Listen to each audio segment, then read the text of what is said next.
That's strangely close to Daniel Jones from the Giants. Daniel, is that you? Beat the Chiefs. Show me. If the Broncos and Russell Wilson can show me that they can beat the Chiefs, then I will start believing. The crowd up. And so are this defense, and Kansas City won't snap the ball again. The Denver Broncos have beaten the Kansas City Chiefs. David Montgomery on the Lions, former Bear, gonna make this his revenge game for sure. David Montgomery gets the touchdown that ices the game. No! And there's the flag. There's flags. There's flags. There's flags. There's flags. Snap. Hold. Kick. Denver wins! Denver wins! Let's go! They open. No! What happened? Oh shit. Yo, what is going on? Welcome to the Only Football Podcast. Hold on, what's going on with my background here? I have no overlay set up. Let's get this figured out really quick. Here we go. Boom. All right, and why is my name there? We don't need a display name. Boom. All right. So here we go. I had to take care of some stuff. So I actually am coming onto the podcast a little late today. So I'm going to be catching up in real time with what happened so far tonight. I don't even know the score. I'm coming in raw and I don't know. Okay. I'm seeing highlights of Marvin Harrison Jr. It looks like they're trying to show, oh my gosh, a drop that turned into an interception. Jacoby Brissett is in the game? Why? Kyler Murray, 14 for 23, 83 passing yards, 3 interceptions? 6 interceptions when targeting Marvin Harrison since 2024. What is going on? We got E-Dub in the chat. What's up, E-Dub? We also got Jinja. What's up, fam? Look, I'm going to let you guys know right now that tonight is the biggest stream we've ever done on the Only Football Podcast because tonight we're hitting 1,000 subscribers on YouTube. We just a couple days ago were at 798, trying to figure out how to get over the 800 mark. And a lot of YouTubers saying, man, this is where they got stuck. And we were definitely stuck. And in 2 days, we are at 977 subscribers. I'm going to be pulling up a real subscriber countdown as we go.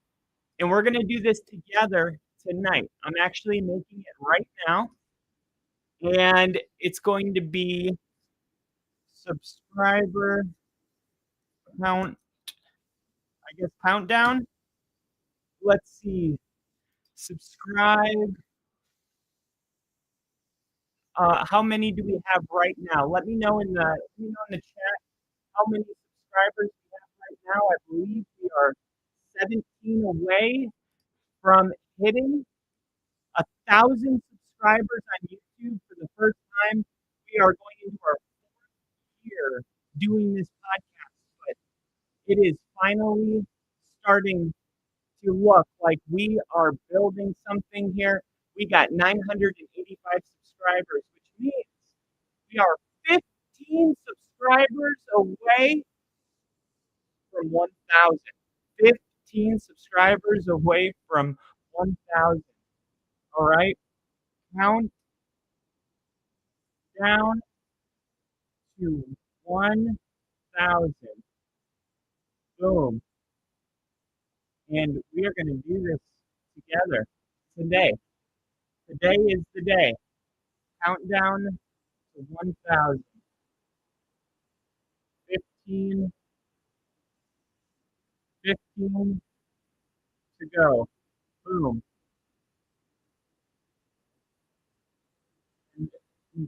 There we go. Boom.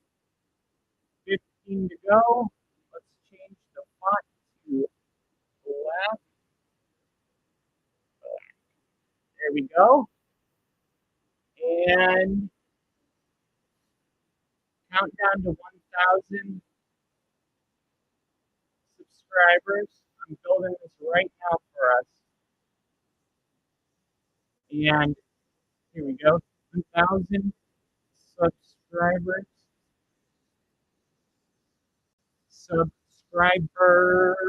Here we go. And I'm going to make this transparent.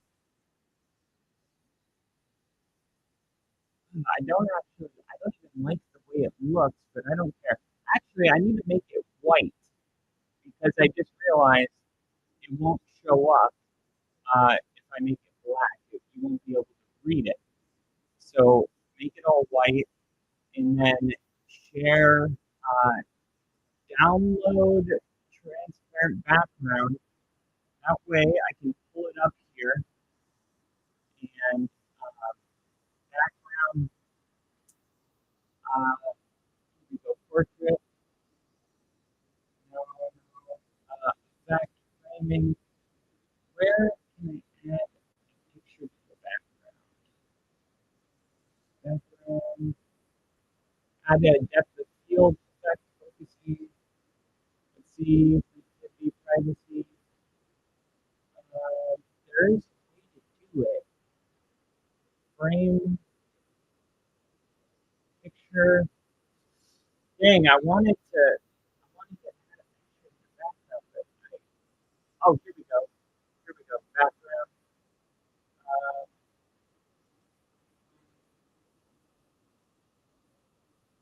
Oh well.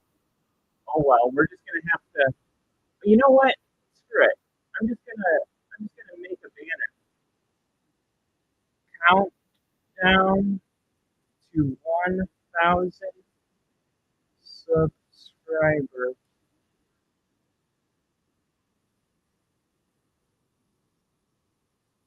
15. Here we go. There we go. Hopefully that's the best way for me to say it. Countdown to 1,000 subscribers. 15 level. There we go.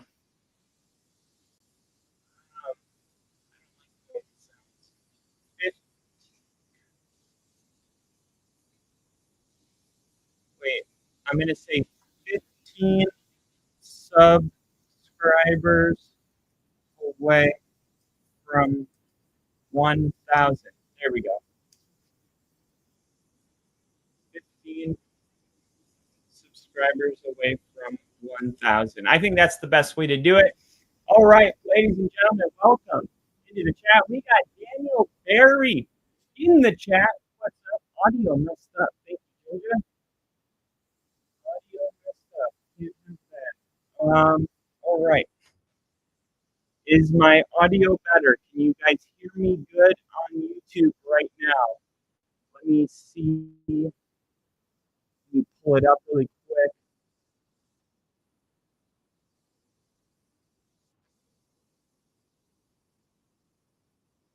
All right. So you can't hear me good right now.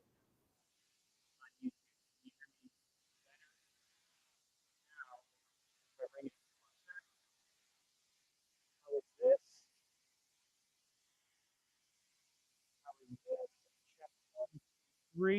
Check 1, 2, 3. Check 1, 2, 3. Check 1, 2, 3. Check 1, 2, 3. Check 1, 2, 3. All right. All right. I think this is right where I needed it. Check 1, 2, 3. Okay. Yeah, that sounds money right there. That sounds like money right there.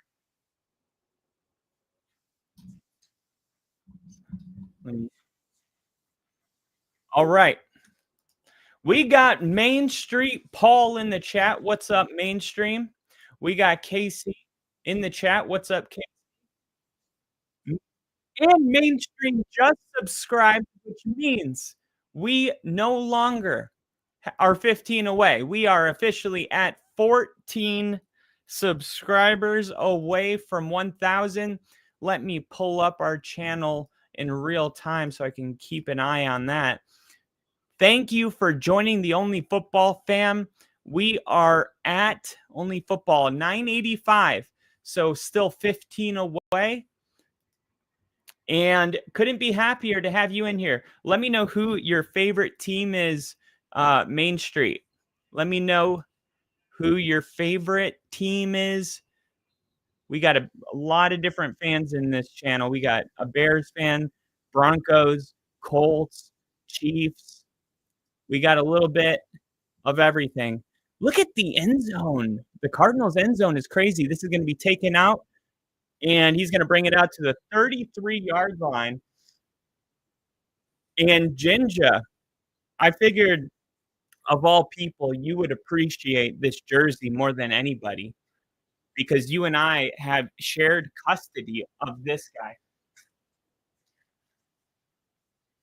The Tennessee Peyton Manning. Does it get any better than that?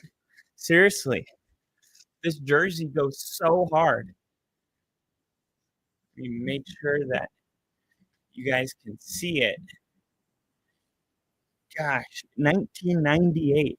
All right. Sam Darnold hit from behind, ball on the ground, and the Seahawks are able to recover. Now, the Seahawks are up 11, and the Cardinals were the favorite to win this game. Josh Sweat came home, and Sam Darnold didn't feel him or see him. Josh Sweat, really good job using his hands to get around, and you really hate if you're the Cardinals that you didn't recover that. That could have been a turning point early in the second half. You're down 11, but you definitely want to get a 3-and-out here. 2nd and 11, they're going to pitch it. This is JSN in space. He gets the corner, extends the ball. It's going to be marked a yard short. I thought maybe he got it with the extension, but no. And Ginger said, my boys fly too. That thing is fucking crispy. I knew you would love this. I knew you would love this. And KC, Seattle recovers. Man, there was a real opportunity there. There was a real chance. And I'm going to go minimal here. There we go. And banners. Here we go. 15 subscribers away from 1,000. Darnold rolls out, and he's going to throw it. And that's A.J. Garner. I don't know much about him. We're looking at next-gen stats here. JSN, 0 targets on 10 routes, 42.6% target rate entering tonight, 2nd in the NFL, meaning the Cardinals are doing something right. They're taking JSN away, who's been the 2nd most targeted wide receiver in the NFL this season. And, of course, they have Cooper Kupp there as well now. Here is a stiff arm. Kenneth Walker doesn't get tackled, but a couple Cardinals escort him out of bounds after a gain of 2. And I thought the Seahawks last week showed a lot of promise on the offense. And, of course, they were playing the Saints, so we don't want to get carried away. But Sam Darnold had a bunch of 20-plus yard plays and led the NFL in deep plays. So you're really seeing Sam Darnold push the ball down the field and get those big chunks plays in a season where big chunk plays haven't been easy for many teams. 2nd and 8, a quick throw and a completion. That's just a great timing route. And there's Gardner again, the tight end. And they had Noah Fant, who they acquired because of the Russell Wilson trade to Denver. And Noah Fant is not with the Seahawks anymore. And where did Noah Fant end up? I know they had Will Dissly. Noah Fant. Did he? Oh, yeah, he's with the Bengals now. All right. Here's a big 3rd and 2. It would be a hard field goal from here. And they're going to get the first down, pick it up on the ground. And, man, when you can just run the football on 3rd and 2 and pick up, you're really making a statement, especially doing that on the road. I'm seeing more home teams wearing white this year than ever before. I don't know if I'm the only one that has seen a bunch of white at home this year. Sam Darnold, play action, fakes the handoff, rolls up, and sack lunch. Nom, nom, nom, nom, nom, nom, nom. Sack lunch. And I love these uniforms. And Sam Darnold takes his helmet off. And an injured Cardinal on the field. That's what's going on. And yes, there is a Cardinal Burich, 2018 first-round quarterback. Sam Darnold went 3rd overall. Baker went 1st. Josh Allen went 7th. Josh Rosen. Remember Josh Rosen, and then the year after, they drafted Kyler Murray. And then Lamar Jackson went 32nd. And, of course, Josh Rosen's gone. And really, we saw Baker Mayfield. You know, he is a top 10 quarterback. I don't care what anybody says. He may be top 5, top 7. And now Sam Darnold, a late bloomer, but now Sam Darnold really starting to become a quarterback that is more than, I think Kevin O'Connell, he had one good season with Kevin O'Connell. Now, last year, that was all he had. But now he's with a new team, $100 million contract, and he really has a chance to be more than the guy that had a good season with Minnesota. And he looks good so far. Here's 2nd and 15. Shotgun for Sam Darnold. They're going to pitch it to Kenneth Walker. He's got a lead blocker, lowers his shoulder, and picks up 5 yards on the ground. But because of the sack, it's going to be 3rd and 10. They're not quite in field goal range yet. So it could be they would attempt it, I'm sure. It would be a 55-yarder from here. Don't quote me on that. Let me wait and see. We got Crooked Commish. What's good? How's the game? I'm just getting off work. Game's good. I was actually running late myself, but this is the opening drive in the second half. We got a 3rd and 11. The Cardinals only have 3. The Seahawks 14. This is the opening drive, so the Cardinals need to get off the field here. And they're going to, because Sam Darnold is going to throw it here to Charbonnet, and decision time. Seattle's staying on the field. Seattle's offense is going to stay on the field. It is that weird fringe range where, nope, here comes the kicker now. They're looking at the big picture here. A field goal makes it a 14-point lead. Whereas you could get a touchdown, a 2-point conversion, and then you just need a field goal to tie the game. 10, 11, 12, 13, 14. Yeah. So because of the field goal, now it is you need 2 touchdowns to tie the game. Let's say Seattle went for it and didn't get it. The Cardinals could have gotten 1 touchdown, a 2-point conversion, and a field goal and tied the game at 14.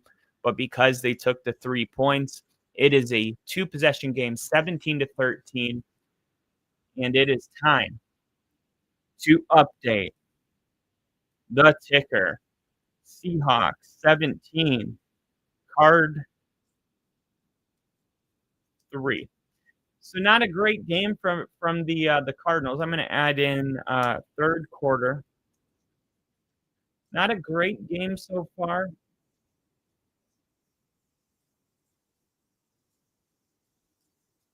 From the Cardinals offensively. Here we go. Let's see how we are doing on our quest to 1,000 subscribers. 985. So we are still 15 subs away from hitting 1,000.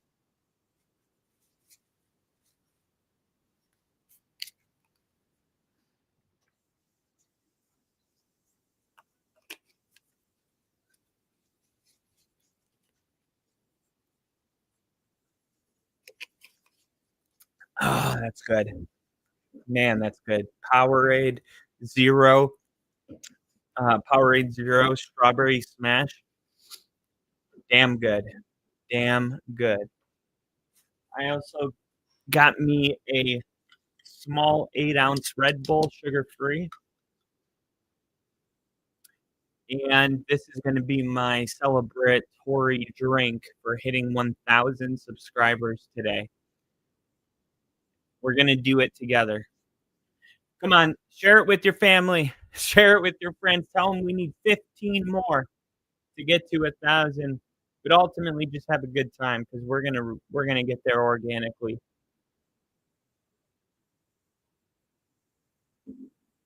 All right. Ginger said too many Cardinals turnovers. Thank you for that context, Casey, because I missed the first half.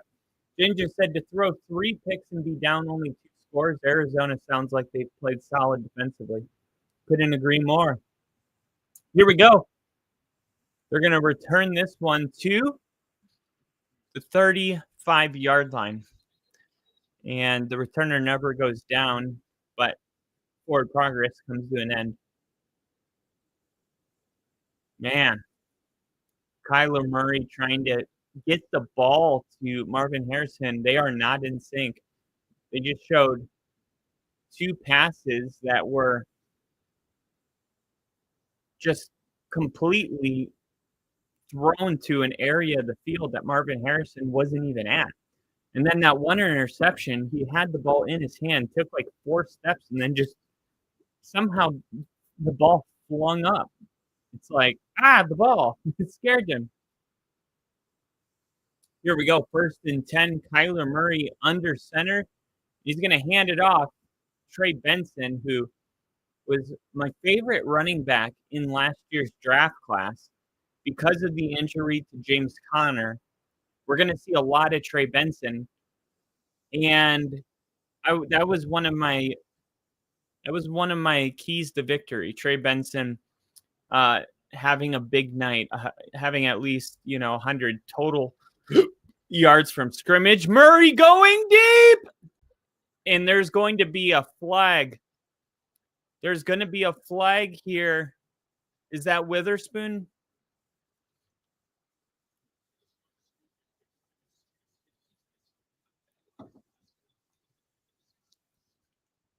He took a shot. Took it. Pass interference. Wow, that's not a holding penalty. That's a pass interference. And that's on Woolen, number 27. Grabs the arm right there. I mean, did he grab the arm? Did he grab it? I'm not saying he didn't, but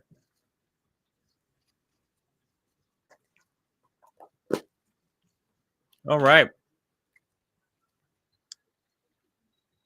Trey Benson just doesn't look very dynamic.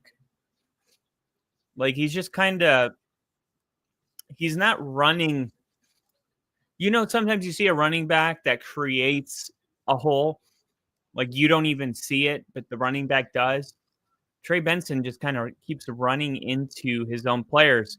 Kyler Murray tries to step up in pick up the first down with his legs, but he gets tripped up by Murphy, one of their draft picks, I think last year. And it's going to be holding, and they're going to accept it.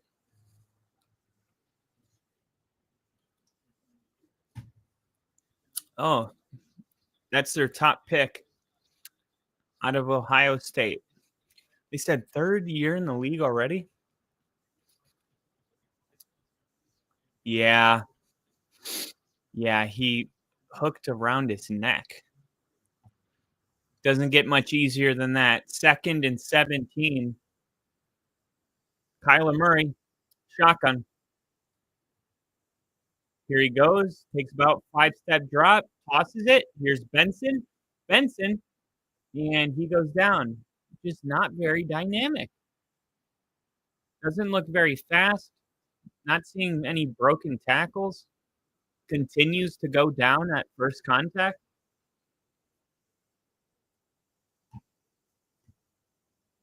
And we have 12. What's up, Mom? We have 12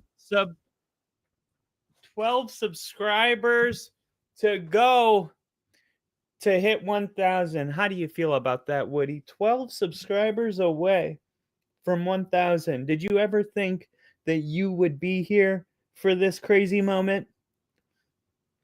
I just want to thank God. You know, without him, none of this would be possible. I want to thank my owner, Kyle.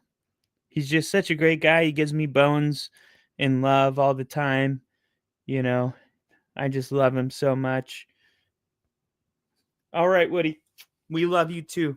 I'm going to put you in the special chair. Special chair for a special stream. And we got Ginger giving Woody a special shout out here. And they're going to have to punt the football. Man, Arizona's offense, not dynamic, to say the least. And they're going to punt this one. Ooh, it was almost blocked. Almost blocked. And it's going to be fair caught at the 13-yard line. All right. So let me check. Let me check the channel. 987. So 13 to go. 13 subscribers to go. Wow. Wow, wow, wow. All right. Where did I put? All right. I'll be right back. I forgot something.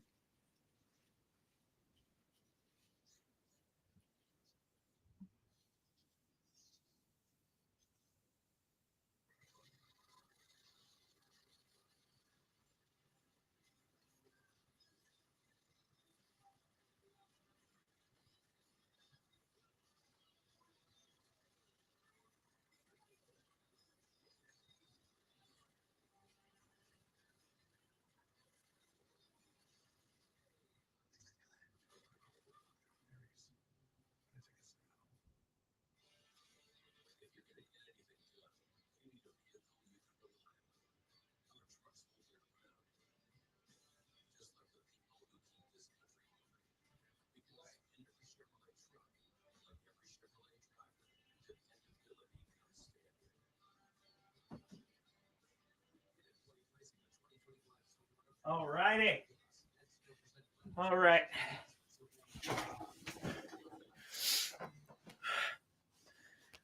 We are back.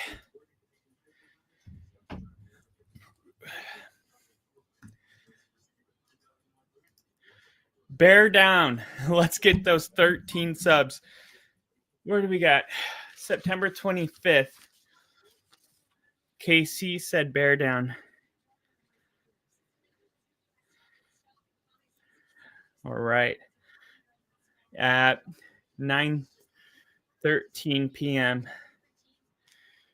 Make sure we get that on record. Third QB to start a game for, what was that, 5 different teams in 3 years? Jets, Panthers, Saints, Vikings, Seahawks. Pretty crazy.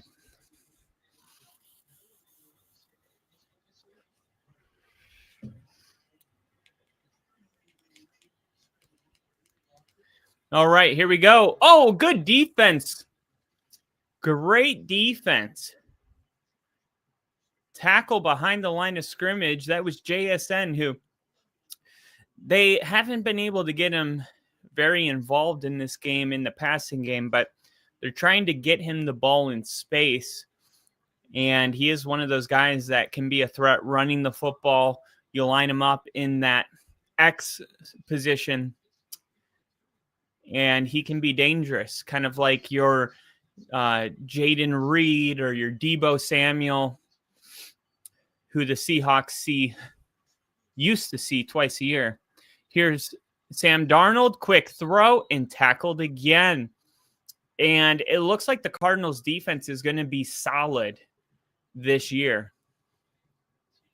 Seattle's offense has 17 points, but this drive looks like it's on its way to a 3-and-out. Wow, Arizona is averaging 3 yards per play. They've ran 38 plays in this game. All right. Sam Darnold motions running back to come in because Cardinals are showing pressure. They drop out of it. Darnold fires. Incomplete pass, no flag. And Arizona defensively gets a 3-and-out and says, come on, let's go, Kyler. I need you to go out there and do something. Darnold had a clean pocket. Honestly, it looked like Cooper Kupp and Darnold should have had that connection, but just great anticipation by the Cardinals to be able to knock that ball out because the timing was amazing for Seattle. In the punt looked a little awkward coming out, but it's going to be fair caught at the 35 or so. Actually, it went out of bounds around the 35. So still 17-3 with 4:50 left in the third quarter. All right. Let me know if you guys got any fantasy football matches going on right now. Do you have anybody starting? I had to ask myself that question on the drive home, and I went, no. I'm like, I would know if I had somebody playing. I got Lamar Jackson, Ricky Pearsall, Christian McCaffrey, Jonathan Taylor, Xavier Worthy, Dalton Kincaid, and my flex position, I've been really struggling with my flex. But I think I'm settling on maybe Troy Franklin. Something's telling me Troy Franklin's going to have a big game. Terry McLaurin, is he going to play? Oh, okay. This is big news. Ladies and gentlemen, this is breaking news as of 3 hours ago. Not even 3 hours ago. This is about 2 hours and 15 minutes ago. NFL Network's Mike Garofalo reports that Terry McLaurin's quad injury does not need to undergo surgery as of right now. This injury was a very concerning injury because there was a quad hip groin injury. And then we heard that McLaurin may undergo surgery and would potentially miss 6 to 8 weeks to recover.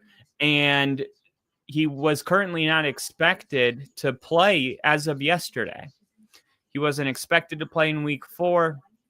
And they said we would know for sure on Friday, but we just got an update 2 hours ago that he does not need to undergo surgery. The as of right now is kind of strange, but Terry McLaurin is back to being projected 11 points, almost 12 points. I don't know if you should trust him this week. He hasn't been trustable. Even if he wasn't dealing with an injury, he hasn't had a good start to the season. So, all right. Kyler Murray back on the field, starting this drive at the 38-yard line. Can the Cardinals get something going? A drop back, a throw, That's McBride for a gain of 3.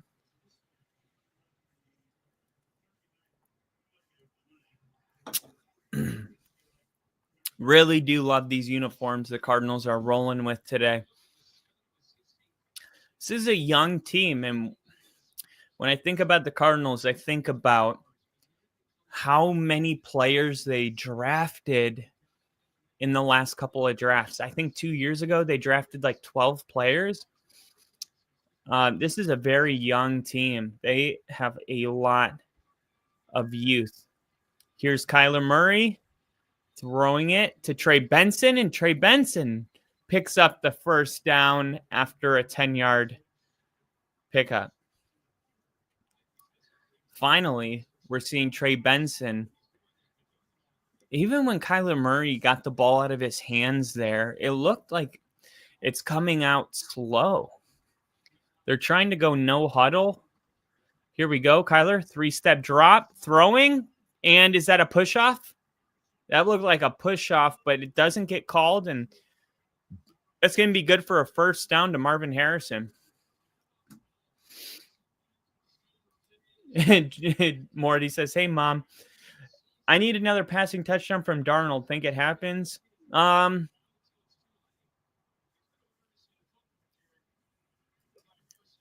think so. It's kind of hard for me to have a pulse on this game because I missed the first half, but there's plenty of time. Like if I had a bet in for it, I wouldn't be worried. Flea flicker, and it gets blown up. It was almost a dangerous situation where Kyler just got the ball back when he was being blown up in the backfield. They went with an all-out blitz on the edge, and the Cardinals did not pick it up. And, wow, could have been a dangerous play had the Cardinals been able to pick up that and actually throw the ball, but Seahawks weren't fooled. 2nd and 17. Kyler, shotgun, fakes the handoff, rolling. Now he's going to roll out of it. Points the hand up, says go, and then just gets back to the line of scrimmage. We're seeing Kyler Murray roll out, and you're expecting him to launch the ball, and you're expecting something. You know, the play after the play, I feel like Kyler Murray bought a lot of time. Like one of these receivers has to get open.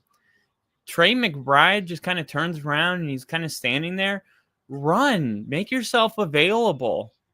Don't just stand there. Here we go. Oh my gosh. And a drop. Who is that? Number 4.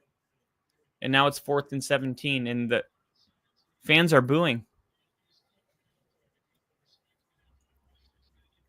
The fans are booing. The fans are booing right now, shaking their head. And, I mean, can they pick up a first down here? I mean, a first down, a field goal.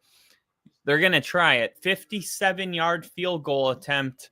Here we go. Snap, hold, kick is good. And it looks like it would have been good from 63. It hit the net. Rooting for it, Jake. And Jake said, someone said that my Twitter that has, somebody said that my Twitter, that football has always been too easy for Marvin Harrison Jr., and that just makes a lot of sense to me. Yeah. And that's sometimes what's concerning about these wide receivers, or whether you're evaluating a wide receiver from Alabama or a quarterback, it's hard sometimes to know, like, okay, you got all of these talented wide receivers, Jerry Jeudy.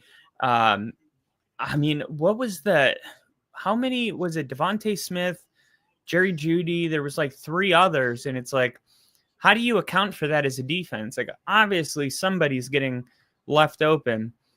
And you wonder, like, how is this going to, translate to the NFL? Or Mac Jones, who his wide receivers are getting insane separation every play. What is he going to look like when that's not the case? So I totally know what you mean. But then also you don't want to overthink it and not draft a dynamic wide receiver. So it does make a lot of sense, though, that Marvin Harrison.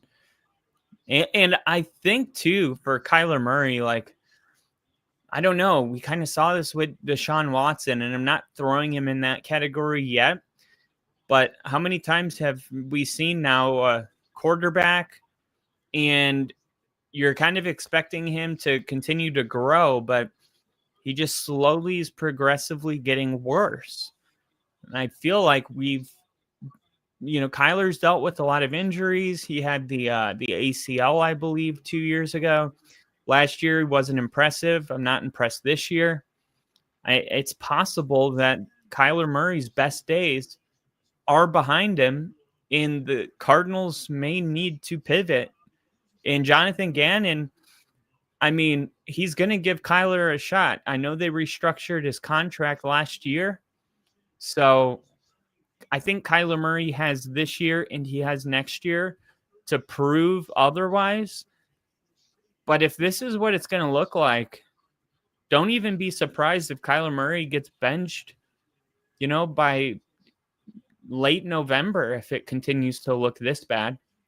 Here's Sam Darnold, 2nd and 6, and he's going to throw it over the head of JSN, and it's going to bring up a 3rd down. And, man, at least in the second half, I can't speak about the first half, but the second half, this Cardinals defense, given their offense a chance to tie this game up. And Jake said Kyler Murray was the most decorated high school football player to come out of Texas ever at his time. Oh, yeah. He was the most decorated, maybe college football player ever. Because Kyler Murray, you hear about players that were drafted MLB, but rarely are they drafted first round.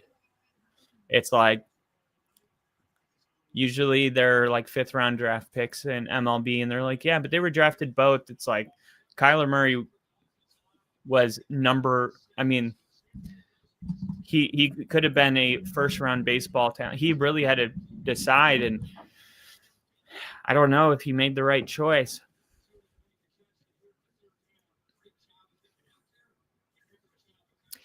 I'm just not seeing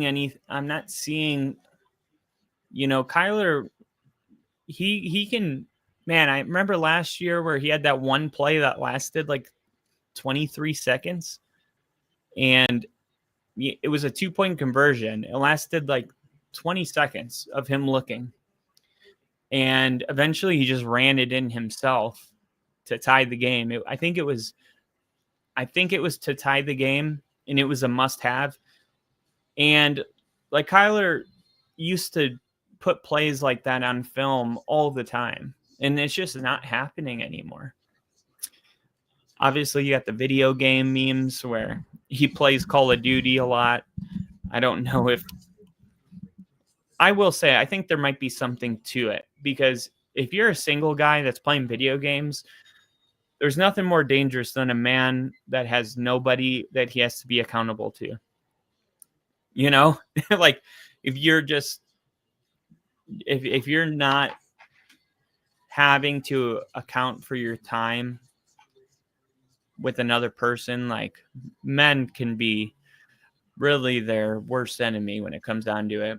They say, what is it? Boredom is the devil's playground, is the bored man. I just think, like, when you're married, you want to get out of the house. And if your job is to train, Mahomes is like, I don't want to be around the wife. I need to get away. But it can't be golfing, right? It can't be like I'm going to the bar. But if he's going to go train, that's an acceptable way of escaping. So that's why the most successful people are the people that are usually miserably married. I'm only kidding.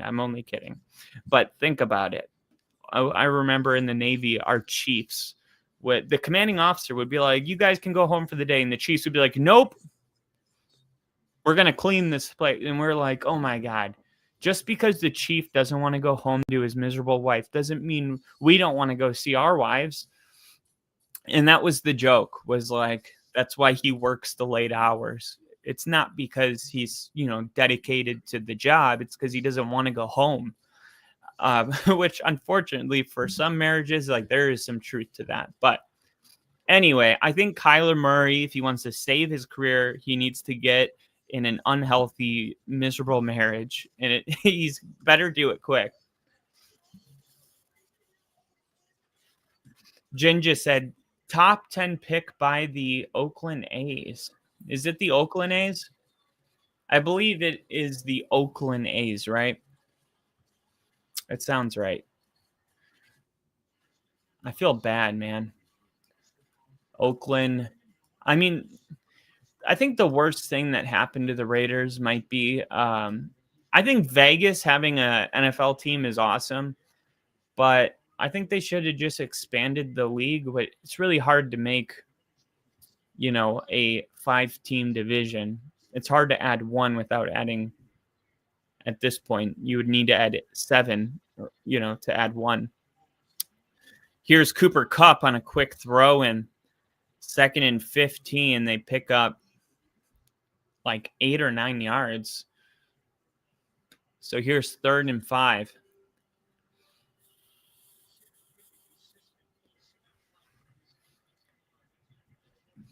Third and 4. Shotgun, Darnold, standing almost on the bird. Here we go. Let's go, FanDuel. I'm gonna predict if they can get a stop here, the Cardinals are gonna win. Here we go. Oh, flag comes out. This might be holding. Sam Darnold gets pushed out of bounds. Wise. That's gonna be defensive holding, and Sam Darnold is pointing, saying it's gonna be a first down, and this is gonna be called on. They're showing Thompson.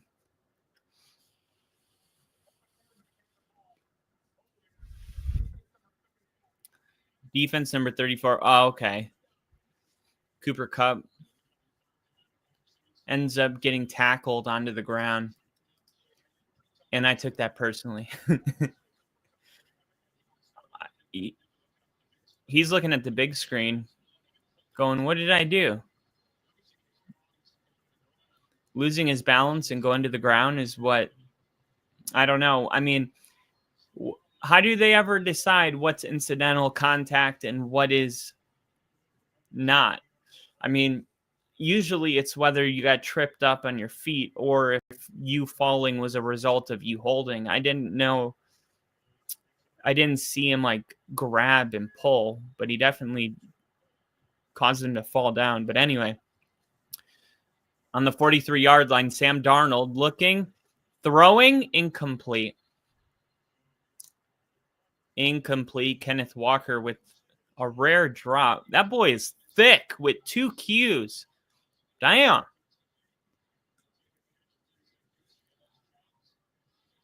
Kenneth Walker just kind of turns his head before he catches the football. A tale as old as time.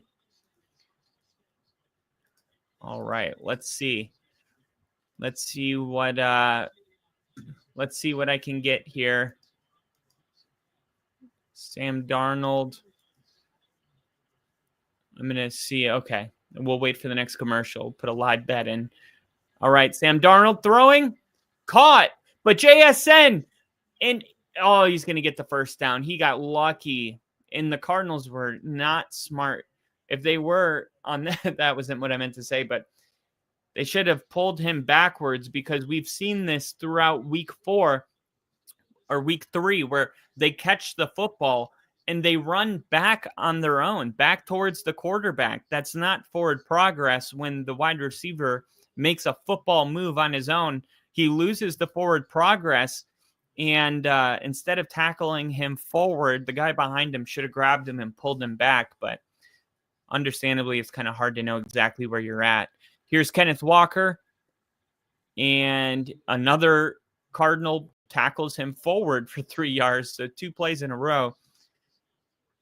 If I'm a coach in the film room next week, I'm like, hey, you guys grab him and pull him backwards, right? Be aware of this. It's all the little things. They would have kicked a field goal right there. You got to start thinking about time here. It's 12 and a half minutes left, and you really need a stop here. You're already given a field goal. That's okay. It's a 2-possession game, but you can't give a touchdown. And Kenneth Walker bounces it outside, and he takes it into the 10-yard line, and now it's 1st and goal. It is 1st and goal, and the Cardinals really need another defensive stand, but it's like at some point the offense needs to hold up their end. The defense keeps coming out here and making stops. This was a game I had the Seahawks winning in my predictions earlier. You can go back and watch that. But man, it would be nice for the home team. No, I can't believe Charbonnet touchdown.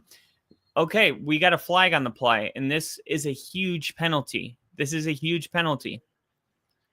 If this is on JSN, not only is the touchdown gone, but it's a 10-yard penalty.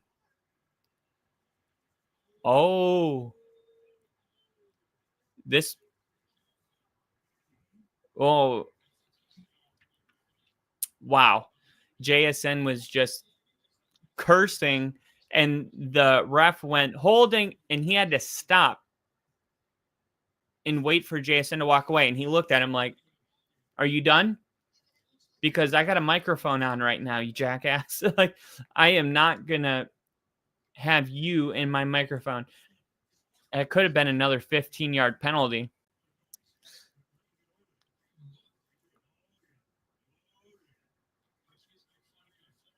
Look at this. Here it is again. Yep.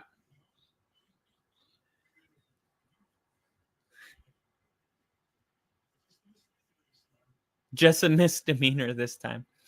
That's funny. Uh-oh. Thompson slow to get up. You hate to see that.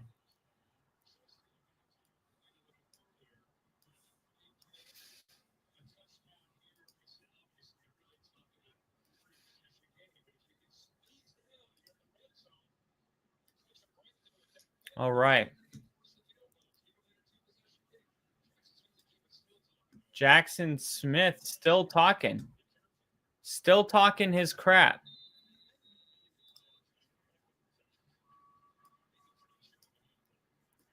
He's a pretty chill guy. Kurt Street acting like he knows him. Probably does, to be honest.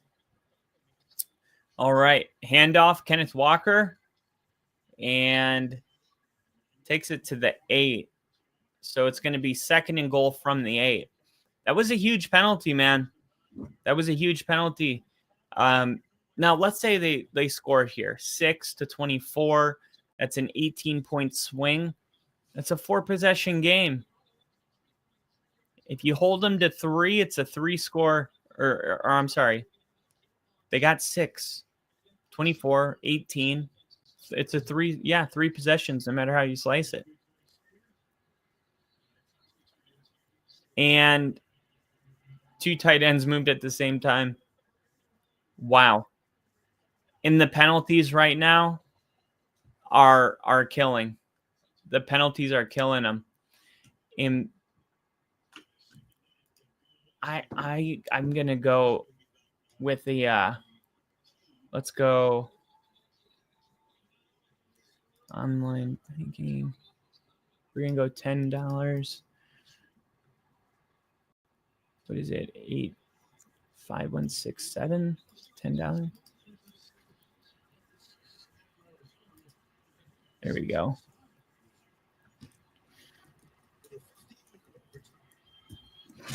Here we go. Walker spinning, nothing.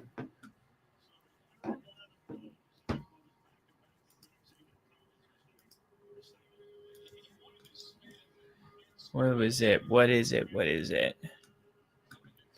All right, we'll wait for the commercial.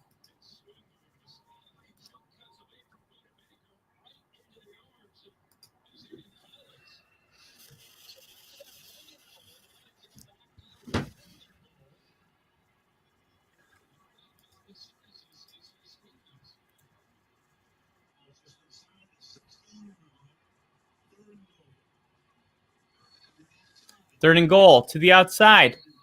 Nothing. And now they're going to have to kick a field goal.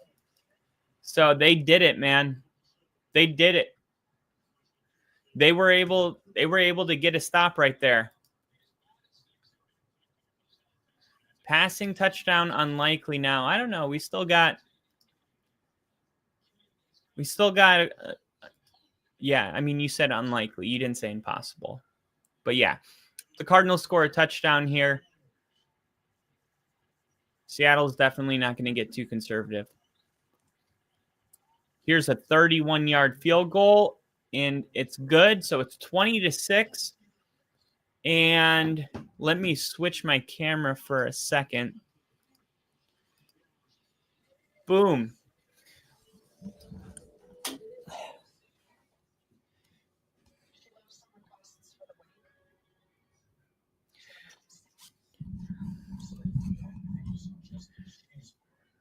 All right.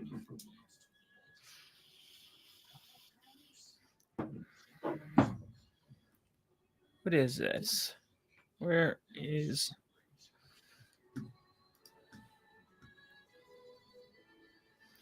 2186-122. Add funds.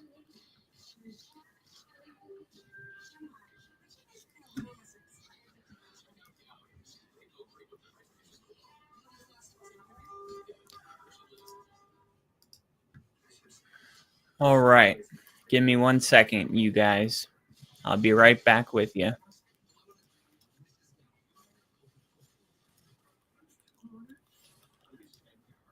All right, we're going to go.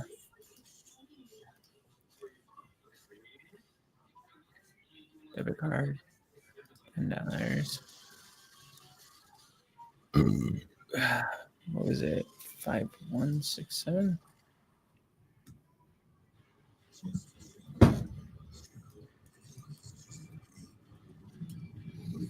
Here we go.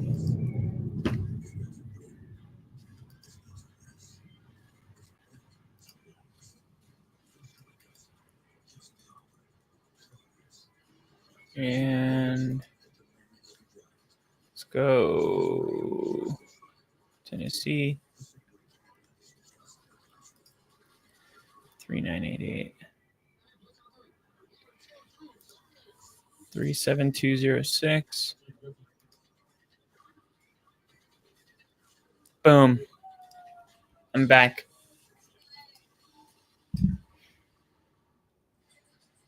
And let's get that camera back. Boom. Boom. All right.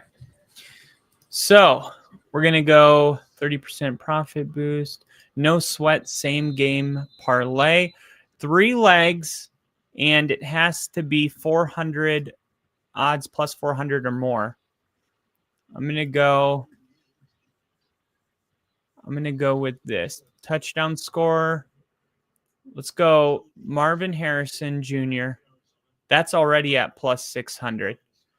We're going to go player receiving yard. Let's just do the Marvin Harrison touchdown. But I need 3 more things.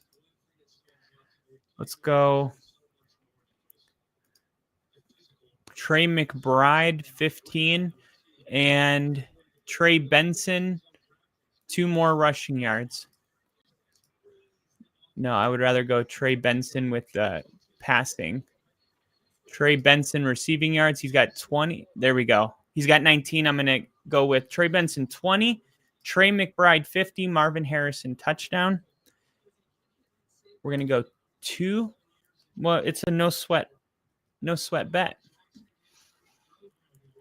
They're suspending it. Come on. Unsuspend it.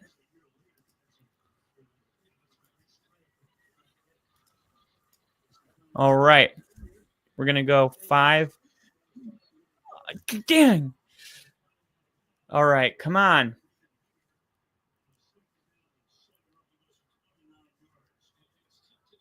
$29 yards. Hurry up. I must be. There we go. 5.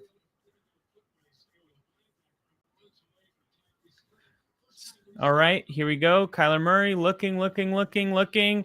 And he's going to slide down and picks up 2 yards. Come on.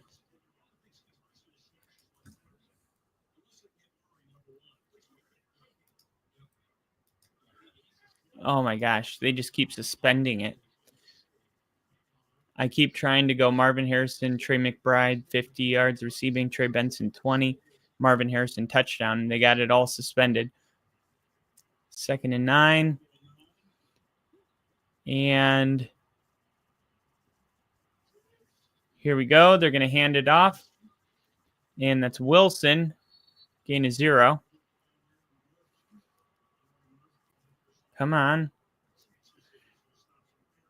Come on. Come on. All right, we're going to at least put the Marvin Harrison in. There we go. Go my bets. Reuse selections. Here we go. Murray, caught. And that would have been McBride. That was exactly what I was trying to put in. And it just wouldn't open up for me.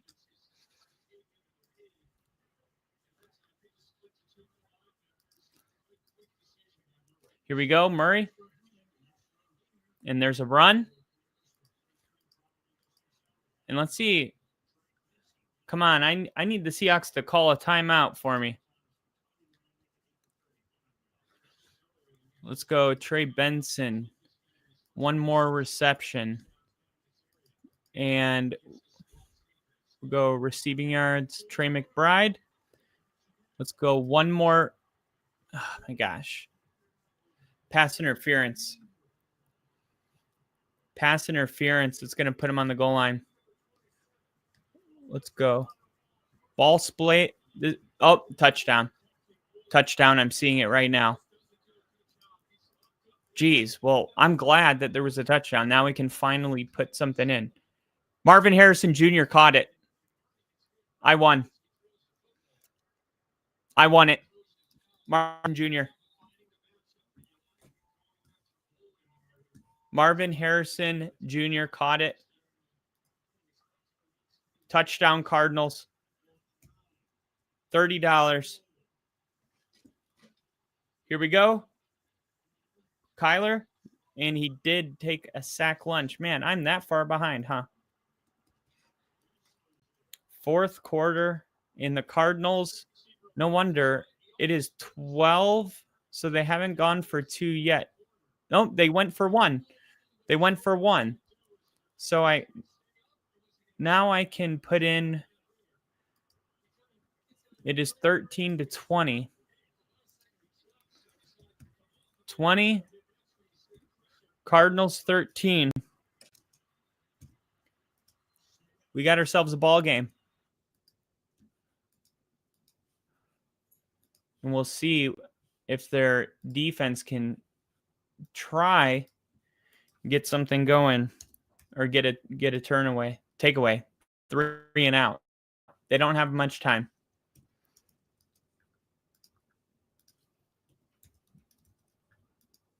Here we go. Stream East. Still a 1-score game. And Cardinals have all 3 timeouts.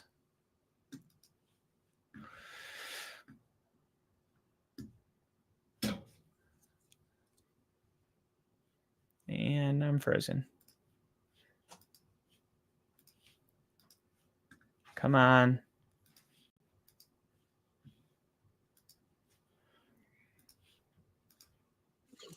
All right.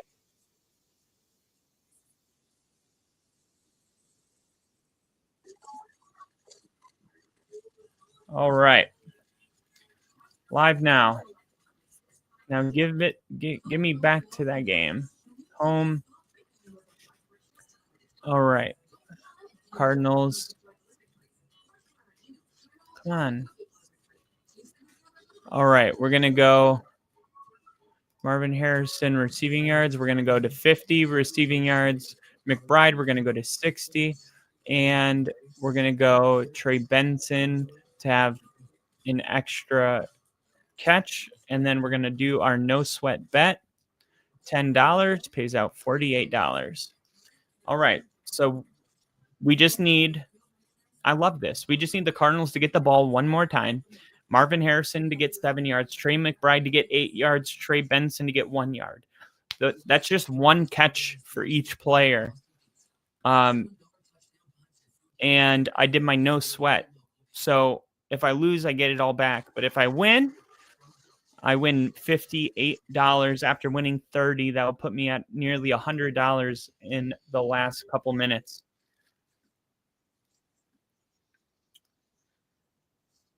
And Crafty, best part about this game is listening to Kyle's 2 channels on surround sound. Is that really happening? Is that really? Look at that.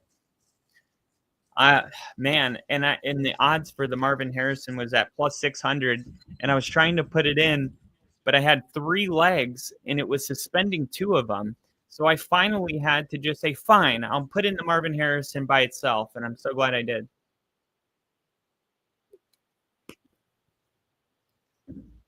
All right. So here we go. Arizona. Can they get the ball back defensively? It's a 1-score game. It's a 1-score game. Let's check it. Let's check the Only Football podcast. Let's see. Are we at 1,000? Did we hit 1,000? And ladies and gentlemen,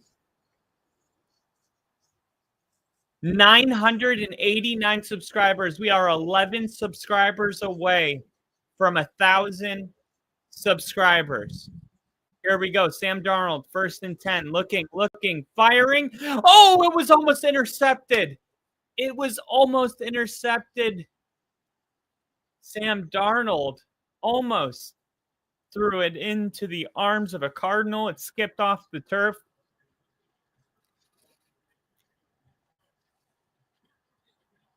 Here we go. 2nd and 10.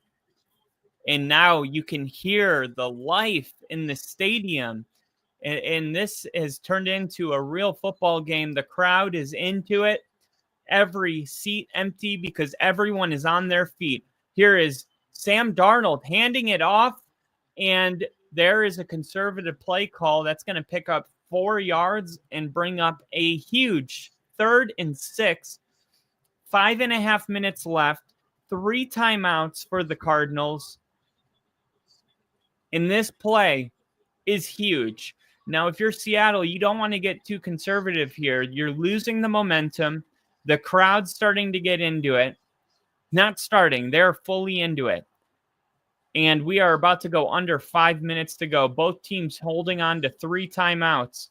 Charbonnet goes out, motions back. Sam Darnold just trying to figure out what defense they're in. Now, taking a shot deep downfield, and it's caught.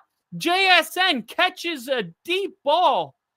And all of a sudden, the Seahawks are back in business. 3rd and 6, and they pick up 36 yards. Just a little stutter and go, and they burned him.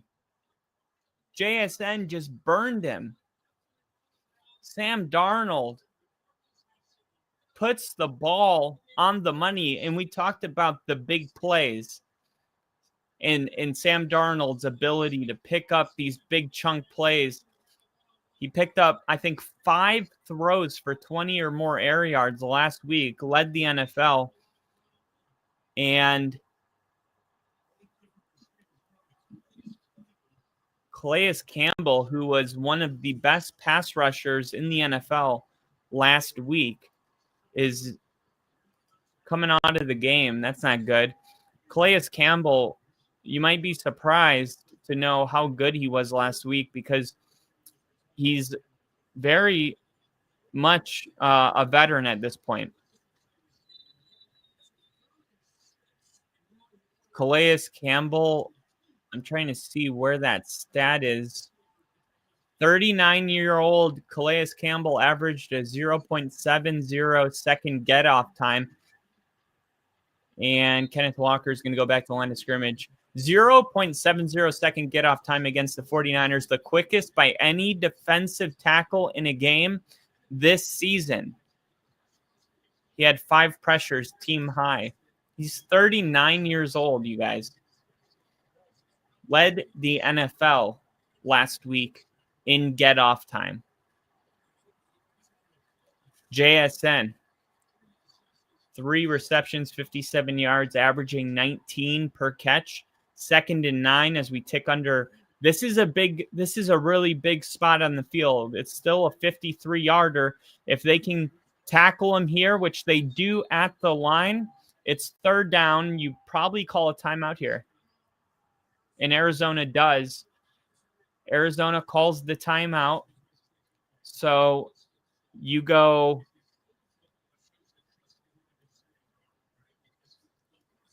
You throw the football, you take a sack, you take a chance of being out of field goal range. You're in field goal range, you run the ball, you force them to take another timeout, and you make it a 2-possession game. I mean, that's the obvious move here, in my opinion. You run the football, and you kick the field goal. It's a 55-yard field goal. It's not a 60-yarder, right? But it just depends how much they do trust their kicker. But here we go. Shotgun for Darnold. Let's see if they just run Charbonnet up the middle on a draw. And they're going to hand it off to Charbonnet. And Charbonnet is going to pick up 2 yards. So the Cardinals do their job. I feel like you would call a timeout here, but they don't. They're going to let the clock wind down. And that way, I guess the kicker has to kind of rush. You don't give him a ton of time to get comfortable. 20 seconds left on the play clock with the kicker out on the field. 4th and 7, can't have any dumb penalties, no leverage. Hopefully, all the other teams put that on film during the week and said, don't be this team. Learn from Denver's mistake. And the kick is no good. The kick is no good. The Cardinals have done it. It comes back to Kyler Murray and the Cardinals with 1 score to tie the game. And the life in this building is back. Look at this crowd. Just moments ago, you could hear a pin drop in this stadium. Kyler Murray and the Cardinals had 0 touchdowns. Marvin Harrison Jr. had drops. They couldn't do anything. And now, a chance to go down. And guys, I'm making a big call here. If the Cardinals score a touchdown on this drive, they're going to go for 2. They're going to go for 2. We need Trey Benson, McBride, Marvin Harrison Jr. Here we go. Kyler Murray looking. And that is not Trey Benson.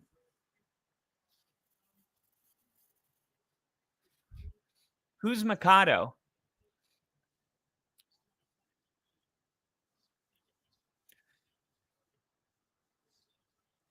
Is Mikado staying in? I don't like this.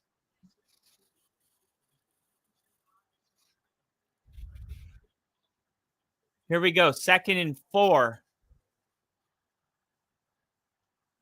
2nd and 4, Kyler Murray. Snap, throwing, caught. They're going to say he's out of bounds, though. Did he get his feet down? Let's take a look. They're at home, so they'll put it on the big screen. Here we go. Threw a jump ball, right foot down. Is the knee down? Is the knee down before the elbow? Does the knee go down before the elbow? Let's take a look. Hand goes down. Hand goes down before the knee. So it's 3rd and 4. At least it's manageable. Here we go. And, McBride. McBride would have picked up the first down, but they drop it.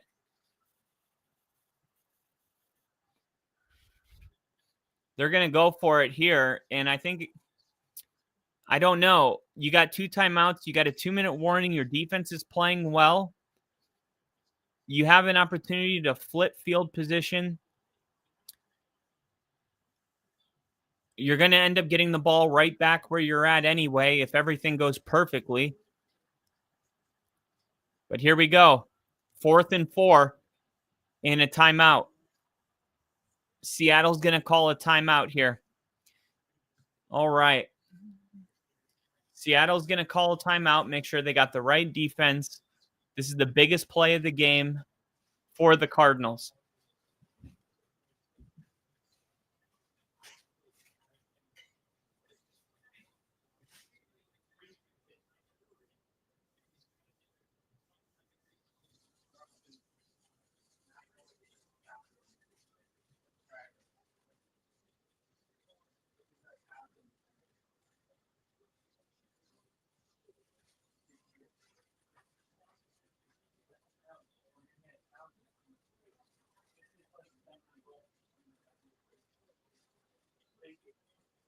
I called my mom and told her. Here we go. I feel that the Cardinals are going to win. Why? Because it's our 1,000th subscriber stream. There's magic in the air tonight, and this is going to be a home magic moment for the Cardinals. Can you feel it? Murray throws, caught, one-handed. It looked like it was going to be no catch, but he pulls it down with one hand. And how did he make this catch?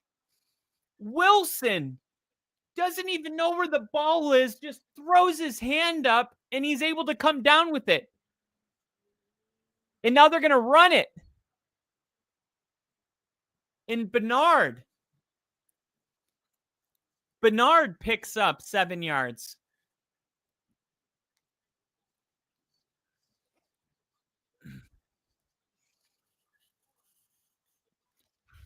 Second and 5. Kyler Murray looking, spinning, and he goes down, takes a sack, and they're going quick. It's a 2-minute warning. 2-minute warning. Darnold saw a ghost on that play. Good thing for him. The ghost had butterfingers. Wow. 20-13.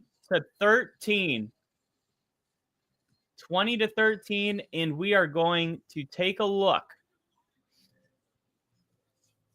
Where are we at? Ladies and gentlemen, the Only Football Podcast has refreshed.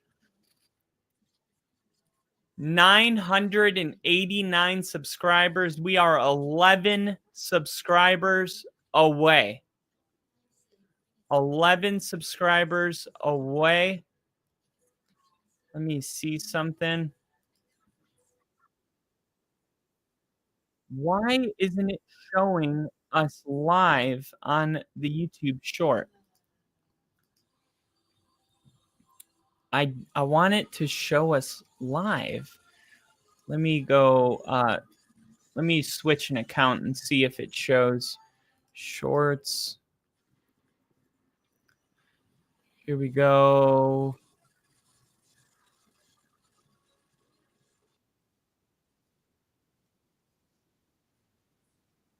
I don't understand why it's not showing. us live.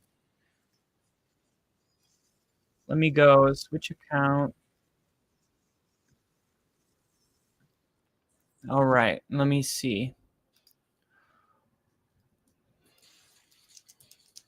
Why on my YouTube short is it not showing I'm live? Why is when your YouTube live stream does not show the live ring or appear in the shorts feed, likely due to your stream's formal settings or an app issue?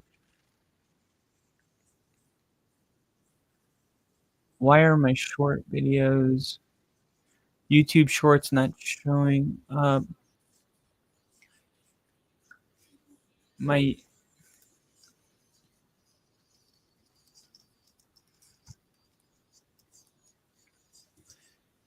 Usually if I'm on my YouTube short, will show a red circle around my logo.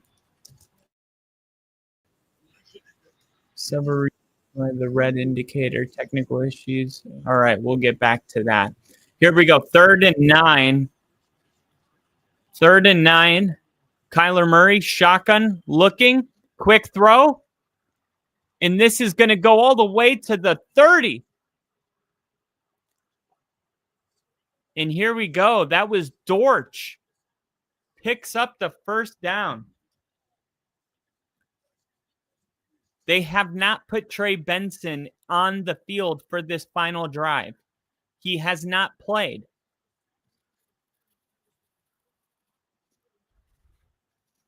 Where is Marvin Harrison? Where is Trey McBride? There he is. Marvin Harrison. And Marvin Harrison picks up 5 yards. Stops the clock at 1:21.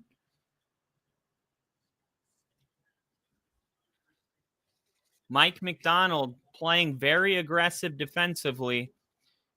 And Kyler Murray wisely gets rid of the ball. I mean, Marvin Harrison had nobody. They were playing off of him, maybe 7 yards off of him. And smart move to just get him the ball. Here we go. Kyler Murray looking, taking a shot to the end zone. And McBride wants a penalty. There is no penalty on that play.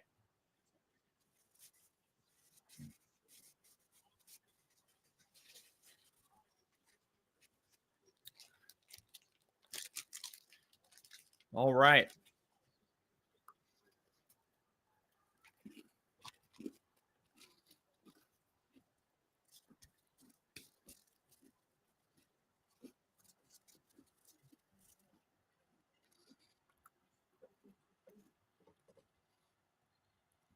Timeout. Arizona calls a timeout. I mean, they got 1minute, 16 seconds. You don't want to lose 5 yards with the delay game. Make it 3rd and 10. I don't have a problem with that.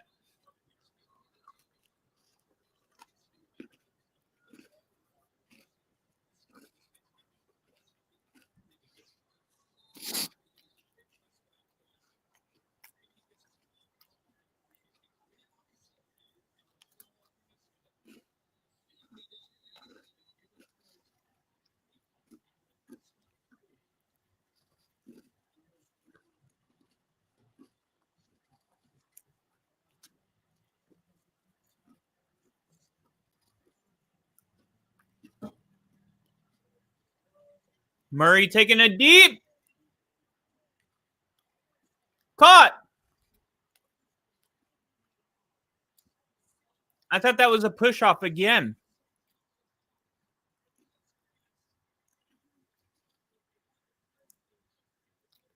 $55, $54, $53. Clock ticking. We're under 50 seconds left in the game. 1st and goal. From the 7.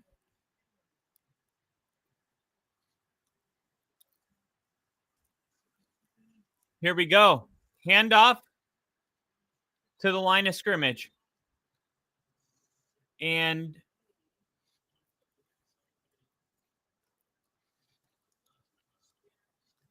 Seattle now calling a timeout saying, hey, we might be able to get the ball and kick a field goal.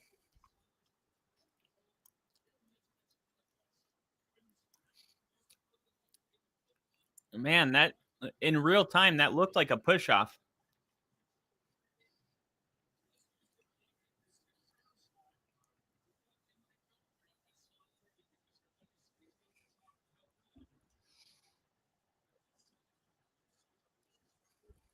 They go to Marvin Harrison, and a must-have third down. Shows their faith in him after the drop earlier.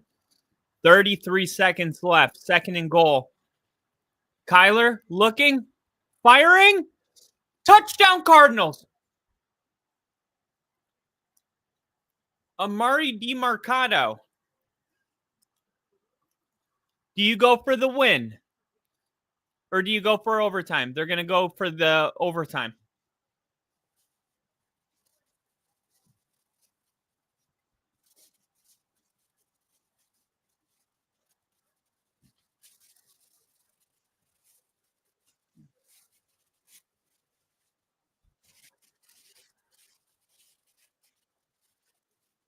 All right. Extra point is good. Extra point is good. 20-20.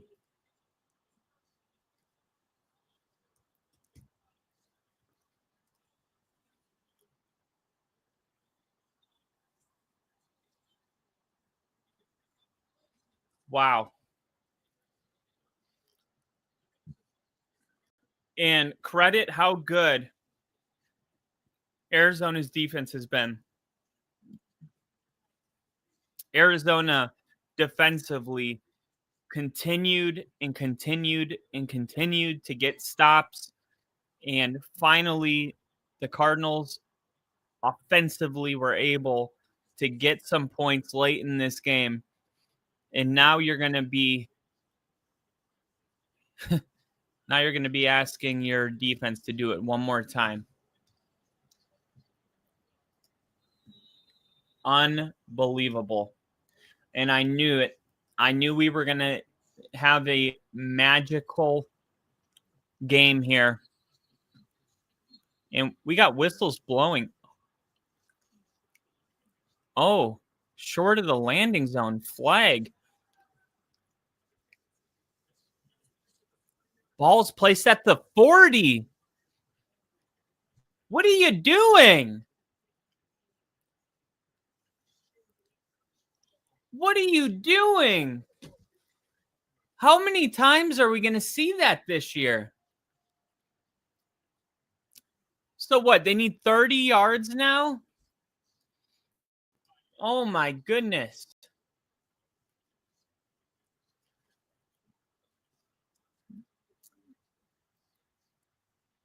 Lowest win probability tonight. It was down to 3.6. That's a little too low for a two-possession game, but here we go. Sam Darnold looking to throw. Rolling out. Firing. Nobody home. Incomplete.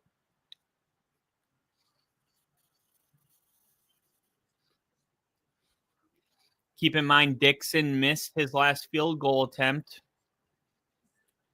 That was a huge miss. Gave Arizona an opportunity to only need a touchdown when they could have gone up by two possessions. 23 seconds left. You just got to throw it up to JSN here. Lined up at the bottom of your screen. Going outside. Darnold's looking him all the way. And there it is. Darnold to JSN. They're saying he didn't get out of bounds. They still have a timeout. They're going to take it here. So 12 seconds to go. They still need probably 25 yards to have a real good shot at this field goal. But you knew where he was going with this ball. I'm surprised that Budda Baker wasn't leaning to that side way harder. You got to put two bodies on their number one.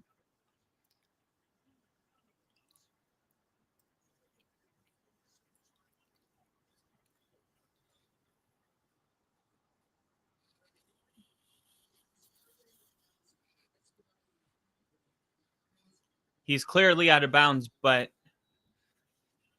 I never understand those, because sometimes it's like if you get tackled out of bounds, you're not technically out of bounds.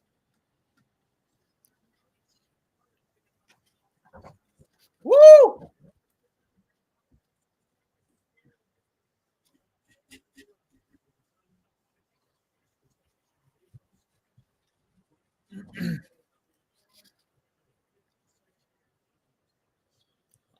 All right. A 56-yard field goal attempt.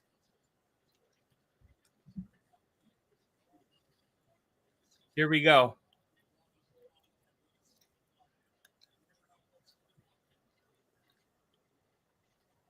Here we go. Seattle, the whole field is open because of that. What is Arizona doing? Good timeout, Arizona. What are they doing defensively? Why are they playing a prevent defense when they only need 10 yards or so to get a very makeable field goal? You got 4 Cardinals 15 yards deep. What are you doing?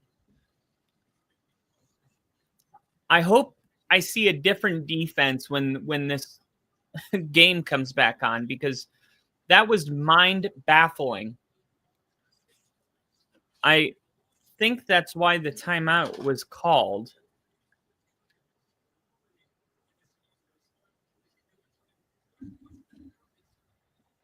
Ugh. And if you're a Cardinals fan, just be happy you're not playing the Cowboys with Aubrey. And here we go. Spinning. And this is going to be where they're going to kick the field goal right here. 3, 2, 3 seconds left. They're going to call timeout. And this is going to be a 52.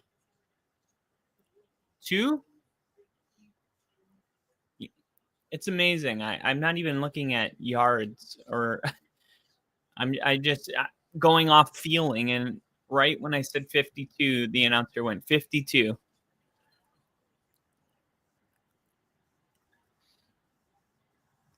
All right. Here we go.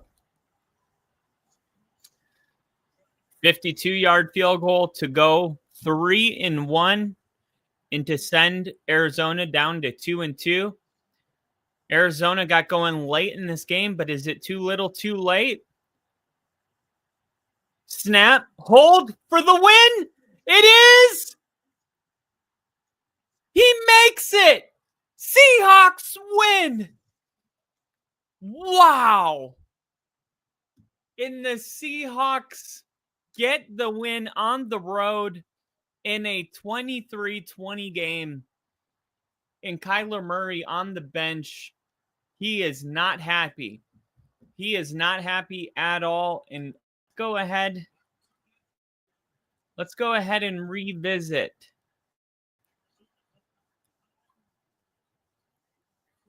our predictions from today as a part of our recap.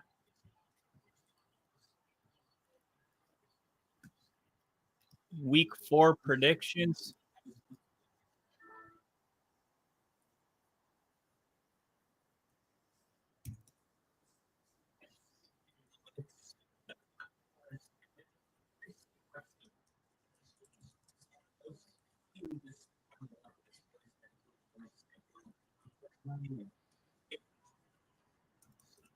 All right, here we go. As always, our new tradition, we look at our predictions right after the game. And here it is. That was one of the reasons that they brought him in, was like, we want somebody that can really push the ball down the field and get those big chunk plays consistently. Mm-hmm. And with Kenneth Walker and Charbonnet and JSN, they let DK Metcalf go, and they said, we'll see if JSN can be a legitimate number one receiver. That's looking like a yes. So the Seahawks have the potential to be really good, but yet they're not favored to win this game. I don't feel like the Cardinals have showed us much in their games. Like, they've played close games, but they haven't really been consistent. Marvin Harrison hasn't really had much success this year. Kyler Murray, like we mentioned, he came in with the 2 purses last week, which I don't got a problem with the 2 purses, but you got to win those games. Like, it's like Deion Sanders said, if you're gonna dress good, you got to play good. You can't have the half sleeve and the visor and be on the bench. Like, you gotta be out at least starting. And I felt like Kyler Murray just had a bad game in general last week. That's why the purses became the talking point of the week instead of throwing 4 touchdown passes to Marvin Harrison, and finally, the Cardinals are back. And I think a lot of people have both these teams in the unknown spot. Where would you put them? The Cardinals are definitely, to me, that unknown, because looking at who they've played so far, it's New Orleans, Carolina, San Francisco. They lost against San Francisco. They beat Carolina by 5. They beat New Orleans by 7, versus the Seahawks, where they're killing teams, man. Like, they both have losses to San Francisco so far, but Pittsburgh, they beat 31-17. New Orleans, 44-13. I think the Seahawks are kind of getting into that, like, it's taken them a couple weeks for the Sam Darnold thing to work out a little bit better, for JSN to really emerge. And I mean, Torrey Thornton, what's his name? I believe his name is Torrey or Tony Thornton. Either way, Torrey Horton is what his name is. That wide receiver last week against the Saints had an awesome game. I mean, we have to look at this in terms of context. Both of these teams played the Saints.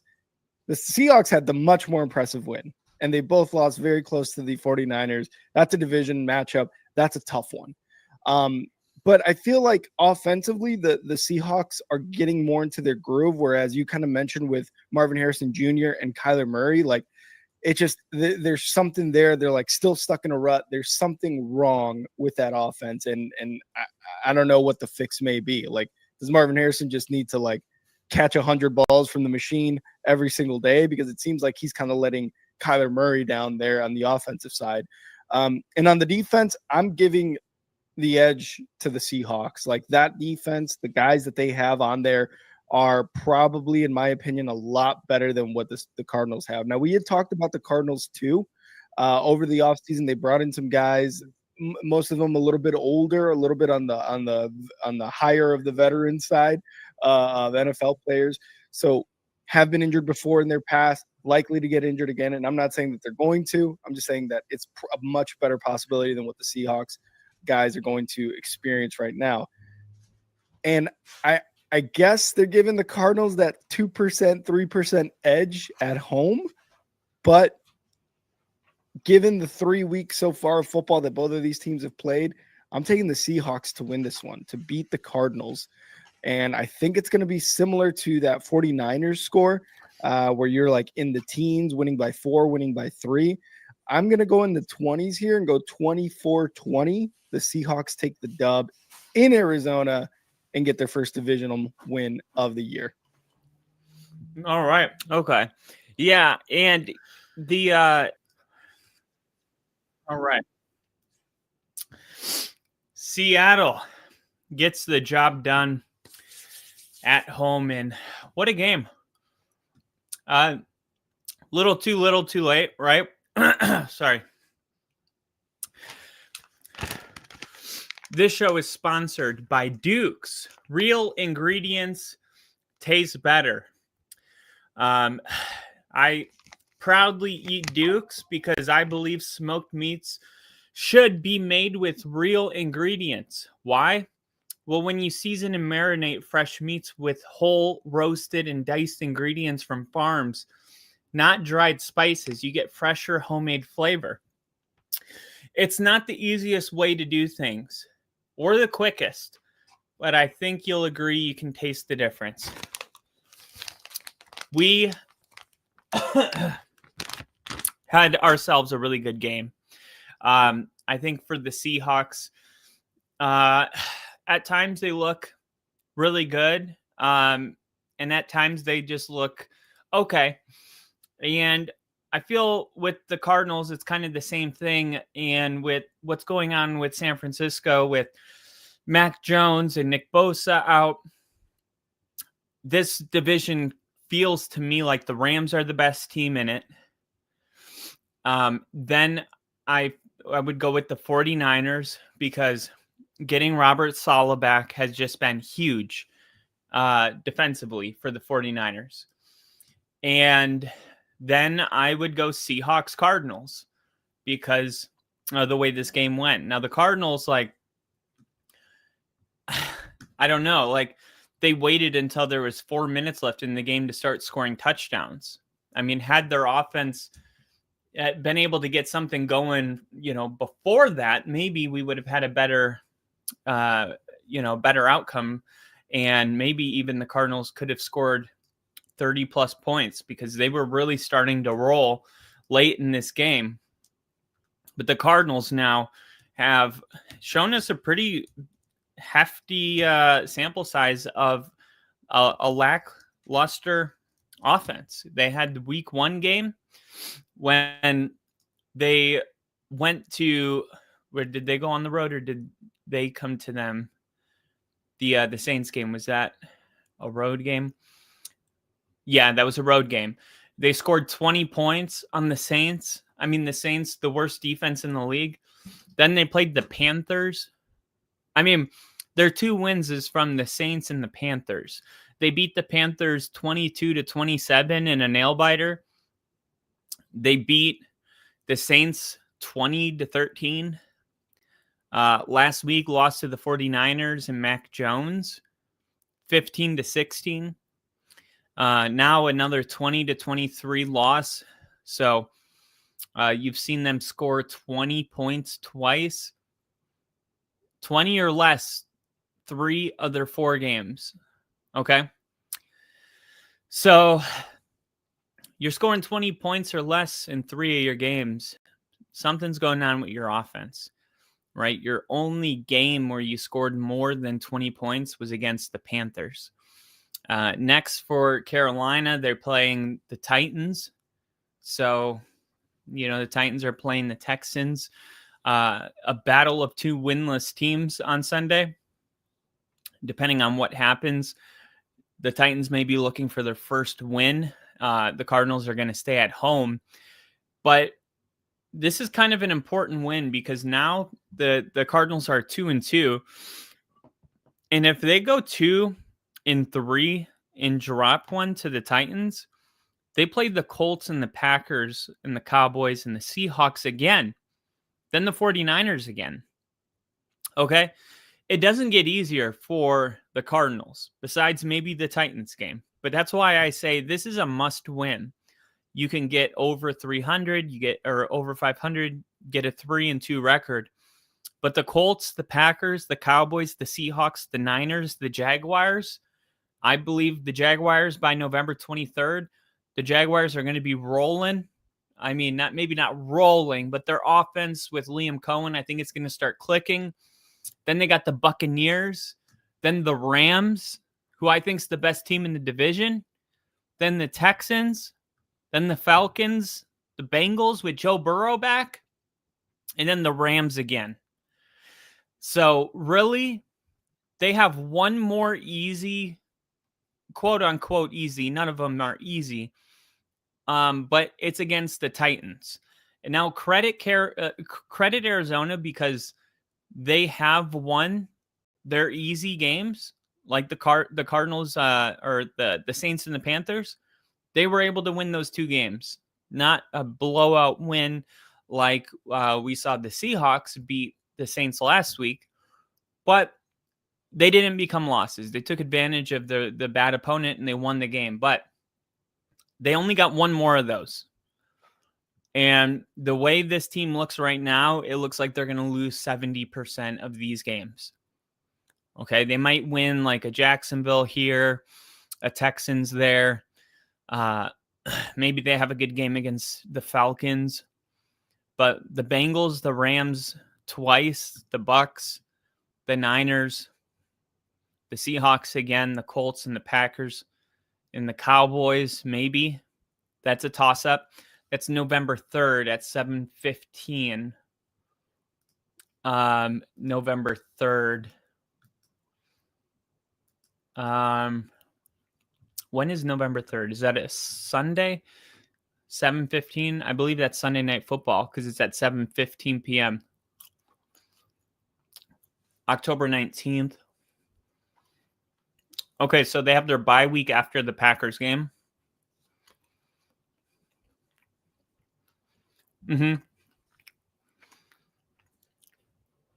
So it'll be Sunday Night Football, I believe. And let me just double check. No. Let me see. Calendar 2025. November 3rd.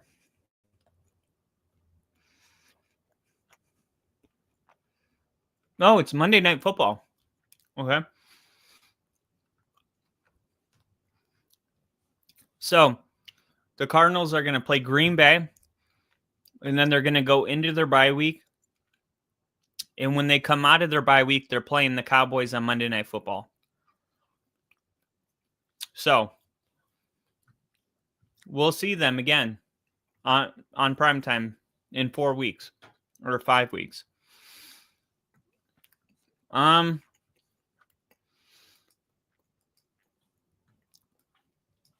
Let's look at Seattle,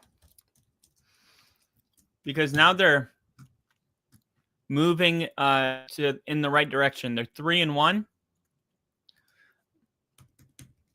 They have beaten a couple division opponents now. They played the Buccaneers next week. Then they're playing Jacksonville, Texans, Commanders, Seahawks, or Cardinals again, Rams, Titans, Vikings, Falcons, Colts, Rams, Niners, Panthers. Panthers December 27th. So I could see 10 wins here, okay? I mean, they already have 3. So can they win 7 more games? Can they beat the Jaguars? Let's just do the easy ones, right? Titans, Panthers,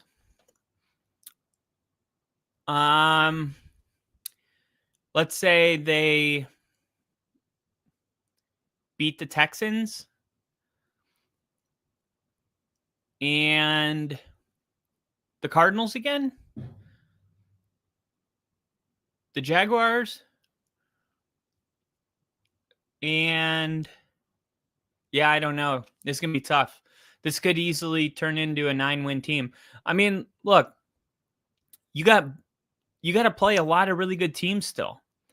And I think when it comes to the Rams and the 49ers, they're going to kind of beat up on the Cardinals and the Seahawks.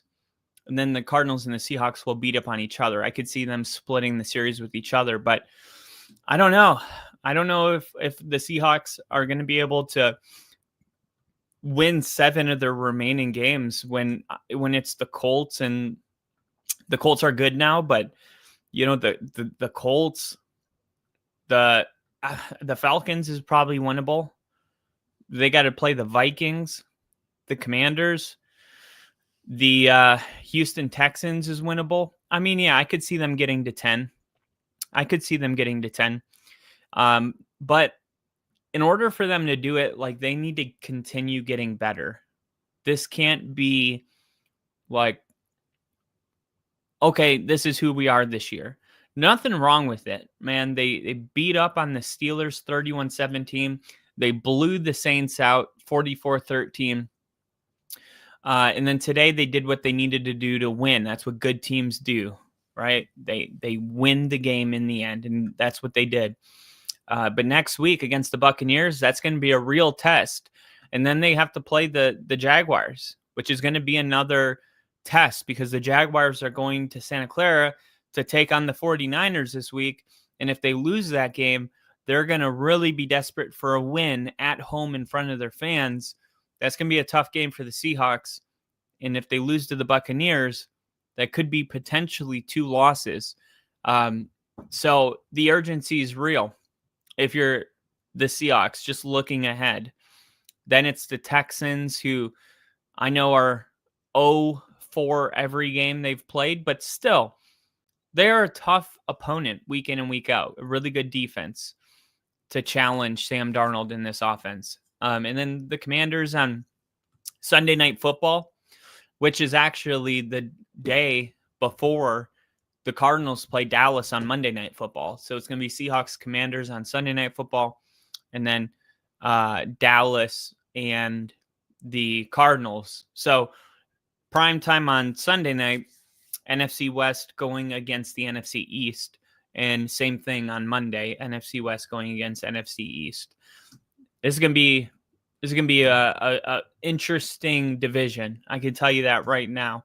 Very difficult to predict what's going to happen in this division. But overall, I felt like we saw a good game out of the Seahawks. They had a good half. We came into this game, and I was looking at, wow, 17 points in the first half. That's pretty damn good. Not so much in the second half, but they did what they needed to do. And let me pull up the ticker amount because I think we have 8 more subscribers to 1. Let's see where we stand. Only Football Podcast, view your channel. And we are, ladies and gentlemen, 994 subscribers. We are 6 subscribers away from 1,000. 6. Call your wife. Call your brother. Call your family. Tell them we need 6 more subs to get to 1,000. We want to do it here. We want to do it live on the air. Sorry, I have to eat one more of these things. I haven't eaten today.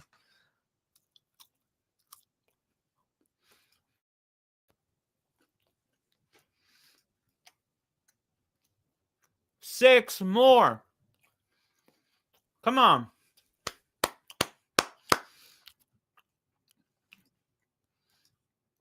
I'm going to post it on X.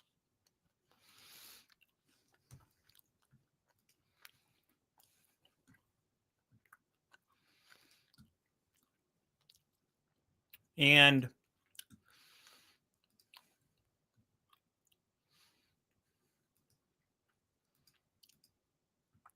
we're going to post it on X. And we're going to share 6 subscribers away from 1,000. Help us get there! Exclamation mark. All right. Control B. Boom. All right. Let's see if we can get there. Let's see if we can get there. In the meantime, we're going to talk about this game. Sam Darnold, 18 for 26, 242 passing yards, 1 touchdown. Kyler Murray had 2 interceptions, but ends up getting 2 touchdowns late in this game. 200 yards passing, had to throw it 41 times, completed 27 of them. Kyler Murray also had 5 carries for 41 yards, which ultimately ended up being the most rushing yards for the Cardinals. Now, remind you, they lost James Conner. So Trey Benson was filling that role, and he had 8 carries for 35 yards. Not great, not terrible, 4.4 yard average.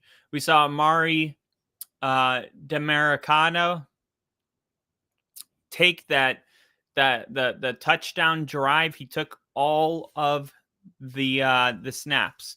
We didn't even see Trey Benson on the field for the game tying drive. He had 2 carries for 8 yards, but he was their guy that they put in the game when they were really just playing the pass. When they were really running it, they were going with Trey Benson, but obviously they like Amari's pass protection a lot better. So when they were in the obvious passing situations, they put Amari Demercado in. Overall, I thought the offense looked good on the final 2 drives, and then they were awful outside of that. Weren't able to sustain drives. We had a lot of 3 and outs in this game. Marvin Harrison Jr. couldn't get anything going in the first half, but in the second half, he mostly the second half of the fourth quarter, not even the second half, but the second half of the fourth quarter, he's able to get 6 catches for 66 yards, averaging 11 yards per catch, and gets a touchdown. That kind of salvages the day for fantasy football. And then Trey McBride, 7 catches, 52 yards, 7.4 average. No touchdowns on the day for him or Greg Dortch, who had 4 catches for 35 yards. But yeah, I mean, you probably come away from this game going, what do we even do at this? We scored 14 points, in the second half of the fourth quarter, and we had 6 points in the other 3 quarters, and it had no points in the second quarter. So how do you feel good about this? And I think you're wondering, because I've been in this position where my team can't do anything, and then you're down a couple scores, and then you make it a game late in the game, but then you lose it at the very end, and you go, why couldn't we have just done that in the first quarter? Well, I would have to go back and look at the film and see, did Seattle start playing on their heels? Did they just start giving up all of the easy stuff? Because that's what would happen to us when, we had Drew Lock or Teddy Bridgewater, and we would be down late. And then all of a sudden we would get 2 touchdowns late, and it would be close, but no cigar. And the fans would be like, why didn't they do that in the first and the second and the third quarter? And it's because they weren't playing like that defensively. So I don't know if Arizona's success late in this game had more to do with situational football, or if maybe they actually found something that they can hold on to moving forward. But Arizona just hasn't been able to really get anything going between Kyler Murray and Marvin Harrison. And I think Kyler Murray's been kind of disappointing for everybody that has been, whether you're talking fantasy football or you're a Cardinals fan. It's just been disappointing. It just hasn't been good enough. But I mean, you got a lot of football left. It's only 2-2. You're back to 500. This is why you beat the teams that are easy to beat, right? Actually, the guy I was playing in fantasy football has Kyler Murray. And Kyler Murray actually was able to come away from this game with 24 fantasy points because of his 2 passing touchdowns late. He has Marvin Harrison Jr. as well, who had 18 points. So he was projected 14. He had 18. So overall, the guy I'm playing, not bad. He's projected 120. I'm projected 126. I didn't realize he was playing 2 players in this game. But yeah, Kyler Murray, pretty good fantasy, actually, not terrible. He had 27 fantasy points week 1 against New Orleans. Against Carolina, he had 19, 21, and then 24 today. So 542 passing yards on the season, 4 touchdowns. It says 1 interception, but obviously that's not updated because he threw multiple interceptions today. He threw 2 interceptions today. Let me make sure I'm not missing anything on this recap.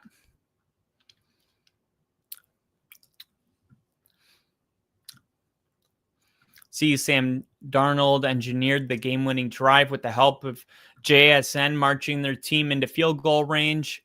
Jason Myers, fresh off missing a kick from 53, made one from 52. I didn't realize it was a 1-yard difference between the field goal he had just missed and giving the Seahawks the 23-20 victory.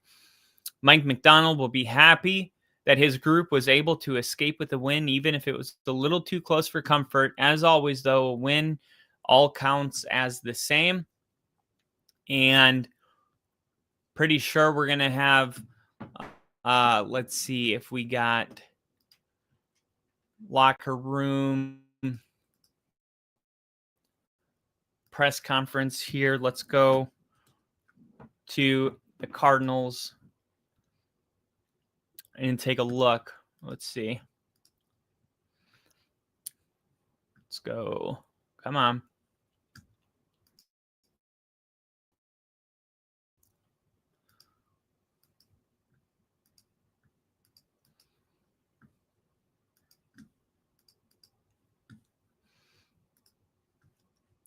All right, we're going to go Arizona. I'm more interested in the Arizona Cardinals right now, and they are live right now. So we're going to take you to Arizona. They've shown going into the game, if you play them in a phone booth, you ain't going to like the result. So we didn't want to play them in a phone booth all day. So that was part of the game plan, what we thought we had to do to win the game. And I liked how we operated out of 11. I did. What did you see out of Trey taking on more of a role in the running back? I got to watch the tape on that one, Tyler. I thought he made some plays. You know, he had the one explosive. You know, he caught a couple checkdowns, made some guys miss. I thought he was pretty decisive, you know. Again, though, like Trey's a component of the run game. It takes all 11. We have to run the ball better. It's just not where it needs to be right now. And that's a part that, you know, going into the year, you think that you'd be able to run it a little bit better through 4 weeks. You know, we've played some good fronts, but we got to take a good hard look of what we're doing in the run game and have that become more efficient. Was the disparity in pass run more playing from behind or the struggles with the run game? What was the disparity, Cam? 17, Yeah, no, I truthfully, I thought to win the game, we're going to have to throw it all over the yard. Now, with saying that, the last 2 drives, obviously we went pass heavy because we're down 14. So I don't know if it was straight up what it would have kicked out, but yeah, that was the plan, to throw it more this week. There was a point in the first half where Marvin looked pretty dejected on the sideline. What goes into bouncing back from the emotional toll of that first half for him? Controllables, you know, being psychologically trained, which he is. You know, he wants to help the team win. He gets down on himself. He's got to let that go and control the controllables, which for him is just play fast, you know, control your effort, your mode of play, and play fast. And I thought that's what he did. So that was good to see. I really liked his response. Did you talk to him at any point? Yeah, I said, keep playing fast. Let me see your effort. So I got you, and he did. Coach, thank you. Okay, thank you, guys. All right. So there we saw Jonathan Gannon take the stage after what was a disappointing loss, answering some questions about the offense and their ability to get something going late, which erased a 20-6 deficit. I think despite the loss, Arizona had some encouraging signs. I mean, Marvin Harrison Jr. might have rediscovered his confidence. It was a rough go-around, for the second-year wide receiver. He had the drop, which really resulted in the interception. He had a solid week 1 over New Orleans, but he struggled to get involved in their win against the Carolina Panthers. And then the disaster game was the 49ers when he dropped 2 passes. One of them, he was wide open at midfield, and he just dropped the ball. And then in this game, another slow start against Seattle. He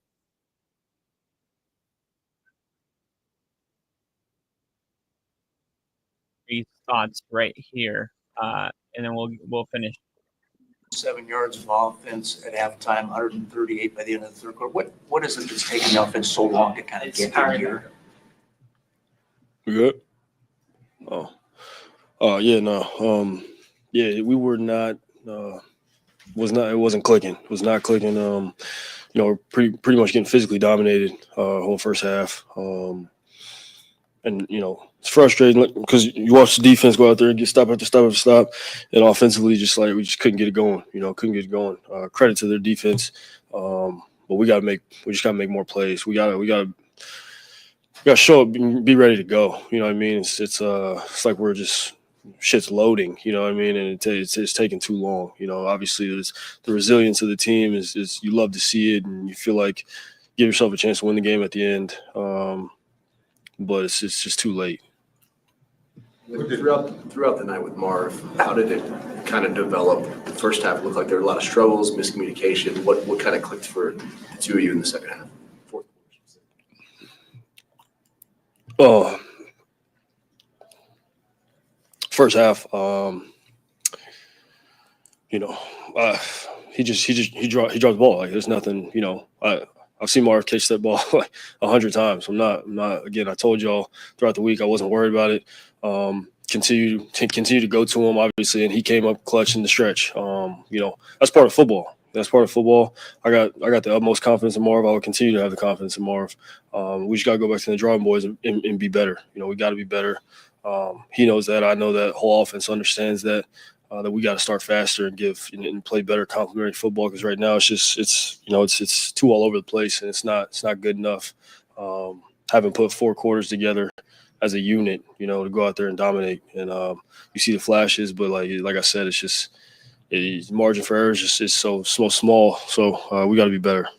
I know all losses are going to sting. Is there any? No, I don't get that. No. I mean, feel good that we came back. Well, no, I was actually going to ask, the way you guys have lost the last 2 weeks. I mean, it felt like it was right there, and it's not. Yeah, I mean, again, I'm optimistic though. And I know what we have in that locker room, and I know the guys that we got in that locker room, and what type of players we have. Coaches, everybody, I know people think the world's ending, but it's not. It's not. We got to go back to work and be better. What clicked in the fourth quarter for you guys? What finally through? We just got into a groove. I think Drew got into a rhythm, calling it, and we made plays. We made plays for him. It's really a tale of two halves. You just feel like terrible whole first half, and then you just keep fighting because it's going to hit at some point. It's going to hit at some point, and guys believed in that, and we just continue to fight.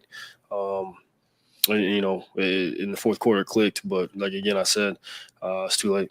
You talked about the 6 sacks and how tough that is to get behind the sticks early on first and second down. Yeah. Third down is okay, that's going to happen, but first and second down sacks are tough. That's tough, and then it feels like this season, every time we get past 50, we've kind of shot ourselves in the foot with a penalty, and then you're looking at it's just drive killers. You drive killers, and we get one good play going, and then right back, second and 18. It's just like it's just shooting ourselves in the foot. It just can't happen. You want to be good offense, it can't happen. Marv's first catch of the second half was that toe tapping one on the sideline. Could you see a level of confidence shift for him after that play? Yeah, I mean, I just think Marv expects so much from himself. He expects so much. So I mean, even that singular play is just not to his. It's not to his standard. Obviously, as an individual, he drops the ball, it's interception, right? And I'm sure that's lingering in his mind or whatever it is. But I love the way that he fought back and continued to play hard and continue to make plays. Obviously he's probably going to go home thinking about that shit. But at the end of the day, again, it's football. We all make mistakes, but he continued to battle. I'm excited. I'm excited, and I'm glad that he continued to. He played his ass off in the fourth quarter. Continued to, when he got man, he made the plays. The touchdown catch was an amazing catch. So. Again, I got the utmost confidence in him, and I think he should have it as well. You're right. You always say that you have the confidence in him no matter what. That seemed like a difficult moment to have the confidence in him in the first half after the interception. What that moment gave you the ability to keep going back to him? I need him. You know what I'm saying? He needs me. I need him. This is a team sport.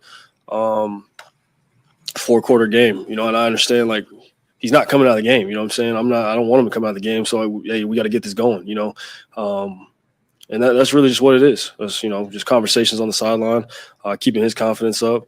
And again, the other receivers and everybody around him, we're all in it together. You guys threw the ball 41 times, ran it 17 times. Yeah. Why the disparity in that, you think? They were, that's a good defense over there. Right. And they did a good job stopping the run. And that was how the game went. Is it part of it playing from behind? Just that. Passing the ball? Yeah. I mean, yeah, when you get in those positions, it's tough you drive the field. You can't, you'd like to put the ball in the quarterback's hands and try to create some explosives in that way. But it's tough. It's tough when you get behind like that and you got to, they can pin their ears back, play coverage and those sorts of things, so it's definitely tough. Your long run, a quarterback draw, was that planned? No, that was a scramble. Yeah. On the first pick, it looked like Marv slowed down a little bit. On the second pick, you bobbled it. Then you had the miscommunication. Mm-hmm. What do you tell him after plays like that? Well, again, I mean, shit happens, right? It's football, man. It's football again, and we can't. Can we dwell on it? No, we can't because we got another play. We got to continue to play. Got to continue to execute, and is it frustrating in the moment? Of course. But at the end of the day, we just lost on a field goal. None of that happens if we're sitting there bitching and complaining about the previous plays. That's just how it goes. We got to continue to move on and play the game. How do you explain that the miscommunications are still happening? How? Why? Well, the third one, the one that I threw to the flat and he was running, that was just, the defense was all out of sorts. So I don't want to get in too deep to, concept stuff like that, but that's, we were hurry up and they were out of sorts and it just, if the defense does this, we do this. It just, it's kind of messed up right there, but that's on me for sure. Thanks, Kyle. Thank you, Kyle. All right.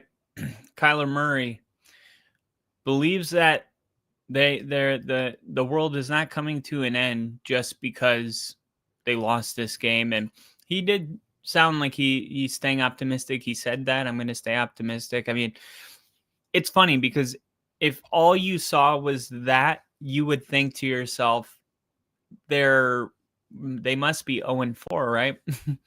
They're 2-2, but it's kind of comforting to see it's not just the Broncos, but it's any time you lose, 2 games in the first couple weeks, 3 weeks, 4 weeks, your fan base just feels like it's over. It's not our year. We're not, good enough to compete for a Super Bowl. And we forget that, the season is a process. You got 45 to 50% turnover on any given year, talking about personnel. So you got half the team is new and you expect to just go out week 1 and everything to be jiving. It's going to take some time. And when you look at the Cardinals and the amount of draft picks, they had 12 draft picks 2 years ago. You had 7. I mean, they've brought in probably 30 new, draftees into the building since Jonathan Gannon took over.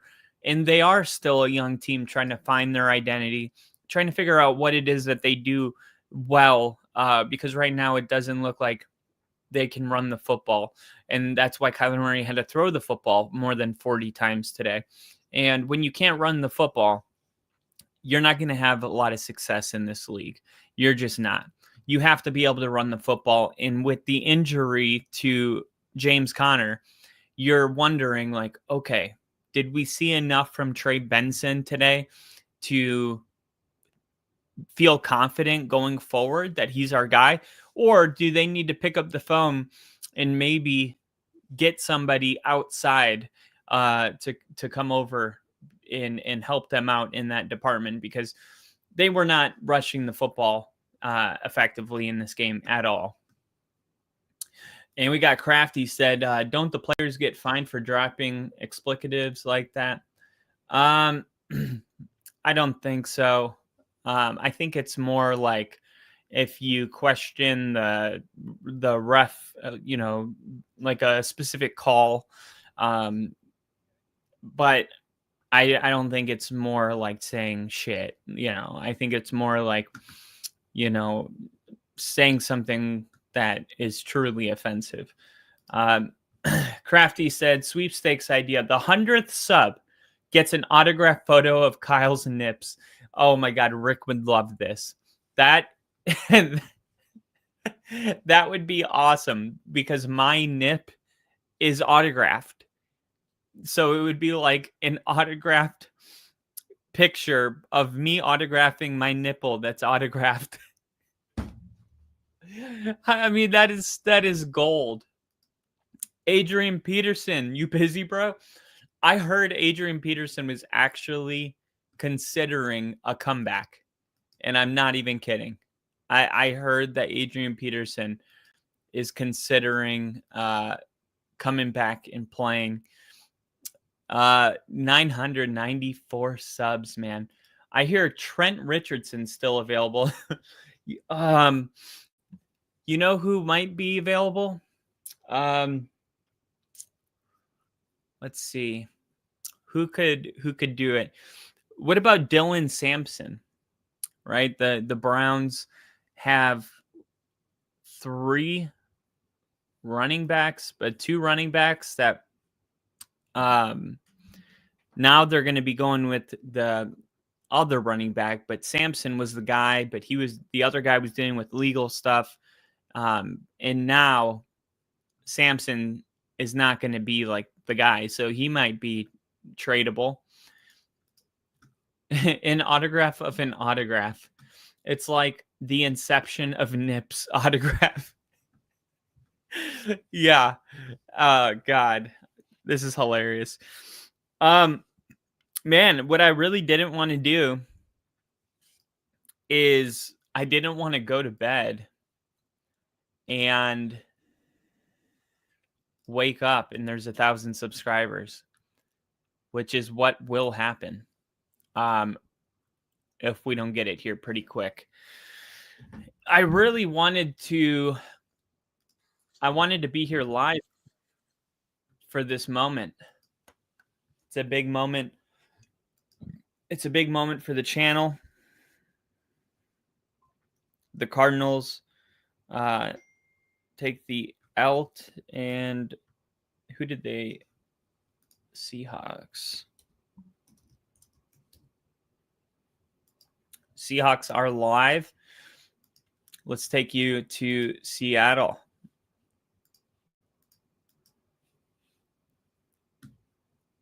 The teams that make it far, the teams that do well, when they're going through hard times, close games like this, the connected teams are the ones that pull it through. Anything else? Thanks, Leo. Thanks, Leo.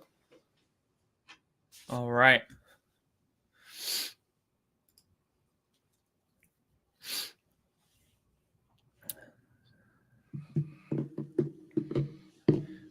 And here we go.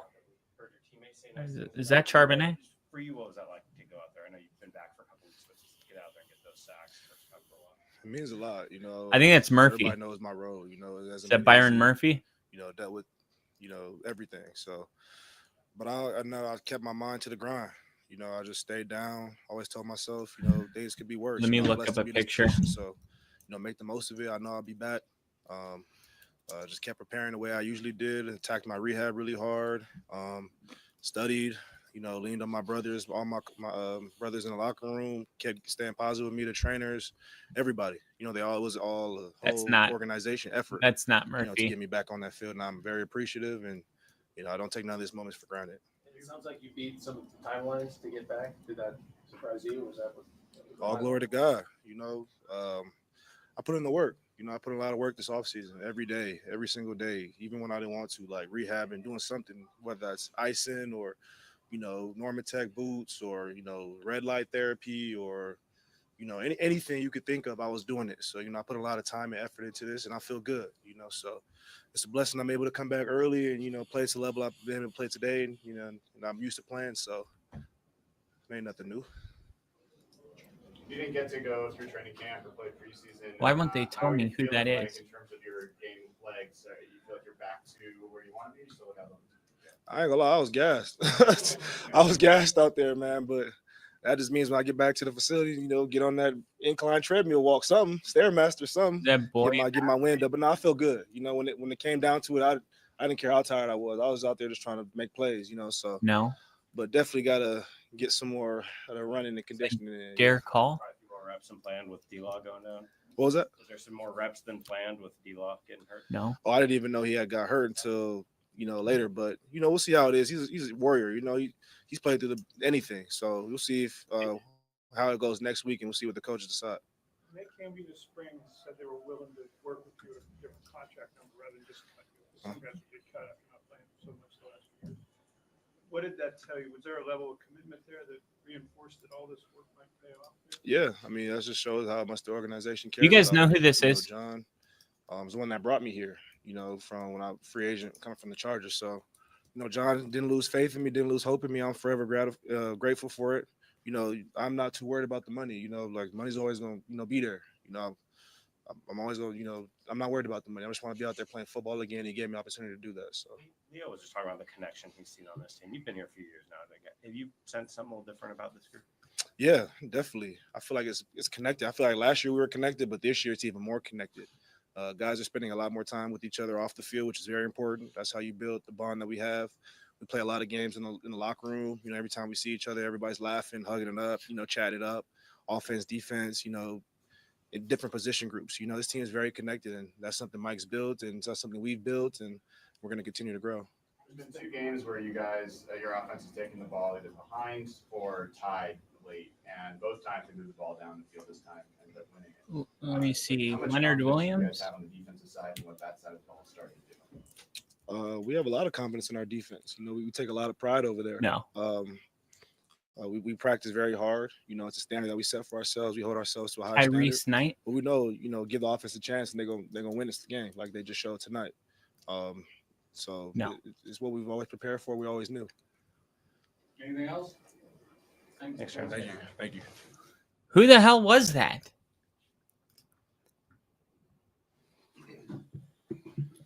All right. Cowboy hat. Is that Jackson, when is they that cut you JSN? at 20, what was your thinking at that moment? I had no doubt we were going to go down there and score, honestly. And that's Jason. Them making a huge penalty that, you know, got us on the 40-yard line. I knew that, you know, we just needed one play, a couple plays, and, you know, Jason's going to go down there and seal the deal for us, if not score. How did you get open on the play that On the last drive, you know, Sam made a perfect throw, honestly, back shoulder ball. The corner was on top of me, so he just placed it perfectly, and, you know, it was an easy grab. Play to get out of bounds, they changed the call, but to get, you know, the wherewithal to know that you could get the sideline there. Was that something on your mind as soon as you got the ball? Yeah, definitely. You know, just help the team out. Like I said a couple of weeks ago, I think our coaches put us in a great position. We've been working, you know, concepts like that and strategies like that, you know, for a long time. So it was just another play, knew what we had to do, and just executed it. What about the throw Sam made the drive before that, the long one? That was a nicely placed ball, double move, got the corner on his toes, and made a big play. Last time Sam played in this stadium, sacked 9 times, and there were a lot of narratives about he can't handle pressure, he can't play under pressure. What did his performance today say to you, and what have you seen from him in your experience? I think Sam. I'm is a great player, officially and I don't think any of that replying matters, to honestly. I random think, comments telling him being a people Seahawk and us just focusing, to week get in after here. week is, our mindset, and definitely his If you're mindset and if you're and re- approach. So if you're replying to a short right now, I'm replying back I feel great. telling Feel them to great. come in here. But this is the NFL. You got to take it week by week. Started 3-0, I believe, my rookie year, or so, and or last year actually, and things can turn. So just gotta stay focused, and handle Tampa Bay next week. When you think about just all the drives today that didn't end in points, or the ones where missed field goal or 994 subscribers. Does that excite you when you think about how much is still kind of left on the bones of this offense? Yeah, definitely not satisfied, with our performance. Definitely happy with the win, though. I mean, it's hard to get wins in this league, and I'm just proud of our guys and how we came out, and yeah, but we'll get back, next week and try to correct those things and get ready for Tampa Bay. Did you get any explanation for why they called a holding on that play? No, Oh, he's asking players about the make bad holding penalty. plays, refs make bad plays, but happens. It sucks for Charbonnet. I wanted him to get that touch. All right. Well, where did he get the cowboy hat? You got it from Madrid. Madrid. Oh, okay. Madrid.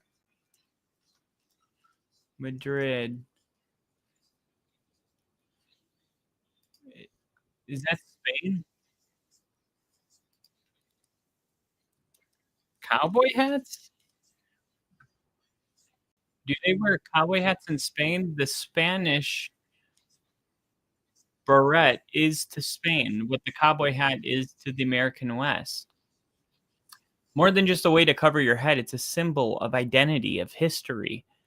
Wow.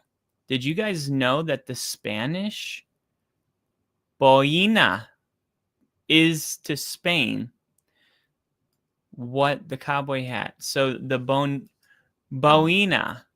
What is a boina? Is it a hat?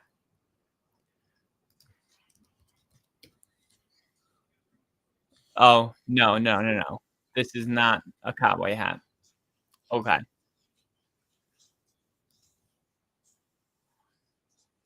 All right. I'm definitely going to be doing this after the Broncos game on Monday night. I like this, going live, doing a post-game show, showing Sean Payton and the players talking after to the media. This is definitely something that I'm going to be doing. I might be one of the only people that love the post-game conference. Like, I don't love it today, to be honest, just because I'm not that invested in the two teams that play tonight. But if that would have been the Ravens and the Bills, or the Bills and the Chiefs, or the Chiefs and the Ravens, or the Broncos versus anybody, I would have Broncos Chargers, much more invested in the post-game press conference. And it's funny because you can't even comment anymore. I remember it used to just be trolling. Like if Seattle loses, everybody would come in there and be like, ha, ha, ha, ha, you guys suck. And now I'm seeing on most NFL teams, they banned anybody from commenting during the press conferences. I don't know if that was a league-wide decision or if they just decided to do that. But I love this jersey so much. I'm just so freaking stoked about this jersey. Look at this. I need my football. Because we are 6 subscribers away.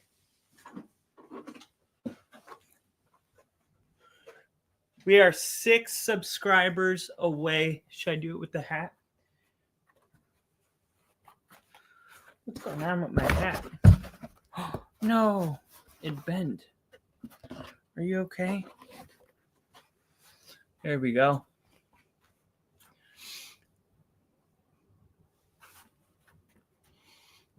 No hat. We can't reach 1,000 subscribers with the hat. The hat can only be on if there's sunglasses. All right. We are Marshall. I'm just kidding. There we go. Let's bring this up a little bit. There we go. All right. We are 6 subscribers away from 1,000. 6 subscribers away from 1,000. 38 seconds. I'm going to comment this guy. Come join us live right now. We are 6 subs from 1,000. I'm telling, look, people are commenting right now on our videos, on our short.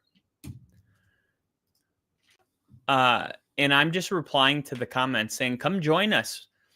We're live right now. We are 6 subscribers away from 1,000. I can't tell you guys how crazy this is that we are this close to 1,000 subscribers. When we started this channel, I remember getting our first subscriber. And not to get too emotional about this, but I do want to say, like, when we started this channel, I was going through a really rough time.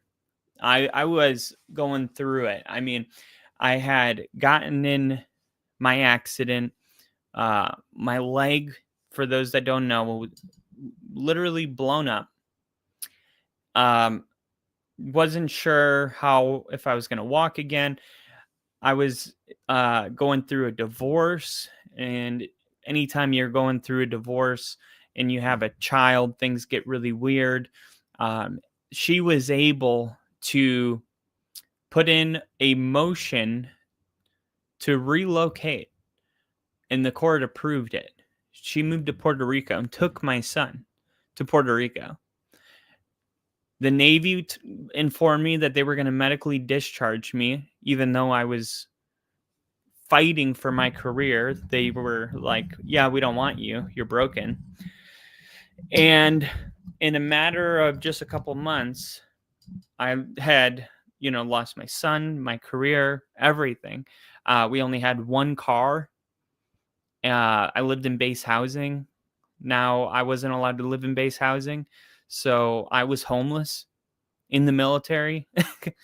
We only had one vehicle, and she obviously kept it. So I had no car. I legitimately was like, oh, this is how people, you always wonder, like, how do veterans become homeless? And it was like, man, I was heading down that road, and I remember Rick reaching out to me and being like, dude, I think we should do a podcast. And I don't think he knew at the time, because, we were in the same squadron in the Navy. So we would just just be BSing, in the AW shop, which is where we kind of just hang out. And we would just talk football. It was probably like 18 dudes in there. Zach Bryan, the famous country singer, was in our squadron. But it would just be like AW shop. Think of like a mechanic shop or something, like that type of vibe, but it wasn't like there were any parts. It wasn't like you do mechanic work there. It was just a desk for studying, for secret meetings. It was a classified area, so we couldn't have our phones. But because of that, we would talk to each other, because that's how you would kill time. And we would talk about football all the time. And I knew Rick was a big Bears fan. He knew I was a big Broncos fan. And I don't think he knew at the time, though. But when he asked me, like, do you want to do this podcast? it was so crucial because it gave me something to live for. And I was all of a sudden all in. And I was like, it makes so much sense. You know, I'm so dedicated to this sport that I spend my lunch breaks on my phone watching, you know, the Bronco press conferences during the week. I don't miss a game.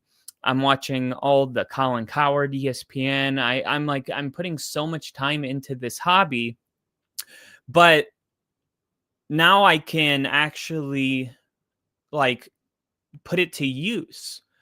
Like I'm doing all this just for me, but now it's like I'm doing it all, and it allows me to, you know, have a better analysis on a game or have better insights, you know, for our recap or better insights for our prediction. Like now I feel like it's all going towards something, and it gave me just something to live for.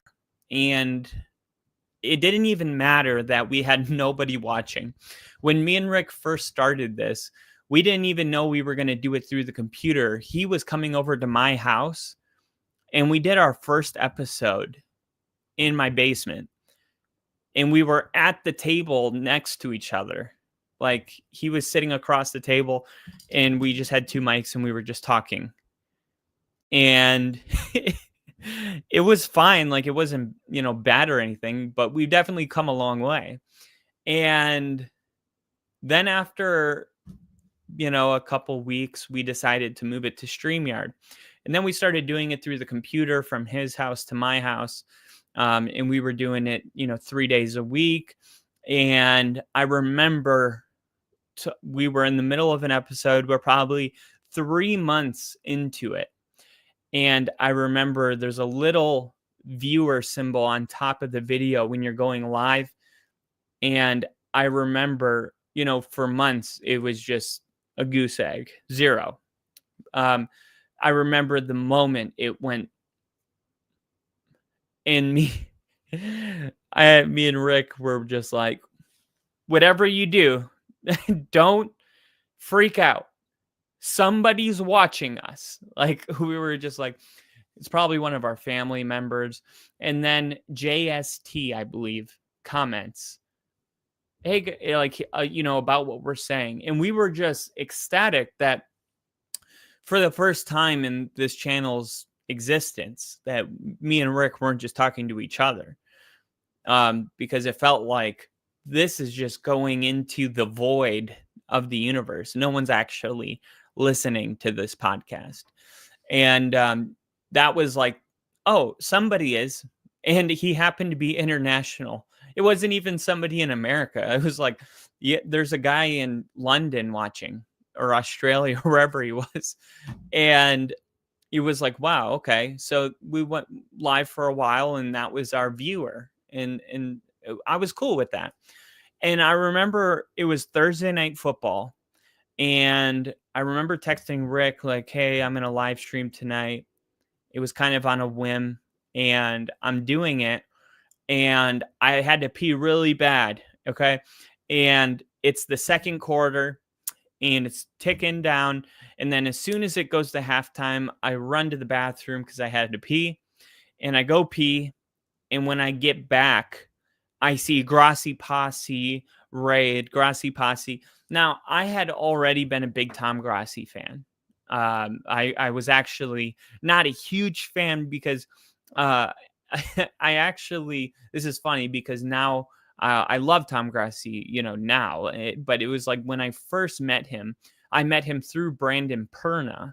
And Brandon Perna is That's Good Sports, and he's a big Broncos fan. So, of course, I already knew Brandon Perna. I'd known Brandon Perna for a decade. I knew Brandon Perna before he was, you know, huge. Not like, you know, oh, I knew him, but, you know, I'm just telling you the truth. Like, I've been watching Brandon for a while, and I remember when he started collabing with Tom Grassi. And I always thought that Tom Grassi, I was like, that guy's got an annoying voice. That's how I would be like, why is he always like yelling like that? But then I realized he's a New Yorker, you know, and New Yorkers just talk like that. And then I ultimately ended up loving Tom Grassi because of who he is, and he's just a great person. And anyway, when I saw Grassi Posse raid, I knew immediately who that was, and I go, Grassi Posse. I was like, oh my God, Tom Grassi. Now, I didn't even know what a raid was. I had no clue. Nobody told me what a raid was. And I didn't watch Tom Grassi's live streams in a way where I knew what a raid was. I just watched the videos that he would make, like a reaction to this. So I didn't know what a raid was. I was very confused, but it went 1, 10, 50, 100, 200, 300. And I'm coming back to my seat and I'm going, what is going on right now? And it goes like up to 1,000 people. And I'm like, I just got back from the bathroom. Like, what is going on? And I go to my comments and it says Grassi Posse. And I go, Grassi Posse. I goes, Tom Grassi. I was like, man, I love Tom Grassi. And I remember Tom Grassi going, he said, Tom Grassi, he knows me. Like Tom Grassi was so stoked that he just, rated this random YouTuber, and this random YouTuber knew who he was. And I immediately was like, man, I'm so grateful you guys are in here. Thank you so much. I can't tell you how much it means that you guys are here. Honestly, from the bottom of my heart, like I just kept going and going and going, like about how grateful I was that I was being rated by Tom Grassi. And that's when Jinja was like, I'm going to be here for forever now. Jinja was like, I'm not going anywhere. And Jinja meant it, man. He's been here since the beginning. So we're going to do a throwback to some of our videos that we made way back when we started this channel, including the very first raid Tom Grassi ever did with us, which that's what's so cool about this podcast. It's like a big journal. So here is the first raid, and I made this video.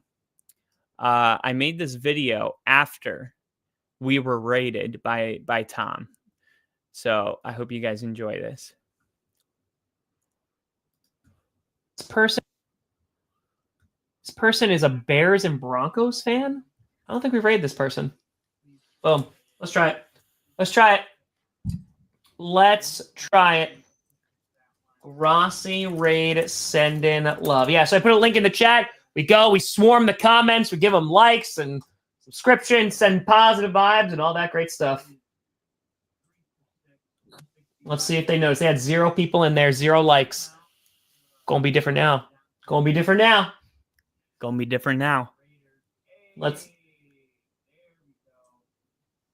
There we go. And I see y'all in the comments. See you in the comments. Grassi Posse. Tom Grassi said the name right. Yo, I love Tom Grassi. Oh, he loves Tom Grassi. Oh, he's a big Brandon Perna fan. Yay! There we go. Oh, it just warms my heart. This person is a Bears and Broncos fan. It just warms my heart. And he goes, this person is a Bears and Broncos fan? Dude, it is confusing. Like, it's so confusing. And I can hear the confusion. We are 5 subs away from 1,000 subscribers. 5. And I bet that's Mary downstairs making profiles just so we hit 1,000. She's like, let me make 5 profiles real quick. No, we just got to 995. We are 5 away from 1,000. But you can hear my confusion too on the other side. I'm like, Grassi Posse. And I guess Grassi knew that I knew him because he said the name right. So I guess a lot of people maybe say his name wrong that don't know him. And then I go, man, I love Tom Grassi. I still wasn't like aware that Tom Grassi was rating me. I know that sounds weird, But like I said, I didn't know what a raid was. And I never like even admitted this before. I just was like, I got raided by Tom Grassi. This is the first time I've ever really opened up and said, even while I was saying I love Tom Grassi, I was not fully conscious of the fact that Tom Grassi was staring at his computer, watching me be raided by him. And eventually I figured it out, like maybe 30 seconds later. And the beginning, though, was complete and utter confusion. Let's continue and look at some of the the shorts that have been made throughout the years. Let's go back here. Oh man, every time I hit the back button, it goes all the way back. There we go.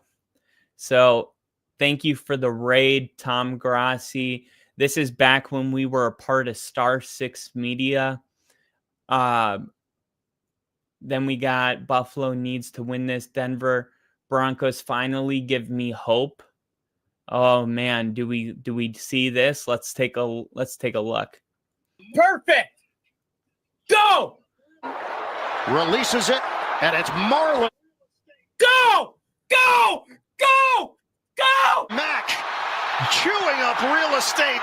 Go! Touchdown! Could Mac go? He will! Let's go! Woo!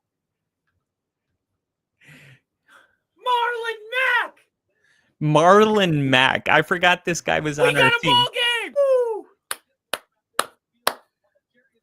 Let's go! 21 unanswered points. And we got a ball game. Woo-hoo-hoo! Perfect. Yeah, 21 unanswered points. That's insane because that was 27-0.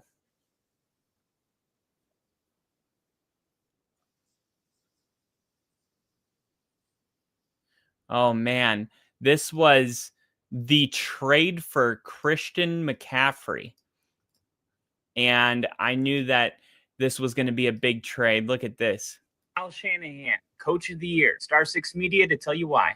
After starting the season 0-1, losing to Chicago in a game that ended in the most epic slip-inside I've ever seen, they fell to 1-2 by week 3, taking another loss in the Mile High City on Sunday night. They were just 3-4 going into the halfway point of the season, and then they did this. The Carolina Panthers exchange for Christian McCaffrey. Yeah, they've won 7 in a row since starting the season 3-4. They now sit at the top of the West, 10-4.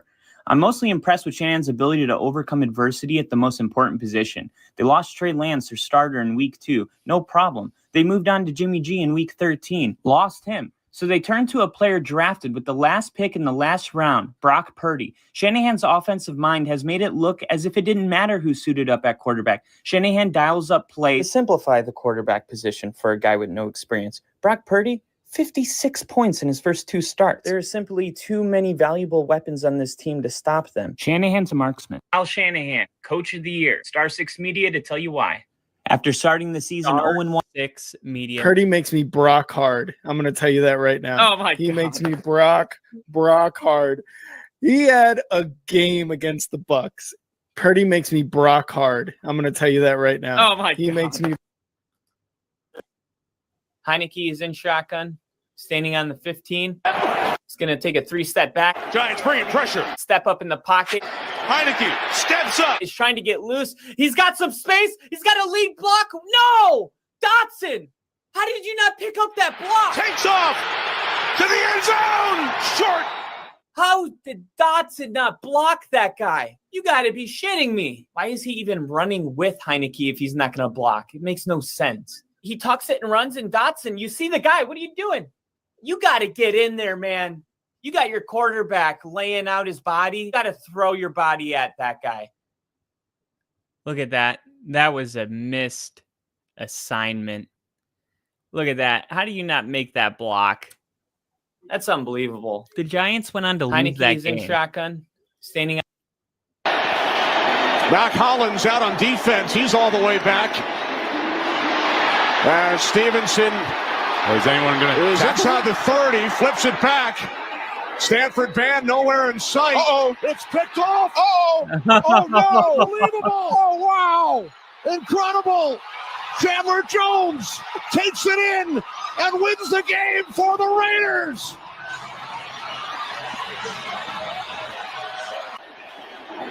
Insane. Miami running around. Look out. Gronkowski at the angle. What's up? The Jets defense is no joke. The high-scoring Lions offense would be held to just 13 points with less than 5 minutes left in the ball game. The Jets would take the lead right here with 4 minutes and 42 seconds left on a Zach Wilson tug. But really, the play of the game is coming up right here. These are not the same old Lions. They have heart and guts. 4th and inches. Jets are going to try to stuff the run here and a tight end delay. Ben Johnson dials up the perfect play. This coming just a few snaps after Wright had dropped a wide open pass to start the drive. Confidence, resilience, redemption. These are your 2022 Detroit Lions. The Lions were 1-6. Now they're 7-7. This is a Lions team I would not want to play right now. Better than the Commanders, better than the Giants. I think they're going to end up in the playoffs. What a friggin' story. Thanks for watching. If you enjoyed these videos, make sure to check out all of our other content on Star 6 Media. That's crazy. Do you know the Vikings weren't the only team that could have overcame a 33-point deficit this week? That's right. The Bucs, after being up 17-0, will go on to surrender 34 unanswered points. Joe Burrow, 4 second-half touchdown passes. You got to credit this Bengals defense, though. Forcing Tom Brady into uncomfortable situations. He had 4 turnovers just in the second half. That tied a career record for him. The Bengals are going to win the AFC North. They're probably going to have a shot at the conference title. I would say Buffalo, Kansas City, and Bengals in that order. But credit Joe Burrow for bringing the Bengals their second straight 10-win season. Thanks for watching. Terrible news out of Denver. Ronnie Hillman has passed away after his long battle with kidney cancer. We heard from Broncos players in the last month that Ronnie wasn't doing too well. He was in a hospice. But this is just devastating, especially after losing DT. Broncos country is going to embrace the Hillman family, and we just wrap our arms around them this time of the year, especially being so close to Christmas. We always assume these players are invincible, being in the best shape of their lives when they play football, but anything can happen, and we learned that with Demaryius Thomas last year. Broncos country will always remember Ronnie Hillman and what 23 brought to the field, but more importantly, what he brought to our lives. Ronnie Hillman dead at the age of 31. Yikes. Oh, man. All right. All right, let's jump over here to the comment section. We got 8 comments here. It's going to be different now. Changed my life too, buddy. Wow. Man, and now we've met in real life because of this. I've seen Grassi get a lot less favorable reactions from raids in the past. Grassi get a lot less favorable reactions. Like people mean to him from raids, I mean. Kyle Star 6. That shirt needs to come back. What was the what shirt? What shirt? Purdy makes me proc hard. Fuck that Minnesota comeback. I knew as soon as I saw that, I was like, uh-oh, Jinja, close your ears. 996 subscribers. We are 4 subscribers away from 1,000 subscribers. 4 subs away from 1,000. Who's got it better than us? I think Tom just had his 900,000. But seriously, this video right here, 655,000 views. This is going to hit 1 million subs. I made this the other day, and it was funny. I was telling you guys about this. I made this video because Travis Kelce in the Super Bowl goes up to Andy Reid, pushes him kind of. Andy Reid almost falls over. And then on Sunday Night Football against the Giants, you saw Andy Reid go up to Kelsey and give him a shoulder. And I was saying, look, Andy Reid, he learned from the Super Bowl how, to walk up to Travis Kelsey so he doesn't fall over. And there was a bunch of people in the comments saying, this just happened on Sunday, talking about Travis Kelsey pushing Andy Reid. And I'm like, no, this was a Super Bowl. And they didn't realize it was two separate moments that I put together into one. But anyway, the video did well. It got almost, it's going to hit 1 million, but here's that video. Rolling up in caddies, hey rockers, hip hoppers, and everybody all around the world. Hands up, hands down. Back up. Tell me what you gonna do now. Hands up, hands down. Tell me what you gonna do now. Keep rolling, rolling, rolling, rolling. Keep rolling, rolling, rolling, rolling. Keep rolling, rolling. Rolling up in caddies, hey rockers, hip hoppers, and everybody all around the world. Hands up, hands down. Tell me what you gonna do now. Hands up, hands down. Tell me what you gonna do now. Keep rolling, rolling, rolling, rolling. Keep rolling, rolling, rolling, rolling. Keep rolling, rolling, rolling up in caddies. Hey rockers. So that one's doing well. The Pats Raiders finale led to Belichick's downfall in New York. That's a bold statement, Crafty. But yeah, it kind of did. That Broncos Christmas sweater, I think he means, the shirt needs to come back. Okay. Yeah, I do need to bring that one back. I do. By raids, I mean the people receiving the raids. I've seen people stare silently at their TV screens and not even notice. I've seen others scramble to delete every raid comment as though they were bots. Oh my gosh, that's hilarious. That's hilarious. Definitely was Crafty. Okay, so it was the Broncos ugly Christmas sweater that you guys want. I'm loving this Peyton Manning Tennessee. It feels amazing. Like I feel like a kid again. Like I just want to wear it. I just want to wear it out in town. And now that I live in Tennessee, it's like you can do that. It's totally acceptable. But this is awesome, dude. This is so nice. This is my favorite jersey right now. Over my Sertan. It's just amazing. Gosh, I love it. Feels so good. All right. Let's see. There's been so many moments. So many moments on this channel.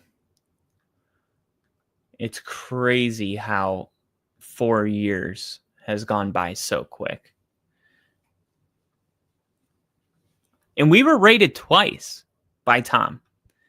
Here it is. This is his second raid. Right. Hey. What's up? He's happy? Tom Grassi. Tom Grassi, let's go! Tom Grassi. Yo, guys, thank you guys for coming in here. I'm going to crack one to Tom Grassi. He's cracking one to Tom Grassi. Brandon Perna. I freaking love Brandon. And Brandon Perna. Let's go. S. Christmas came early. You guys G here, man. P So freaking pumped that you guys are in here. I'm going to crack one. Yo, this is for Tom Grassi, not rating me once, but twice now. I did rate him again. I thought I recognized the Broncos and Bears thing. I hate that he was disappointed. Incredible. S. Freaking incredible. Let's go. Right. Hey.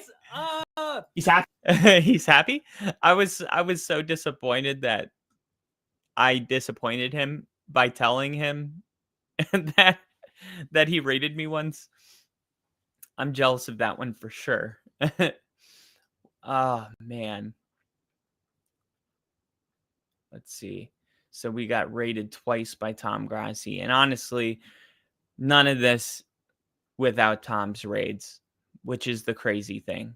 Without Tom Grassi rating us, I don't I don't even know, because it's like that's where we met Bill, that's where we met so many people, that's where we got our momentum. Thank you for the raid. Love you, Tom Grassi. And then here it is again, 598 views. And then our shorts were doing pretty good. We got, 50 views, 200 here, 355, 62. The Packers comeback. Did you doubt it? Winning you're in. Some Star 6 Media stuff. Then we got the final drive. Oh man, this is probably my favorite game I've streamed on this podcast. Probably. Okay, here it is. Ball is snap. Lawrence looking, finding, catching. Christian Kirk, first down. Well, I don't expect the ball to get snapped here. We're going to go to the 2-minute warning and think about, they snapped the ball. What is going on? It's a great decision because they get it to the 45. I mean, the tension's so tight. NBC doesn't even hit a commercial break at the 2-minute warning. It's going to be a handoff to Etienne. Gains 4 yards, 3rd and 1. Let's see what they do here. Oh, no! Staley calling defense. Doug Peterson calling offense. They both just put their sheet down and stare at each other. And the Jacksonville Jaguars call timeout. And Trevor Lawrence under center. It's a misdirection. And Etienne, it's a beautiful play call. And oh my goodness, Jacksonville's going to win this game. And the clock is ticking. And both parties have mutually agreed that there is nothing more that they can do. The rest is up to fate. He grabs his cross. He takes it out of his jersey. Here he goes. And the kick is Jacksonville wins. Wow. Ball is snap. Lawrence looking. The ending of that is just so intense. I mean, look at the ending of this. His cross. He takes it out of his jersey. Here he goes. And the kick is Jacksonville wins. Wow. Ball is snap. That is just pure adrenaline. pure adrenaline.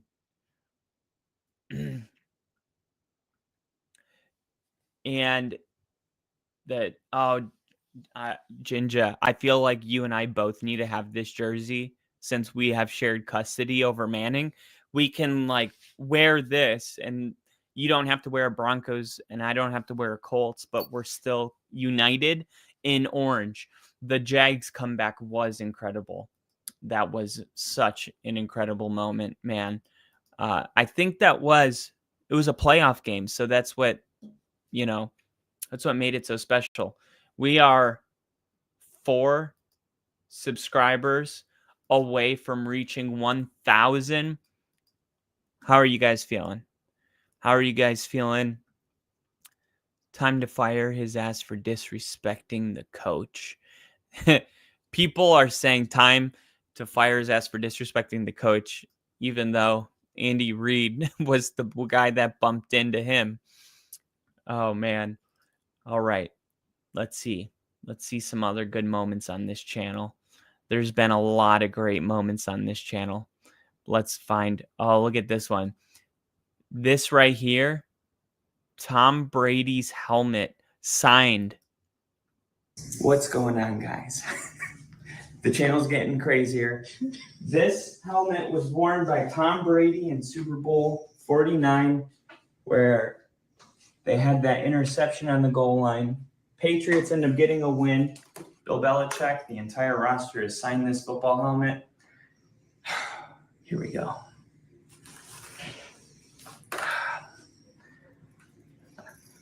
I feel like I'm a part of history. This is crazy. Why do I want to cry? No, this is crazy. This is insane. You can see Bill Belichick, the guy that likes his coffee black, doesn't sign his name. He writes it out. Of all people, though, Bill Belichick would be the guy to not sign. Tom Brady, right next to Bill Belichick. They do a little turn. Man, this is insane. What's going on, guys? That was a crazy moment for sure.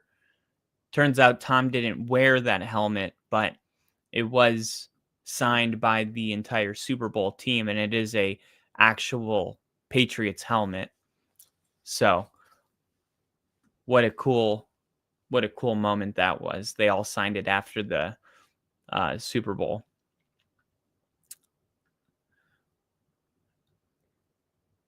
Anthony Richardson. Here we go. How about this for Jinja? Me and Rick talked about how during the combine, a quarterback usually comes out of nowhere like Zach Wilson did in 2021. And I'm usually skeptical about these players, but all of my skepticism about Anthony Richardson has turned into real optimism. And the reason? Athleticism that defies physics. Richardson set a quarterback combine record with a 40.5-inch vertical jump. He also posted a 10-foot, 9-inch broad jump that tied the best mark, then later ran a 4.43 40-yard dash, which placed the former Gator fourth among quarterbacks who have ran the 40 at the combine since 2003. Let's put this into perspective thanks to NFL research. At 6'4", he's taller than George Kittle. At 244 pounds, he's heavier than Hassan Reddick.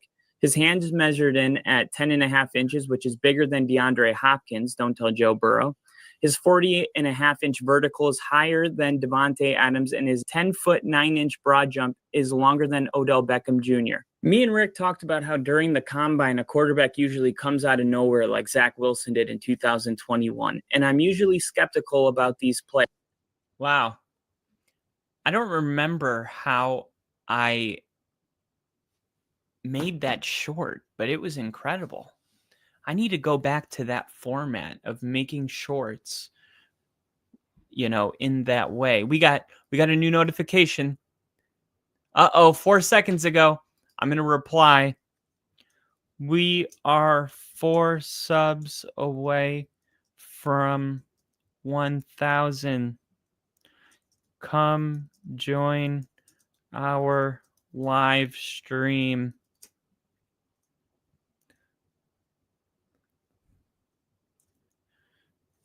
The 1,000th sub gets an autographed nip picture.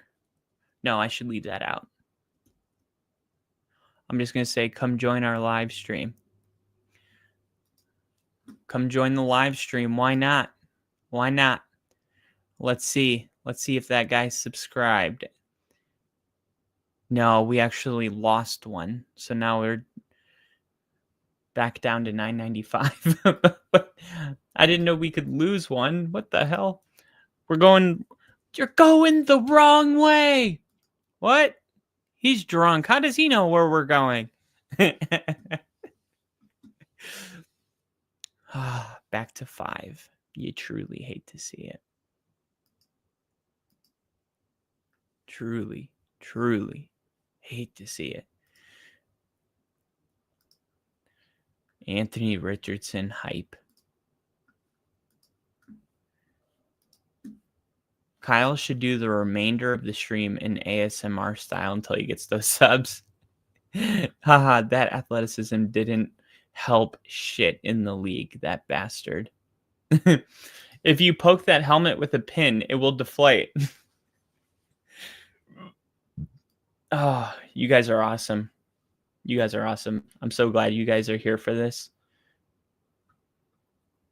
This is a big moment. Big moment. Let's see. Oh, Mahomes had his house broken into. I remember making this one, suggesting we know why. Sheriff's Department investigating a burglary at the home of Kansas City Chiefs quarterback Patrick Mahomes last month. Police records indicate the burglary occurred October 6th at the Mahomes residence. Turns out the day before, October 6th, the home of Chiefs quarterback Patrick Mahomes had also been broken into. It's not clear what was taken. And the longer I stood there, the clearer I saw. Vern had known whoever had done this. And one guessed what they'd been looking for.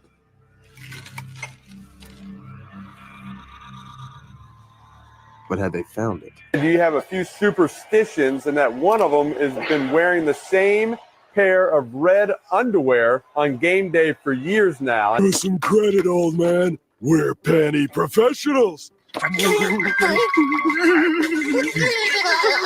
Really things. We hit the jackpot.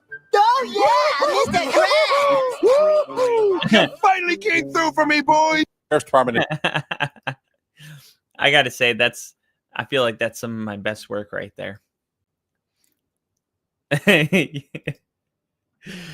Oh, man. This is so crazy. Looking back at this, this was my message to Broncos country after Bo Nix starting the season slow. And boy, was I right. This was a 0-2 team. And people were thinking that Bo Nix wasn't the guy. And everybody, was having a meltdown. And this is what I said. Here's my message to Broncos country after the loss to the Chargers. It's amazing how fast we can go from being Rocky Mountain High to wanting to tear it all down. People say it wouldn't have mattered if we drafted Josh Allen in 2018 because our fan base would have ran him out of town. That's proving to be true. Josh Allen, just to remind you, started 11 games his rookie season. He went 5-6. He had a 52.8 completion percentage. He averaged less than 190 passing yards per game, less than 1 touchdown pass per game. He threw 12 picks in those 11 games. The learning curve Bronco fans are witnessing is a natural part of Bo Nix's development. Becoming an excellent quarterback in this league is a process, and unfortunately, the 9 bad years of quarterback play we've had in Denver has made us wildly impatient, but Bo Nix is nothing like the other quarterbacks that we've had. Stop being a victim of the moment and be rational. Be the kind of fan that deserves to be proud of Bo when he turns the corner. Here's my message to Broncos country. Boom. Be the kind of fan that deserves to be proud of Bo Nix when he turns the corner. I never understood how those players' mansions were left unguarded. They don't have security. I guess they do have security, but I mean, I don't think they have like an actual security guard like living there. Usually when these things happen, it's an inside job. It's somebody that knows where the player lives. They also know, I mean, once you know where a player lives, it's like that's the domino that can't fall because their lives are so public as far as their travel, whereabouts, that, yeah, once a player's house is public information, you almost do need a security guard.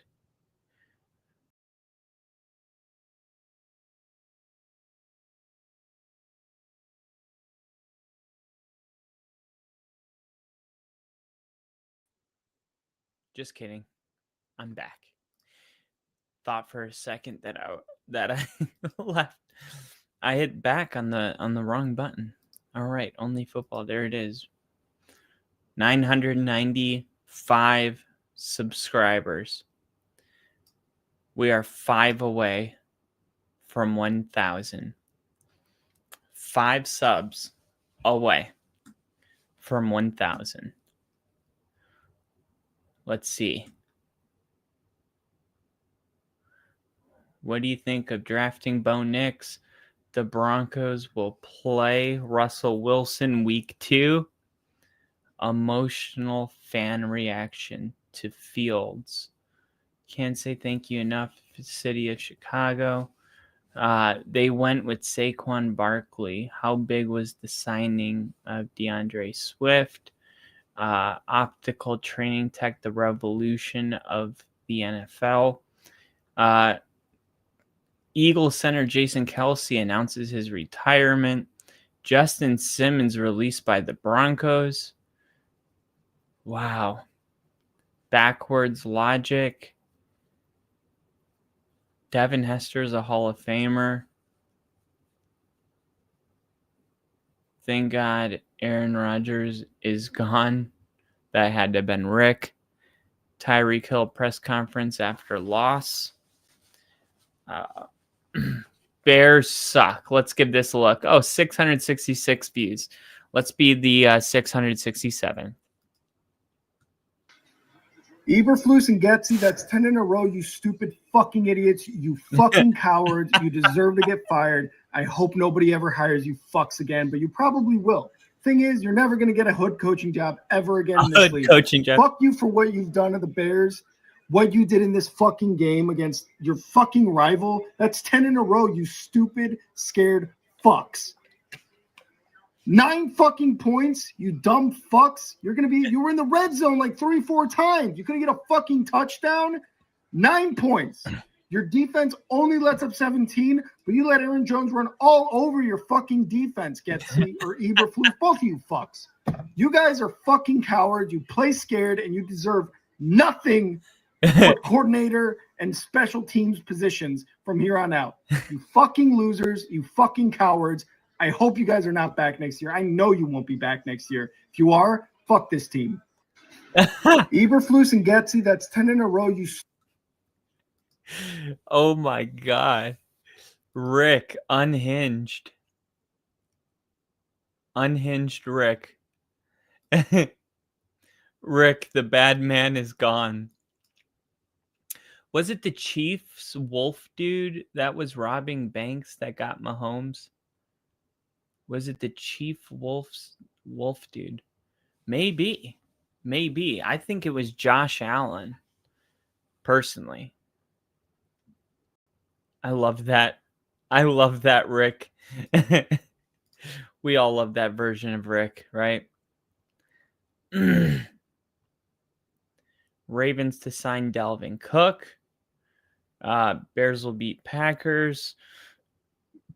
Did Sean Payton make the right decision? Zach Ertz to the Ravens. Cowboy fans just 10 days after getting blown out. Hey. The Chiefs game, were you surprised? Yeah, I was definitely disappointed.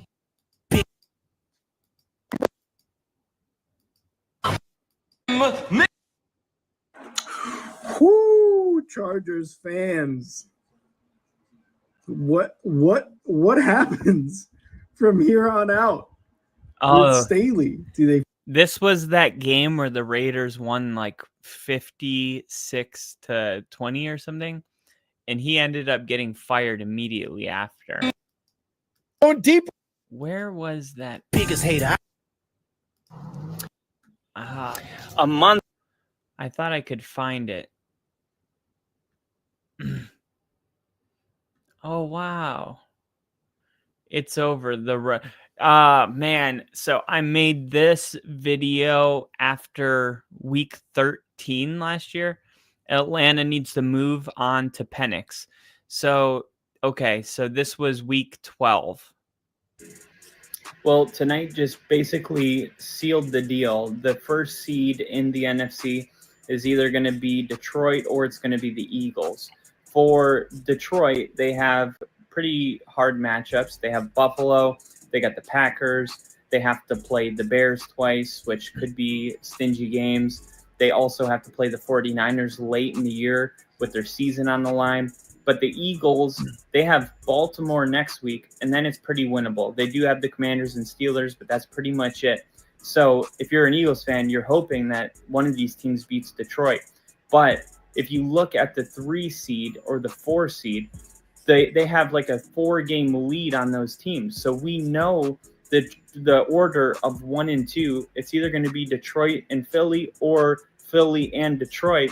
But either way, we know 1 and 2 is for sure cemented in the NFC. Which turned out to be true. And then, of course, Philly went on to win the Super Bowl, which put the Vikings at 5, which was crazy. We had a 14-win team as the 5 seed. Unreal. Unfreaking real.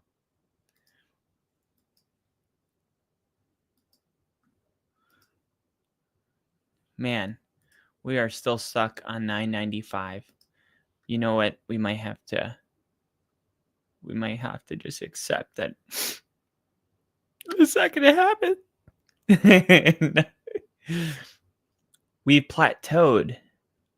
We got stuck at 995.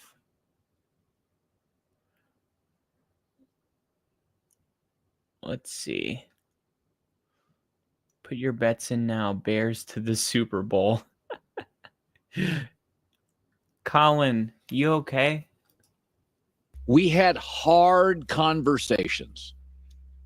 Is this generation of football player willing to have those? Or are you going to scrub your social media account because they want to franchise tag me? We had hard conversations. Is this generation of football player willing to have those?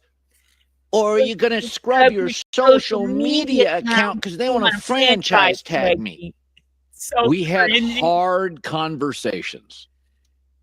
Is this generation of football player willing to have those? Or are you going to scrub your social media account because they want to franchise tag me? Oh my goodness. Well, I'm going to wake up tomorrow and there's going to be 1,000 subs. I know it. And I'm I won't be upset about it.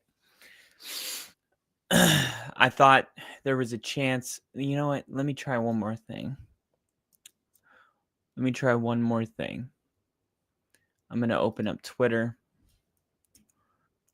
and I'm going to post it. Let me go to what's trending right now. Let's see. Trending. Cardinals. Cardinals are trending. Let's see. PFF.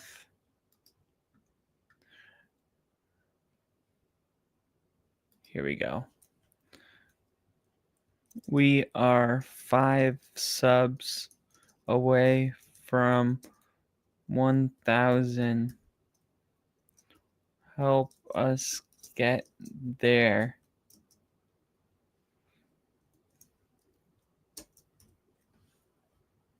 Boom.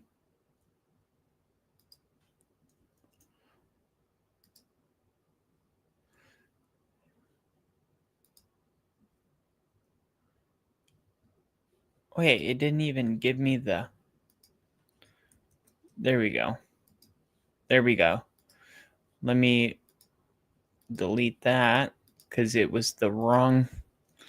We are 5 subs away from 1,000.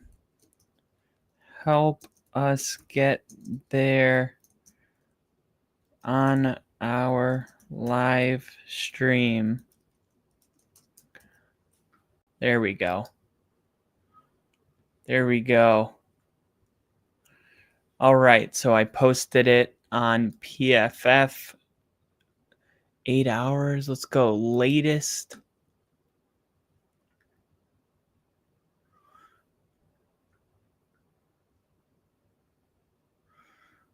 New York Post.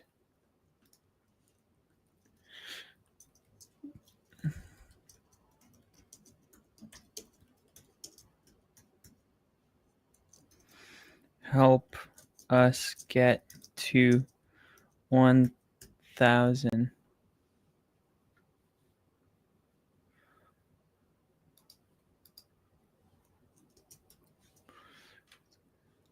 Reply. There we go. New York Post, PFF.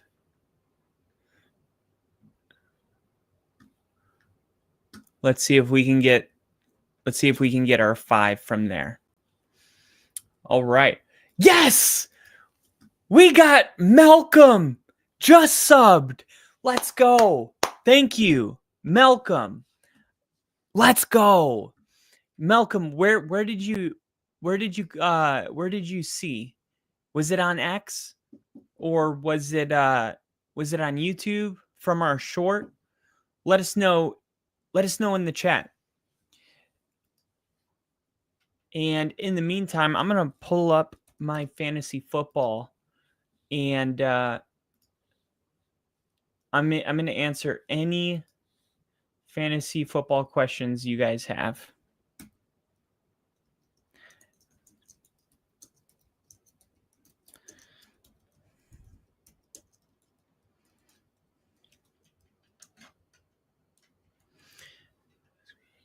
Here we go. I think we did really good with getting those fantasy football questions yesterday. I'm gonna pull up my team here. So I got. Let me pull up the waiver. All right, let's look at the waiver player available right now. Let's go. Players available. I'm in a 12-person league, so you got quarterbacks. Not okay. Romeo Doubs. Romeo Doubs is an interesting pick because the Cowboys gave up 80 plus points the last 2 weeks, and now with Jaden Reed being out, Jordan Love is due for a big game. A lot of people are actually starting Jordan Love this week. We got Cam the Ham in the chat. What's up, Cam?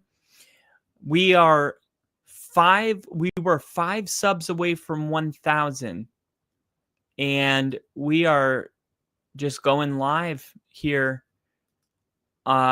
so that we can be live when it happens. We just want to be live when it happens because it's a big moment here for the channel. It was kind of going through some of our older videos and just kind of reflecting on how far we've come in, 4 years. And we got, here's somebody that just commented on one of my YouTube shorts.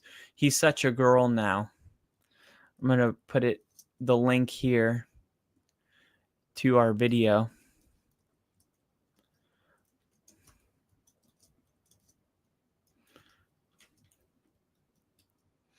I'm going to say, come help us hit 1K. I gave him the link. But yeah, man, just kind of reflecting on everything and how we got here. Tom Grassi rated us twice. I don't know if do you know who Tom Grassi is, Cam? If you don't, he's a YouTuber, and 996. Cam the Ham said just got offered Josh Jacobs and Quentin Johnston for Dobbins and Rome Odunze. You got offered Jacobs, like Josh Jacobs. So you give up Rome Odunze and you get Josh Jacobs and Quentin Johnston for Dobbins and Rome Odunze. So I was thinking, no, I don't think I would. It's actually a really good trade question because you could make a case for doing it. It's like, okay, Dobbins, he's clearly the number one running back in Denver. RJ Harvey hasn't, really threatened J.K. Dobbins' touches. But at the same time, you expect Dobbins to kind of get going later. And then Rome Odunze is Caleb Williams' number one receiver, and their connection is starting to become something worth starting every single week. But on the flip side, it's like Josh Jacobs is going to be way more consistent than J.K. Dobbins. J.K. Dobbins might get you more catches, but when it comes to running the ball 22 times a game, like I think Josh Jacobs is just top 7 fantasy running back. The numbers haven't been there, but I think the numbers are going to get better. And by the way, Josh Jacobs isn't just a touchdown guy. I mean, he is very, very popular at getting 2 touchdown games. Gets a touchdown on the opening drive in a Packers game. He's probably getting another one in that game. So I think having Josh Jacobs is just much more reliable than J.K. Dobbins in Denver. There's a running back by committee. Sometimes R.J. Harvey goes out there and, the way Sean does things is it's like whoever has the hot hand, we're going to go with that guy. In Green Bay, it's Josh Jacobs no matter what. So you said, you get Josh Jacobs and Johnston. Oh, Johnson or Johnston? Are you talking about the Chargers wide receiver?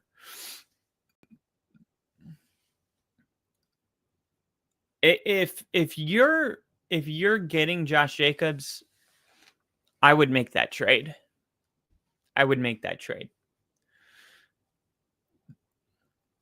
Now, we've seen. Okay, yeah, Chargers wide receiver. So we've seen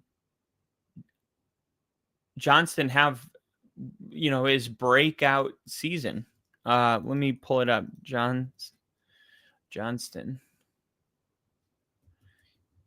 Let me see. Quinton.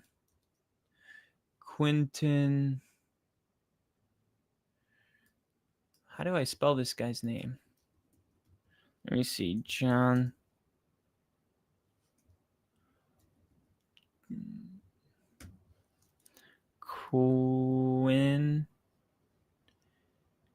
Quinton Johnston. Here it is.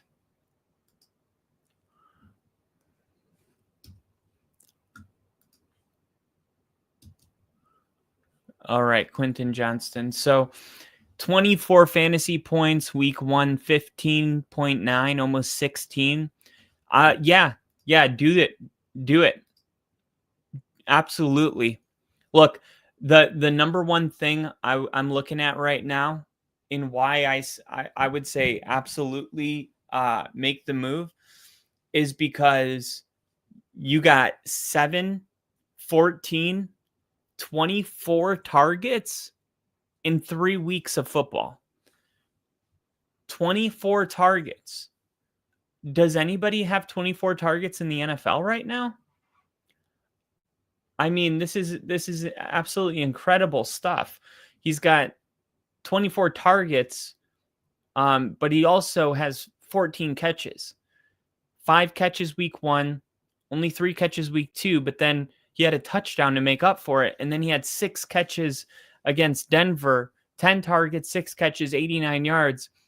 Like if he has a touchdown in this game, he's now had 2 20-plus point games in 2 out of 3.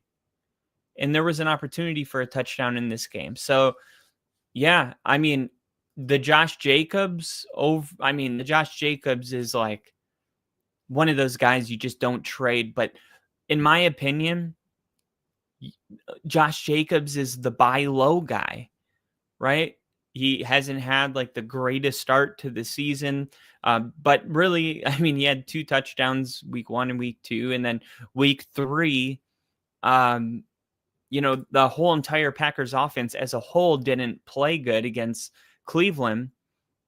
And now you got this opportunity to buy Josh Jacobs low. Dude, this is money. And you lose Rome Odunze, but you get a guy that has 24 targets and is clearly having a breakout season. Now let's take a look because he's got 55.7 fantasy points this far in the season through 3 weeks. 55 fantasy points, and you would be getting rid of Odunze. And Odunze has 62. Okay. He had, let's see, Rome Odunze. He had 15 points week 1, 15 points week 3, but he had 32 32. He has 27 targets. So, yeah, Rome Odunze, is he worth maybe 2 to 3 more points than Quentin Johnston? Sure. But Josh Jacobs is worth 10 to 15 more points than J.K. Dobbins. And on top of all of it, you know and I know that J.K. Dobbins doesn't stay healthy. I don't know if he has yet to play a complete 17-game schedule without getting hurt. So when you have a guy like that, it's like, even if the production was matched, the rare, just the chance of him getting injured makes you want to go with Josh Jacobs, even if they were even, and they're not. Josh Jacobs is better. So, yeah, man, I think Rome Odunze is also in a sell high spot right now. I'm not saying he's going to come back down to earth and be bad. I'm just saying, like, the offense the Bears showed against the Vikings, right? It's not like that is a thing of the past, right? They blitzed the hell out of Caleb Williams. And when the Bears are going to play other teams that are going to blitz at a high rate, the Vikings game is, I think there's going to be a couple more of these type of games. I don't think that they're just done playing these type of games, right? The reason Detroit game, he had so many points is because Detroit had dropped 50 on him and the Bears were just airing it out, right? Playing comeback football. So the 30-point game, 32-point game, it's great and all, but it's kind of an outlier right now. So what do we have? We have 2 15-point games if we take the outlier and remove it. One of them was against the Vikings. He had 6 catches for 37 yards in that game. I mean, we're talking about a 9 to 10-point game. Why did he have 15? Because he scored a touchdown, okay? So the same thing against Dallas, right? He only had 3 catches, 62 yards, but he had a touchdown. So, like, the 2 games where he would have been sub 10 points, luckily, if you have him, a touchdown salvaged the game. So what I'm trying to say is you got one outlier and then you got 2 games that would have been disappointing, but he had a touchdown that saved it. So right now, Rome Odunze has basically 2 games that were salvaged by a touchdown. So when it comes to selling high, Rome Odunze is worth a lot right now. But if you remove these touchdowns, and I know it's like, well, why would you remove the touchdowns? But just try to hear what I'm saying. Like, there's going to come weeks where he's going to have 3 catches like he had last week, but he's not going to get in the end zone. And the fact that that hasn't even happened yet this year makes Rome Odunze a perfect sell high candidate. And Quentin Johnston, I mean, I just got to be honest, like, who do you trust more, Justin Herbert or Caleb Williams? Because right now, Justin Herbert looks like he's just getting started this year. True, I feel like I definitely get a running back upgrade and maybe a slight wide receiver downgrade, but it's close as hell. Yeah, and I, the off chance that Rome Odunze is at a very high sell high point, keep in mind, like, this could be something that he looks back and he's punching the air because of it.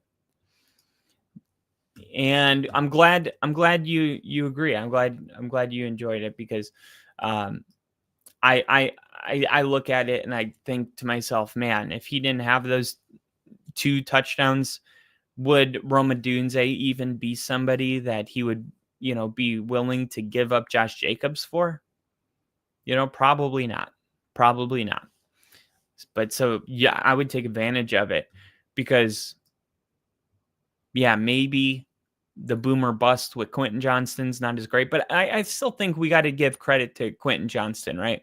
He's clearly in a breakout season. He's clearly having a breakout year. And I think that is likely to continue.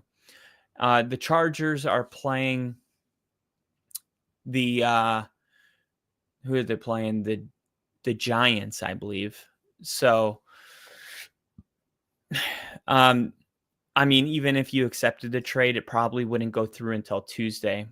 But let me know if you have any other fantasy football questions, and we'll keep the stream breathing for a minute here because I wanted to give us a chance. We're at 997, guys. We are 3 away from 1,000, and that's the only reason I haven't cut the stream after Thursday Night Football ended. Typically, after Thursday Night Football, I cut the stream, and that's that. But tonight, being this close, and I'll share with you guys my screen right now. This is where we're at right now. You see 997 subscribers. We are getting really close to 1,000. And Cam said, hold strong to 1,000. I'll stay strong with you, bro. Hell yeah. We're in it together. We're in it together. And we have, Jinja's here too. He might have fallen asleep, but Jinja was wanting to be here for it as well. We also had the help of Malcolm. He said, best of luck, man. I just subbed, and I love it. I love it. This is a good community in here. I'm super pumped, man, that you're a part of it now. This week, let me see my team league matchups. I'll share my screen and show you what my fantasy football league looks like right now. So this is my league. This is a 12-team league. $150 buy-in. So the winner of this league wins $1,500, and then second place gets $300. So coming in first place, is a pretty hefty prize. $1,500. So, proud to say that I am team feeling nicey. Right here, I got the most points 403, and I'm on a 3-game win streak. I've made 9 moves. Isn't this cool? Look at this. I always say fantasy football is won in the waiver wire. And man, it is so true. I didn't realize this, but oh, look at that. And this is the guy that won last year, first place. He's the only guy that's made more moves in the waiver wire than me. I mean, these guys haven't made a single move in the waiver. And it's funny. This is my uncle. He was trying to pretend that he didn't even know. I didn't even know the league was on. I didn't know we drafted. And I see him over here in the waiver wire. You're making moves. What are you talking about? But yeah, first place right now. And I got Lamar Jackson, Ricky Pearsall, Troy Franklin, CMC, Jonathan Taylor, Dalton Kincaid, and Xavier Worthy. Now, Kincaid is actually projected. Oh, I guess he's projected more. It's been the opposite. TJ Hawkinson has been projected more than Dalton Kincaid, but I just felt like, man, I don't care about the projections. Dalton Kincaid has shown me more than Hawkinson. And I forgot to make the switch. And on Thursday night last week, I mean, Dalton Kincaid was going off. And I was like, oh, I forgot to start him. It was killing me. So this is how fantasy works. Like, you're like, oh man, that guy's on my bench. I forgot to start him. And then you start him next week. And then the guy doesn't do anything. And you're like, oh, figures. And then the guy on your bench all of a sudden has a big game. But TJ Hawkinson, 9:30 international game. I think it's going to be an ugly, low-scoring game. I don't see this being like a big offensive shootout. Meanwhile, Buffalo Bills are going against the Saints. So I think that should be a pretty good matchup for me. And I was going to say Cam said I would start Kincaid till Hawkinson proves he's not washed. That's pretty much where I'm at right now. The one question that I do have this week is what to do with wide receiver 2. Now, technically, look, Xavier Worthy's my wide receiver 2, technically. I'm really talking about my flex. So part of me feels like Troy Franklin on Monday Night Football going against the Bengals is going to have a big game. He's had 2 bad games, I guess. Like last week, he only had 2 catches on 4 targets. But what we saw against the Colts was really promising. 9 targets, 8 catches, 89 yards, a touchdown, 100 yards all-purpose. He had 11 yards rushing. So, 24-point game. And you started thinking like, okay, I mean, this is why Denver traded Devon Vele, who they drafted in 2024 in the 7th round. And he kind of broke out, and Denver traded him to the Saints for a 3rd-round pick. They got a 3rd rounder and a 6th rounder for Devon Vele. And the only reason they were able to make that type of a trade was because Troy Franklin had such a good camp that he was clearly ready to take that jump and take that role as wide receiver 2. And then, that was before the season even started. Right before it started, this trade happened, and it let us know where we believe the front office is with Troy Franklin. And then week 2, and then he has a game like this, and you really start to think it's coming together. And then last week, a dud against the Chargers. But now it's the Bengals, and it's like, it's the part of the year where it's like somebody shows you something, 24 points, and then just because they had 2 points, right? That could just be, when we look back at the end of the season, this could just be like an outlier. And Troy Franklin could have, 9 targets a game from now on. And do you not start him just because he didn't have a great game for you last week? Because I feel like fantasy football a lot of times is people just going off of what happened last week or what happened last year. I mean, the fantasy football draft is literally just what happened last year. People take the highest scoring players from last year and they draft them in that order, right? Whoever won Offensive Player of the Year is going number 1 overall the next year. So last year it was Jamar Chase. The year before that it was Christian McCaffrey, and it all rings true. But we know that that's not how fantasy football works. Every week there's something new. And if you're always, going off of last game's script, you're going to get caught with your pants down. And you want to be able to kind of get in front of these things, but you have to take some risks to do it. Excuse me 1 second.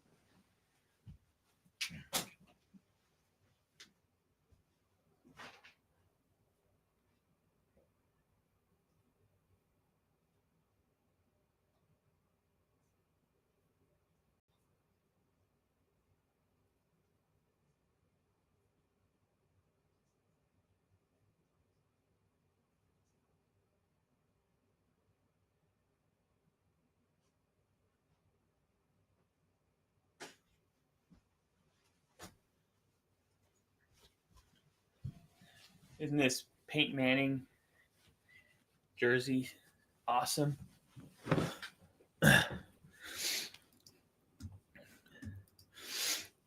But yeah, you got to take some chances.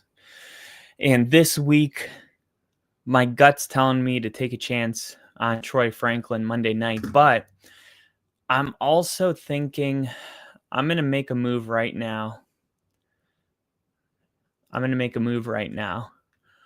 And I feel pretty good about it. I'm going to add Romeo Doubs, and I'm going to drop Dotavion Wicks.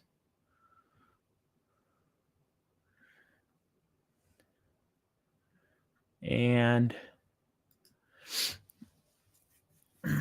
all right, success. I did it.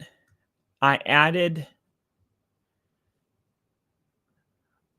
Romeo Doubs, and he's projected 11 points.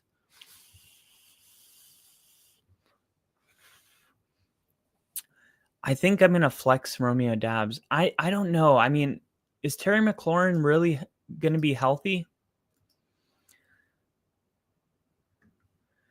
Is Terry McLaurin? I mean, look, there was breaking news at right before 7 p.m. that Terry McLaurin does not need to undergo surgery. But what does that mean for how they're going to be utilizing him? Is he going to be used sparingly, or is he good to go? And Travis Hunter's been disappointing. I mean, only 2 targets last week. At least before last week, you were seeing some real targets, 8 targets. I saw that week 1, and I thought to myself, I don't even care that he didn't crack 10 points. He almost cracked 10 targets. That's what I care about. And then it's just progressively gotten worse, 8 to 6 to 2 to what are we doing? Got to get Travis Hunter involved.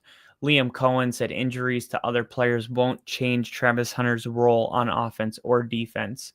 He's currently stuck in the F receiver role on offense, putting him in the slot for 63% of his routes this year. For reference, Hunter ran 6% of his routes from the slot in his final season in college. So he's played more out of the slot in previous seasons, but it was never his primary position. And Travis Hunter, he's not like a big wide receiver, that you can just put out wide and, he can take on. He was able to do that at Colorado, but this is the NFL, so they're trying to utilize how good he is in space, put him in the slot, but Trevor Lawrence just hasn't been able to hit the middle of the field very well. Now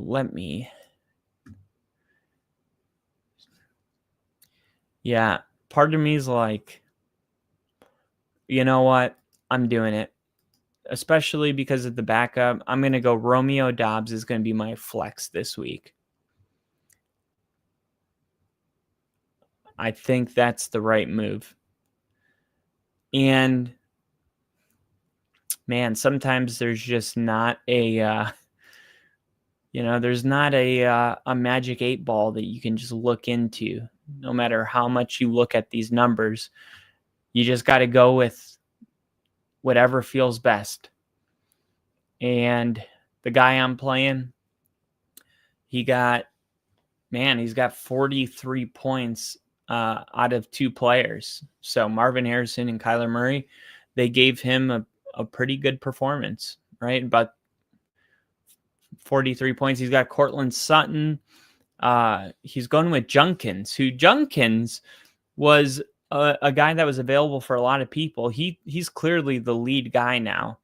He had 18 carries for 94 yards and a touchdown, had 2 catches, or 2 targets, 1 catch for only 1 yard. But he's definitely somebody that you're excited about.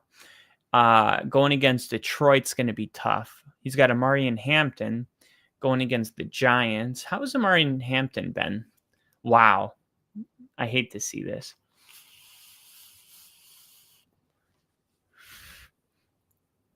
8 points, 3 points, 26 points. Now, keep in mind, a lot of this was because Najee Harris had the season-ending Achilles injury, and now he's the lead back. But, I mean, I hate to see how many points he had against my Broncos. Now he's going against the New York Giants, so he could have another huge game this week. Then at tight end, he's going with Chig Okonkwo.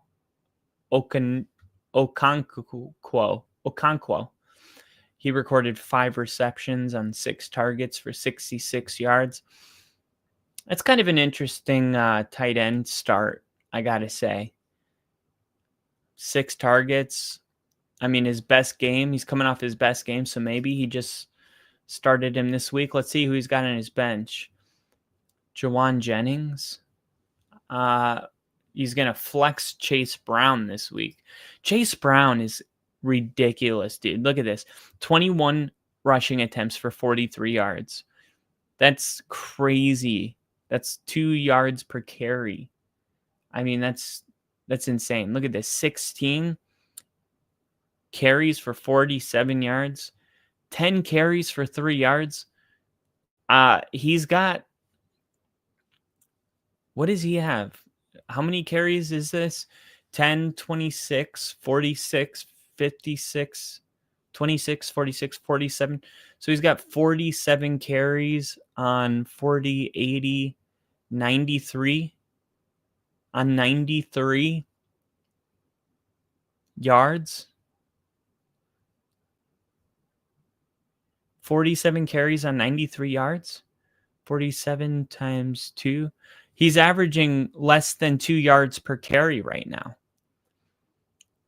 I mean, that's just not good enough. Going against Denver's defense. Hopefully Denver can shut him down. But yeah, I like my chances to win this week. You got Green Bay going against Dallas. Maybe not the best matchup, but Micah Parsons, revenge game. I'm not sure. Is there a defense I could stream that would be a better option this week? Houston going against Tennessee.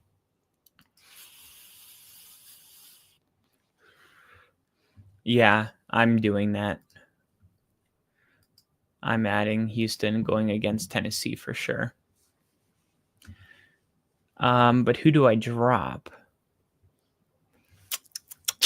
Shit. That's the hard part, is figuring out who to drop. I don't want to drop any of these guys. I'm going to drop Calvin Austin, I guess. I'm just being greedy. I mean, I got Christian Kirk. I got Troy Franklin and Terry McLaurin and Romeo Doubs. Like, at some point, you have enough 10-point guys, right? I would rather make a move that could help me win this week. Calvin Austin's not going to help me win this week. Adding Houston instead of Green Bay could actually help me win this week. I'm really glad that I'm doing this. Boom. That is a good move right there, because I was just reading an article today about fantasy football. I'm going to show you the article I read today. NFL.com.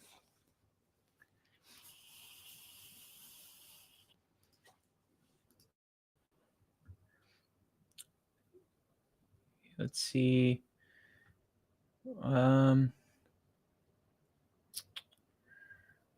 See. More news.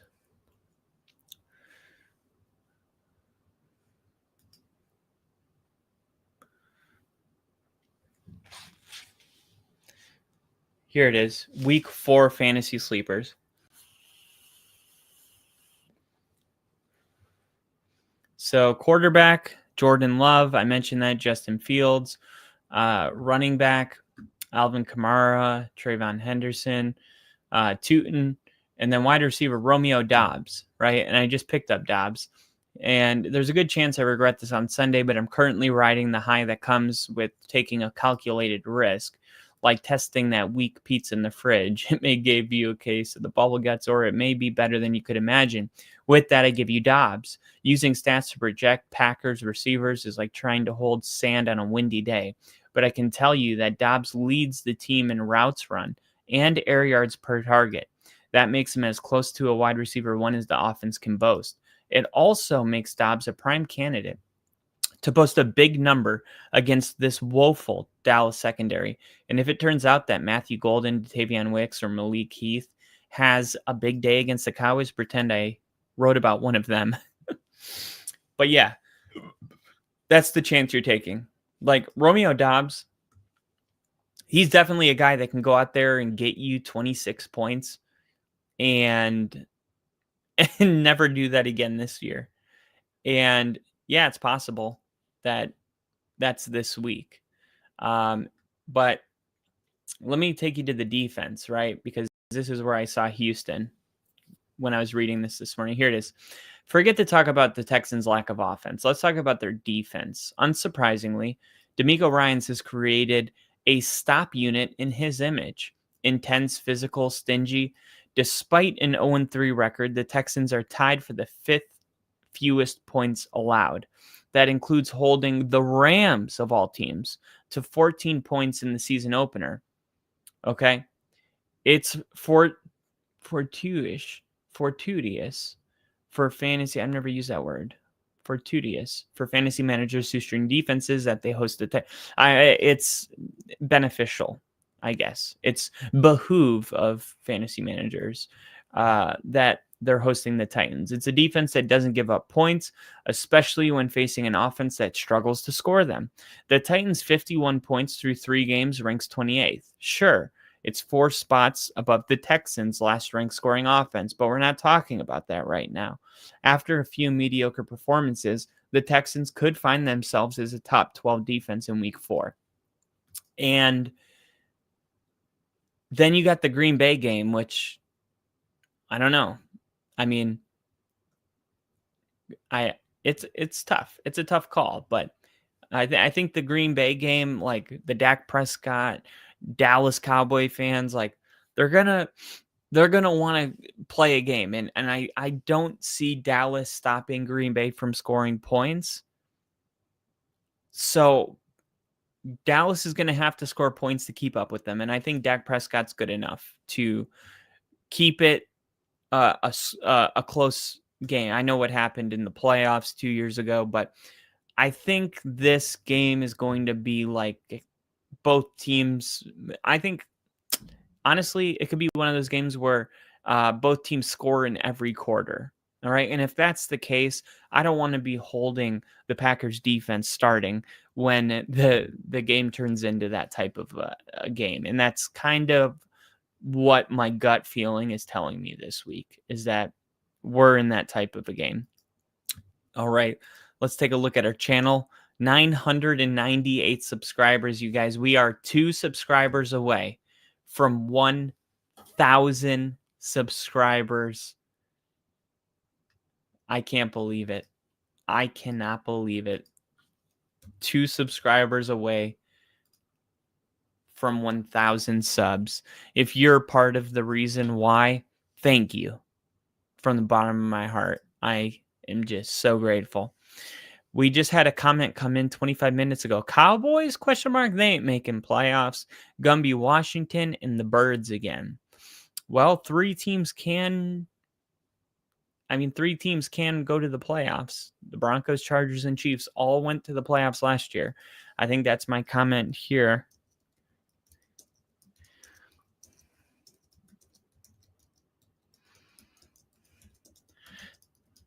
Same division. Just saying. 3 teams can go to the playoffs from the same division. Just saying. All right. I can't believe that we're at 998 subs, you guys. This is crazy. Absolutely crazy. All right. But yeah, let's see if there's any other NFL news going on right now. Not really interested in going back into the Thursday night.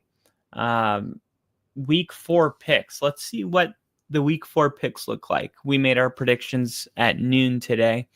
Let's take a look at the wow. Everybody going Vikings, and that's surprising because last year it was like everybody was going Patriots, and the Steelers. I just feel like the Steelers continue to get picked against, and I'm not sure why, because the Steelers are that team that you just pick against. Like, I feel like they're always a 2.5 point underdog. And there's not a more profitable coach in the NFL than Mike Tomlin as an underdog. I just, these are the games that Pittsburgh finds a way to win. And that's why last year they were 10-2. Week 12, they were 10-2. They were picked against all the time, but they only lost 2 of their first 12 games. I don't know. The Vikings, I think, are riding high off of last week. And give Carson Wentz a lot of credit, man. He played a great game. Carson Wentz played a great game. He's getting the ball out of his hands quick. He knows how to diagnose defenses quick. He's a very fast processor. He's everything that Kevin O'Connell needs to be able to facilitate the ball and execute his plays. And that's kind of when, people say, wow, this guy can use any quarterback and they'll be successful.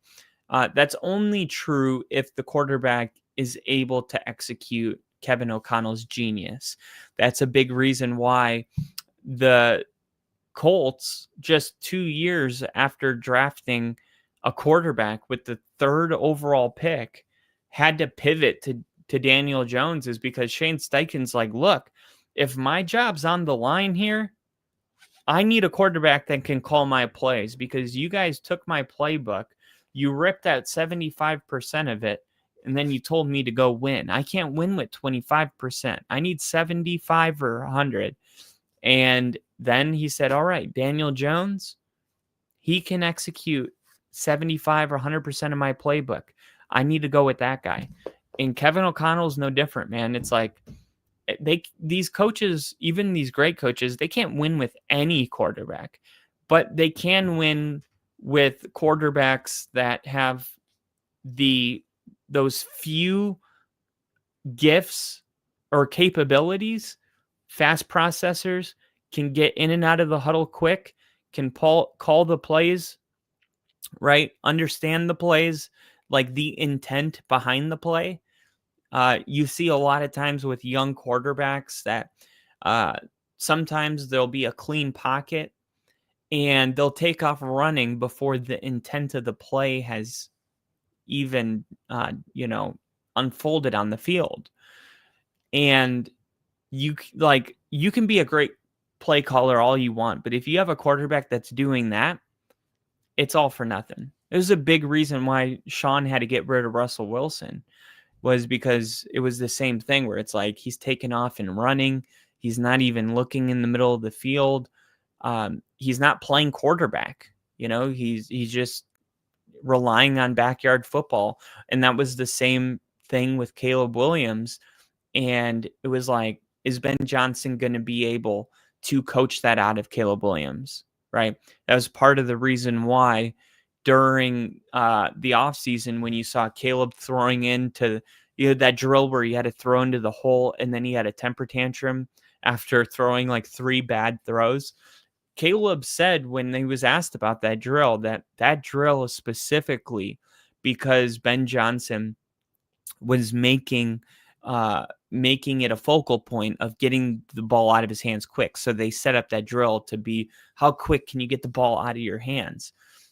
Ben Johnson obviously is like, look, I don't want you snapping the ball and then relying on the play after the play, but not really giving the first play a real opportunity, right? It's like you go to USC and you get so comfortable playing this backyard football and relying on your arm talent.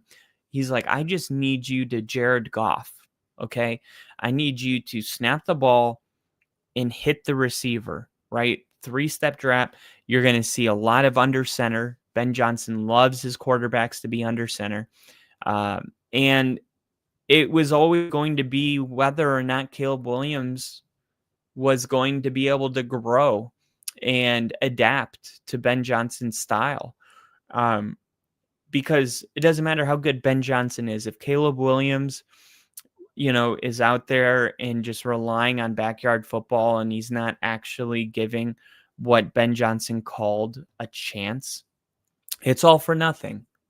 So I love what I'm seeing this one game that we saw from Carson Wentz.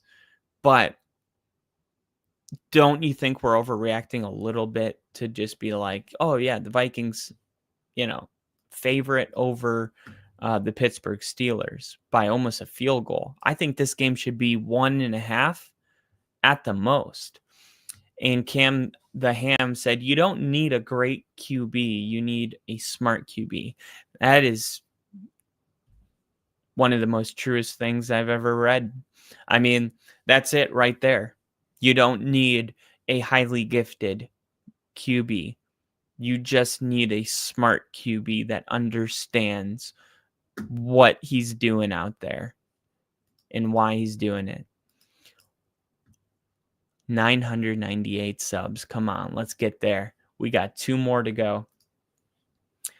All right. I still want to see this, okay? All right, so we got the Washington Commanders. 3 people picked the Commanders over the Falcons. Falcons 26-23 victors in both games where they were predicted to win. Commanders, I don't know what's going to happen with Jaden Daniels. We talked yesterday about the sprained knee.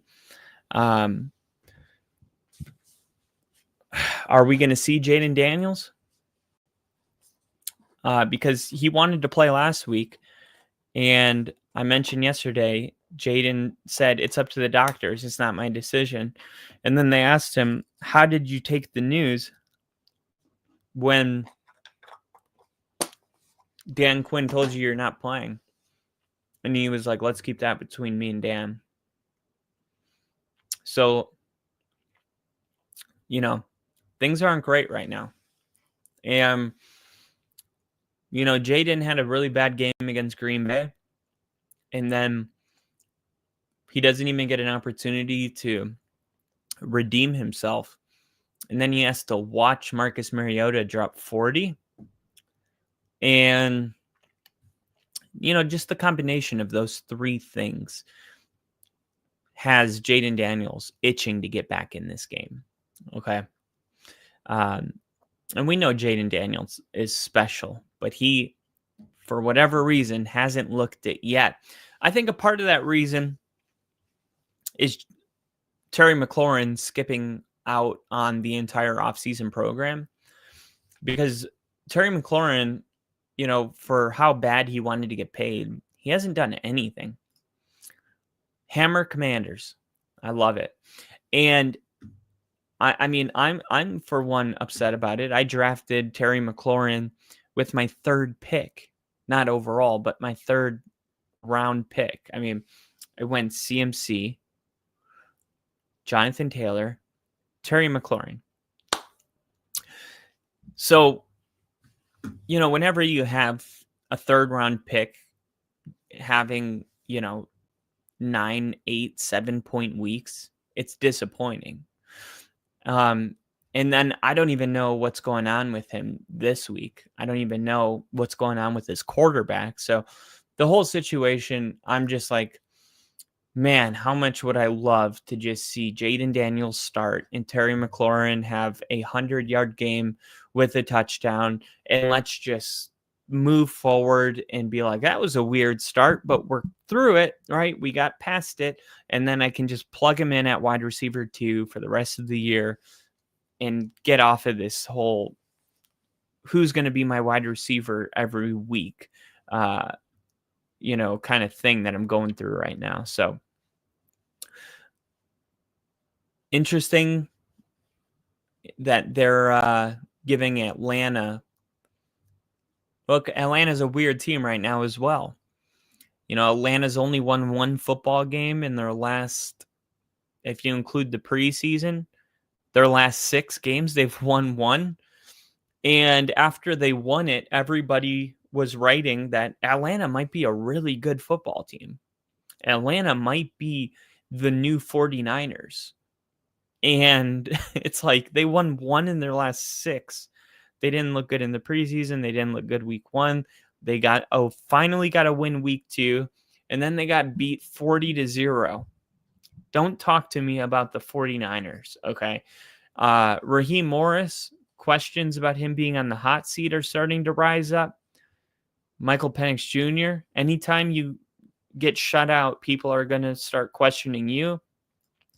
And I think why the Commanders Atlanta is such a weird team is because we know that there's a lot of talent on this team, and we know they're capable of playing good football.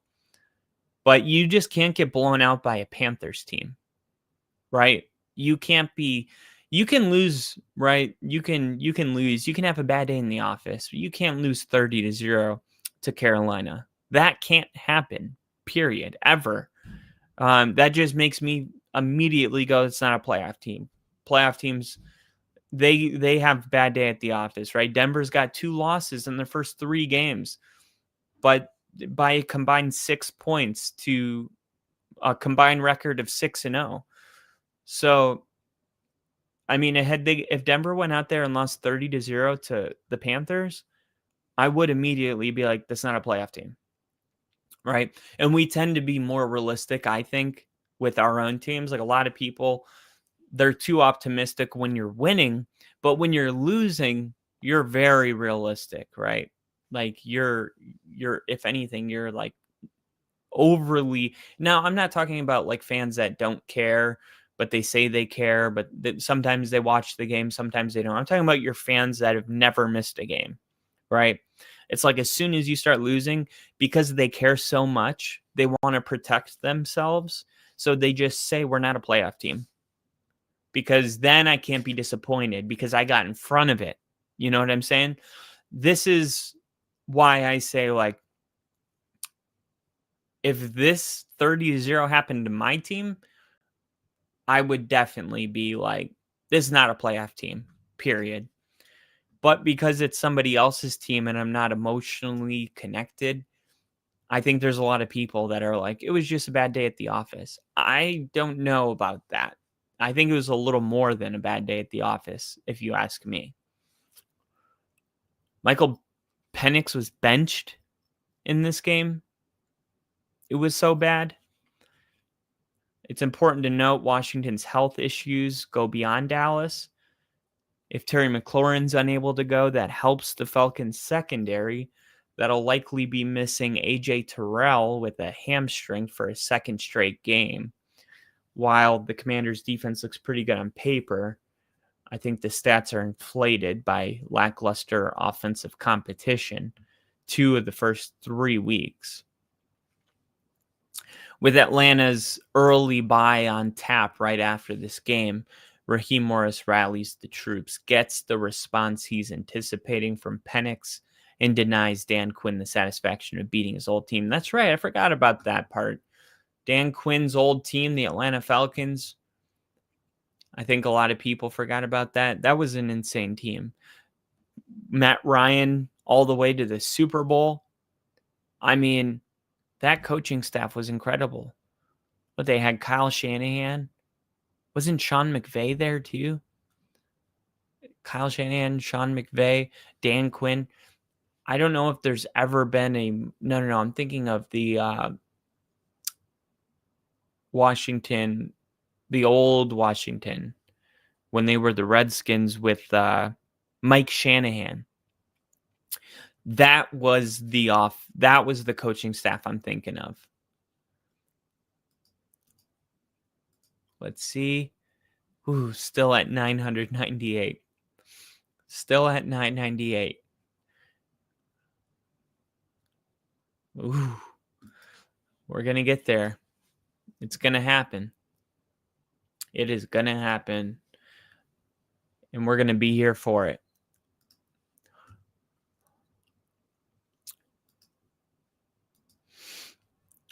Let's continue down. We got the Saints. Whoa, nobody's picking the Saints? Just kidding. You could hardly be surprised by this. 34-14, 32-17, 31-14. You got a 20-point victory here. 43-23, 33-17. Look at the over-under in this game. The Bills, oh, wow, it's gone down to 15.5. It was at 16.5. Now it's gone down to 15.5. And I think I would take the 15.5. I wasn't interested in the 16.5. The 15.5. And honestly, the 850, I think I would take that just because, you know, it's the value. I would put $5 on it or something. I'm sure that's what $100 would pay out $850. So 10 pays out $85. So 5 pays out like 40. I would parlay the Saints winning with, you know, 3 absolute yeses. Or I would do like 3 underdogs, like maybe the Browns plus 10. And then I would go Tennessee plus 7. Because I think this is the game that could end up in a tie this week. 2 teams that haven't won yet. But, man, I feel like the Texans just aren't good enough for me to be like, yeah, they can lay 7. Let's look at the score predictions. 26 or 20-16. Okay. Yep, I could see that. It's only 4-point win. 5-point win, 5-point win, 5-point win, 6-point win. Nobody has the Texans winning by 7. Nobody. And I don't either. I'm actually I'm gonna parlay this as I go through these games. Only the ones I love. I'm not gonna do everyone.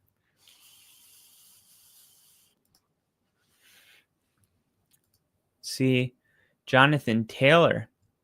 I have a bet in for him to win Offensive Player of the Year. I put 10 on it. They're offering me 12 because the odds have gotten better. I also have Aiden Hutchinson to win Comeback Player of the Year. Jared Verse to win Defensive Player of the Year. All right, let's get to this week. So, 9.5, Cleveland plus 9.5. I don't know about that, but the Texans have gone up to 7.5 now. Give me the plus 7.5. You know what I'm saying? And then look, Buffalo's plus 870. So $5 if I combine would win 83. Now let's say I think Cleveland could do the plus 9.5, and here's why. Number one, Cleveland had an emotional win, which I don't love, right? That doesn't help them. But the Lions win was probably way more emotional. They went on the road, they played the Ravens, and they like dominated them. And now you have to go back home and not let this Cleveland team. It's easy to be like, okay, yeah, we took care of the Ravens. We'll be fine against Cleveland. Look what just happened to Green Bay. You know, Green Bay dominated the Lions. So I think in a way, Cleveland's being a little disrespected because I think defensively, at least Cleveland, they have a lot of questions offensively. But Junkins, the new running back, we know that they can run the ball now. Now that they can run the ball, does that mean Jerry Jeudy's going to get more involved? Does that mean Joe Flacco's going to get into more of a rhythm because he doesn't have to throw it 50 times? And can the defense once again dominate up front? I'm not saying they're going to win, but 9.5 points. Give me Cleveland plus 9.5. Let's run it back. Okay. Next up, we got the Chargers and the Giants. The Chargers minus 6.5. Usually, there's a spark that comes when you start a rookie quarterback, and I do love what I'm seeing defensively from the Chargers. And this does feel like a spot where they could get caught with their pants down. But overall, I just don't know if Jackson Dart wins his first start against a Chargers defense. And I'm going to go Chargers minus 6.5.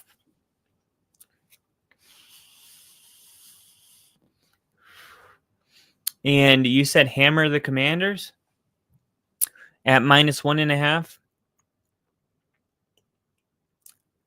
I'll do it.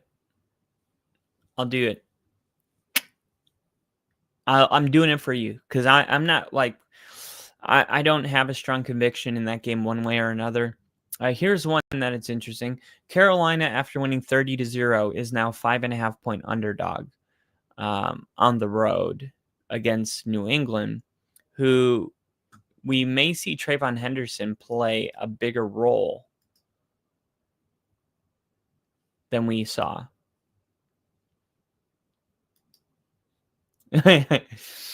And we may see it.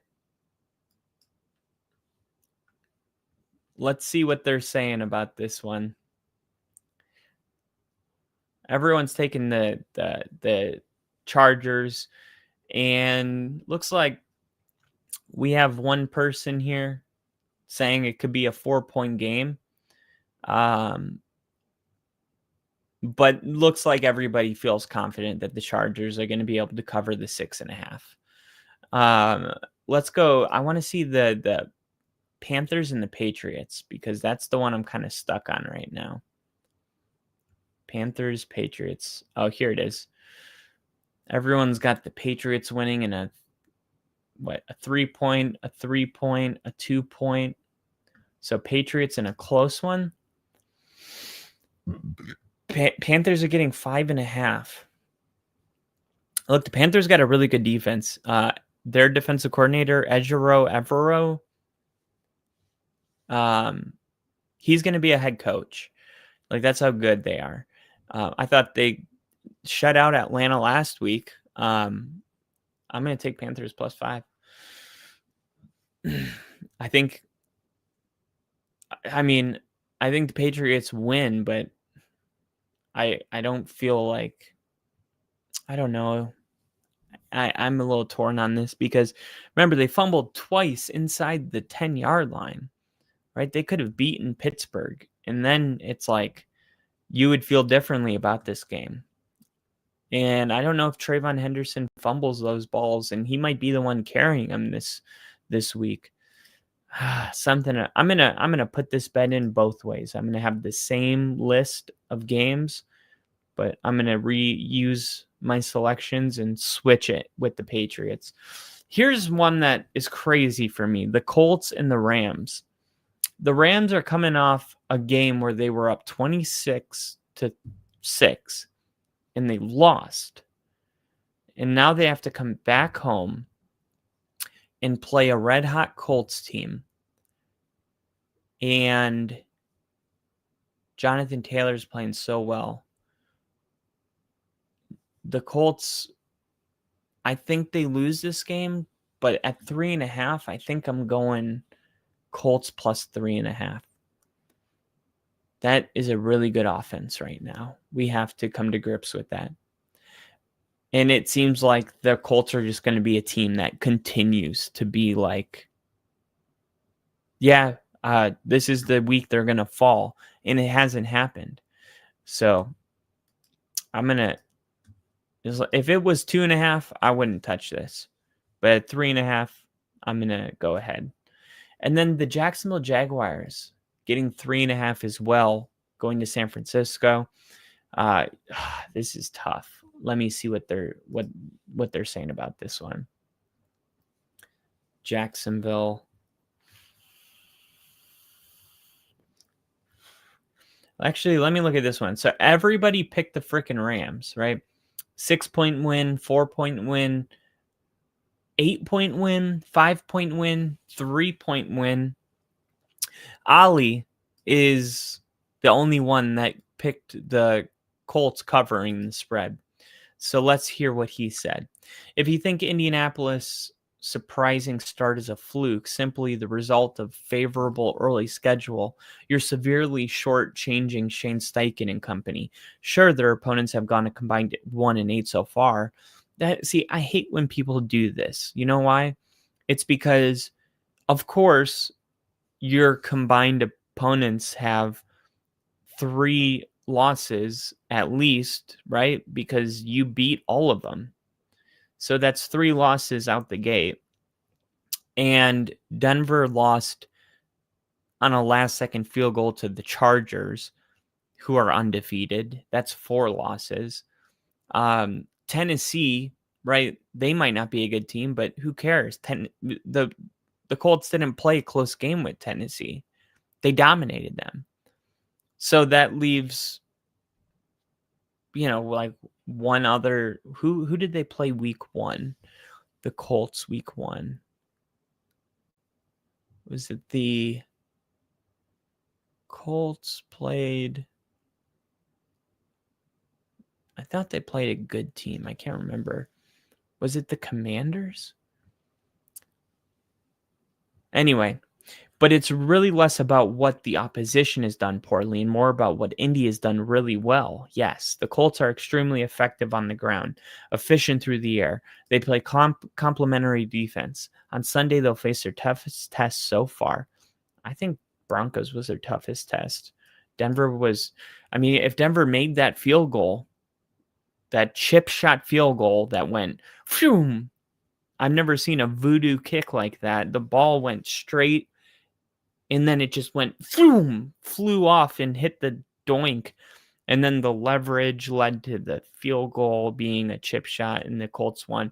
Like Denver had, it's what's so frustrating, is that Denver had them. And if Denver won that game, people wouldn't be saying this will be the Colts' toughest game. They would acknowledge that Denver was a tough game. But instead, now because Denver lost that game, combined with the fact that they gave up a 10-point lead with 3 minutes left against the Chargers, now Denver's a bad team. And the Colts haven't played anybody. It's all just so fragile through 3 weeks. It's like you're either really good or really bad. And if you're really good, it's probably because you played really bad teams. And those really bad teams are only really bad because they lost to really good teams. But you're only really good because those teams are really bad. It all falls on its face, right? It's all worth the opposite. It is nothing, right? It's a fugazi, it's a fairy dust. It's never landed. It's not fucking real.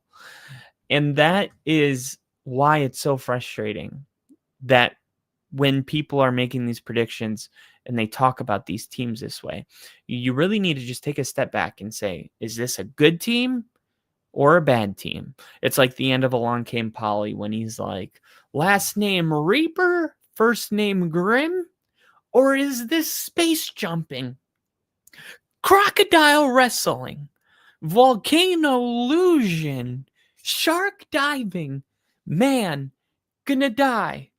And the answer is no. Right? You just have to take a step back and say, are the Colts a good team? And the answer is yes. Don't overthink it. Daniel Jones is playing the best football of his life. The defense is finally playing complementary. The weapons are finally really starting to, it looks like Tyler Warren has just opened up this offense. Jonathan Taylor is having his best season ever. And so is, so is Daniel Jones. So the fact that there's still people out there waiting for the shoe to drop. It's like, don't overthink it, man. Don't overthink it. Okay, for the Rams, how will they fare against the Colts?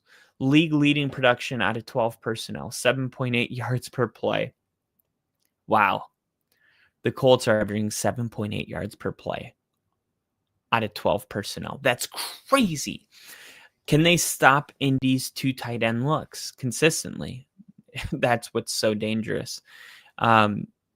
Because, man, when you have a tight end like Tyler Warren, who is such an effective run blocker and then such an elite wide receiver, you line up in 12 personnel and it could be a Jonathan Taylor run, or it could be a tight end delay that goes for 35 yards.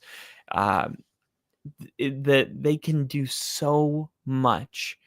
And man, the Bears must be just kicking themselves for drafting Colston Loveland instead of Tyler Warren. I think the Rams have the talent up front to mitigate Jonathan Taylor enough, at least, to force Daniel Jones to beat him. And as well as the polarizing signal caller has played this season, I'm not confident he'll be able to pull off what Super Bowl MVP Jalen Hurts did last weekend. And that's crazy because I am that confident in Daniel Jones right now. And Cam said 5 turnovers versus Pittsburgh. Pats should have killed the Steelers. Yeah. And that's, I mean, that's exactly what I'm saying. That's why I don't love the backing the Panthers, who are coming off that 30-0 loss, because the Patriots could have destroyed the Steelers. But then it's like, but that was last week. And the Patriots are 1-2. The Carolina Panthers are 1-2. Which one of these teams is actually the better football team? And I feel like the Patriots are. I actually had a bet on my FanDuel account that had the. I'm gonna read it to you because I placed it this offseason. Patriots and Jaguars to each win more than 7.5 games, and the Panthers to win more than 6.5 games. I put $25 on it to win 145. So I need the Panthers to win 7 games this year, and I need the Patriots and the Jaguars to win 8. That was a bet that I absolutely loved because I had the Patriots and Jaguars winning closer to 10, and I had the Panthers. What we saw at the end of the season with Bryce Young was special, and we haven't really seen that, which I couldn't have predicted that. I really thought we were going to see a lot more from the Panthers to start off the season, but thank God they drafted. This is one of those years where there's 2 teams that must be thinking, thank God we drafted a wide receiver. Because this is like the scenario that the Chiefs are in, but it's like these other teams looked at their wide receiver depth chart and was like, let's draft another one. Like, you look at the Bucks on paper, you re-signed Chris Godwin, you have Mike Evans there. You could have justified going somewhere else with your draft pick, but you had Chris Godwin coming off the ankle surgery. He wasn't going to be ready week 1. And you drafted Emeka Egbuka, and look how instrumental he's been so far. And for the Panthers, right? You drafted Xavier Legette, and he has just been nowhere to be found. MIA, the milkman, missing. And you drafted T-Mac. And look how good T-Mac has been. He's been everything for the Panthers. So the Carolina Panthers and the Tampa Bay Buccaneers, they might have saved their seasons because of their first-round draft picks. What is this? T-Mac ranks 6th in the league in receiving yards. Receiving yard share, 35.8. What does that even mean? Yard share, receiving yard. Oh, he has 35.8% of the Panthers receiving yards, which is essentially exactly what I'm trying to say right now. Yeah, I mean, couldn't have been a better decision. Here's Tampa Bay. Emeka Ibuka, Chris Godwin potentially coming back. The Emeka Ibuka connection's looking like a sure thing. Don't forget, Philly just pulled off its own Baker-esque comeback to shock the Rams. Ahead of this exact same matchup at this exact point last season, I picked the Eagles, more talented roster over potential Baker razzle-dazzle, and of course the Bucs coasted to an easy win. One key difference: in Week 4 of 2024, the Bucs were the healthier team. I will not make the same mistake downplaying key injuries again, even as I potentially make the same mistake picking Philly to win in Tampa again. Yeah, I get where he's coming from. This is the time of the year where you just don't want to overthink things.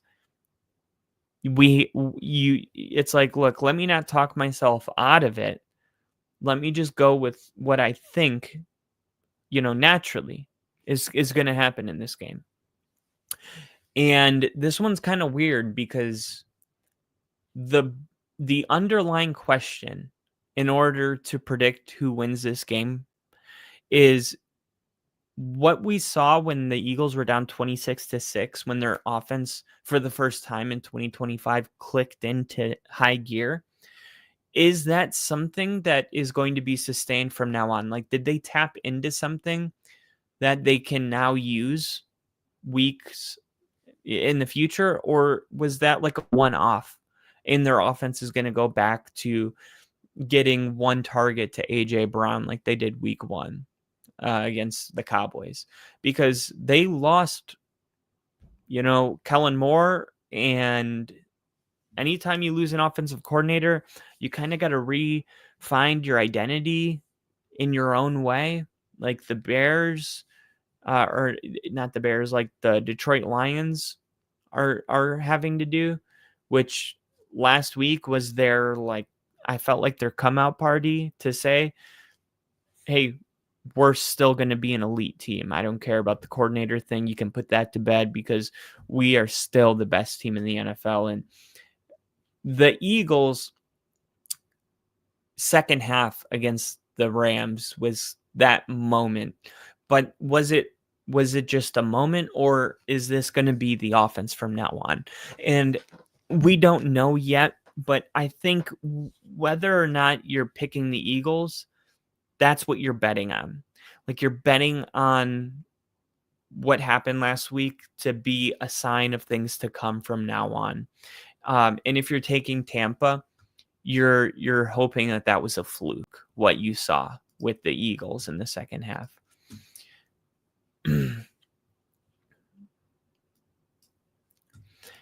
Cam said, as a Pats fan, I think it'll be close. Oh, yeah, you're a Patriots fan. Panthers smoked the Falcons. So you do think it's going to be close. It's crazy because every week there's a couple games that are like, this could be close or this could be an absolute blowout. Last week it was the Packers Cleveland. It was like, I thought that was going to be a close game, but if it would have been a blowout, I would not have been shocked. It wouldn't have been like, how did that happen? And then the other one was the Seahawks and Saints. I'm like, this could be close for no reason or a blowout. I think the Patriots could dominate the Panthers, and I wouldn't be like, how? But I think it's more likely, I'm with you, that it's going to be a close game. Let's see. I'm looking right now. So Tennessee +7, Cleveland +9.5, the Chargers -6.5, the Commanders -1.5, the Panthers +5.5, the Colts +3.5. $5 pays out $228. And then let's go.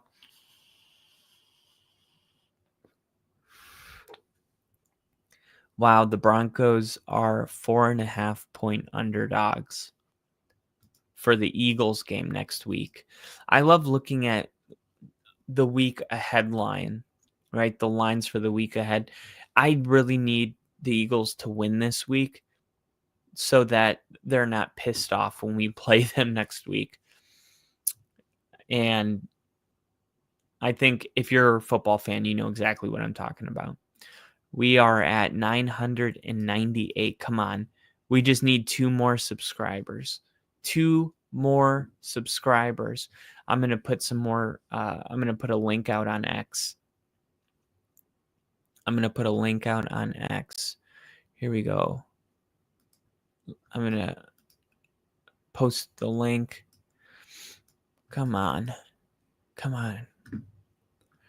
5 hours. Here, let me see what's trending right now. Seahawks. 3 hours ago. Let's go latest. 10 minutes ago. There we go. And live stream. Here we go. YouTube.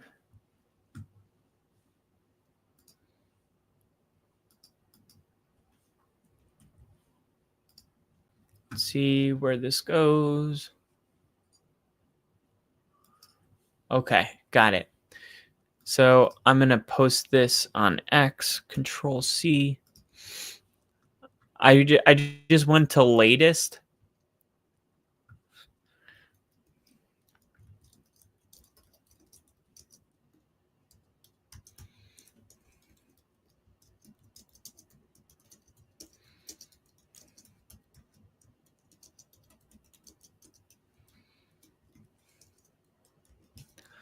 Here we go.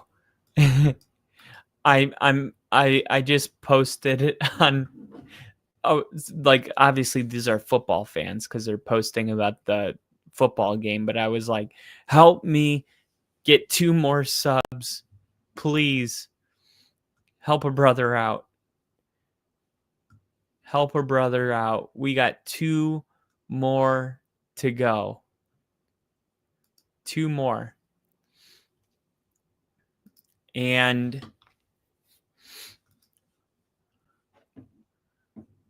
wow.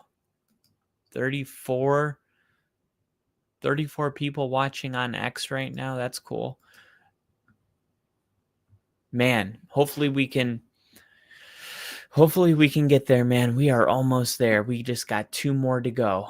All right, let's continue. So the Jacksonville Jaguars. How do you guys feel about the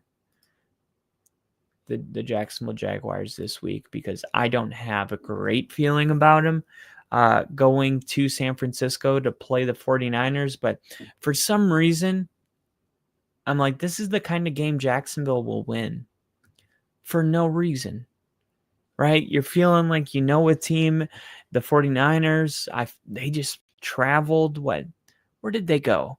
They traveled far. Who did they play last week? They had to go far away. I forget.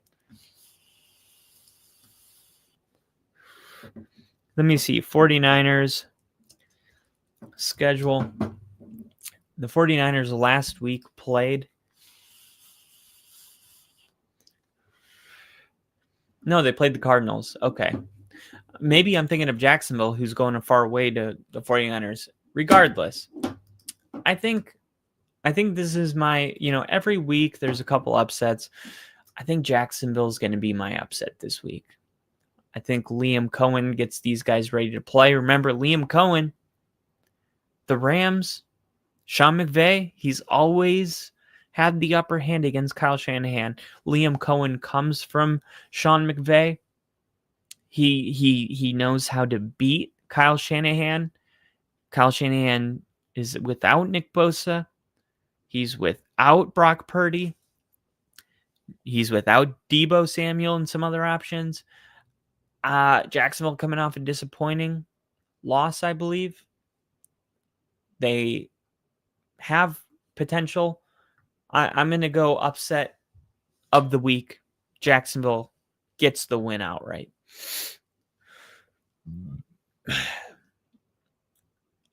I don't know why this took me so long. I made this prediction earlier today, and I took the 49ers. I've changed my mind. I'm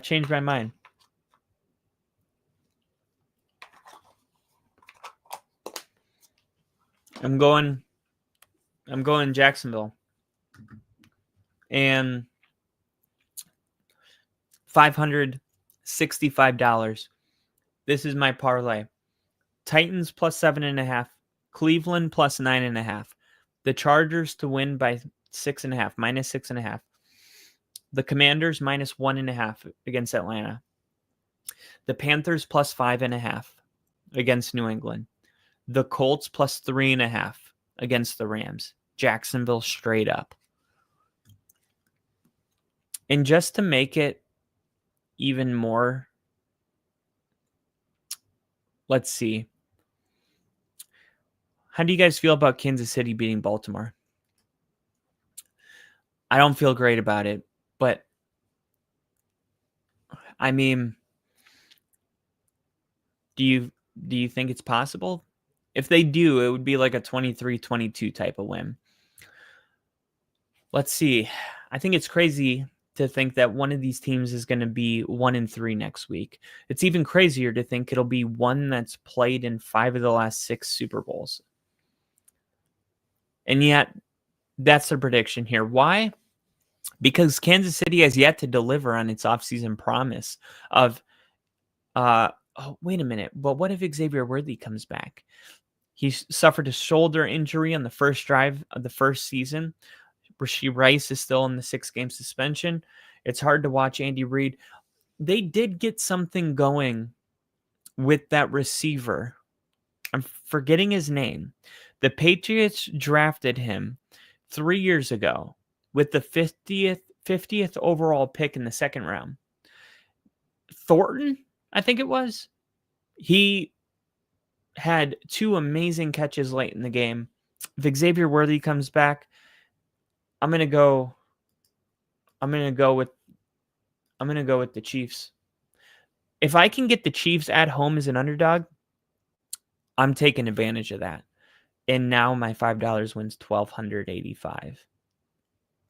And if I throw Denver straight up, it goes up to $1,500. That's not worth the risk for $300. And then next week, the 49ers are 3-point underdogs at the Rams on Thursday Night Football. The Jets at the Dolphins. The Jets are 2.5-point underdogs against the Dolphins. 2.5-point underdogs. I'm not touching that. That is a no-no. Green Bay minus 6.5 against the Dallas Cowboys. Everything is telling me to take Dallas plus 6.5. So I'm going to do that. And then I'm going to reuse the selection. So I have a 9-leg parlay. $5 wins $2,549. I'm going to place it. And I'm going to reuse selections. And now I'm going to put Green Bay as minus 6.5.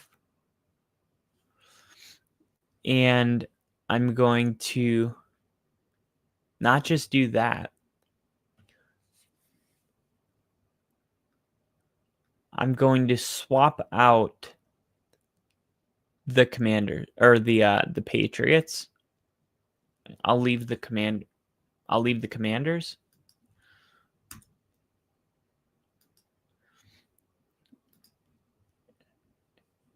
And there we go. So I kind of give myself, a little bit of a buffer. But here is what it looks like. I'm going to share it with you guys.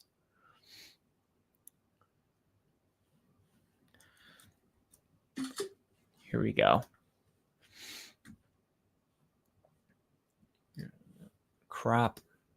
And I'm placing this with all the just money I won today. thanks to the Marvin Harrison touchdown.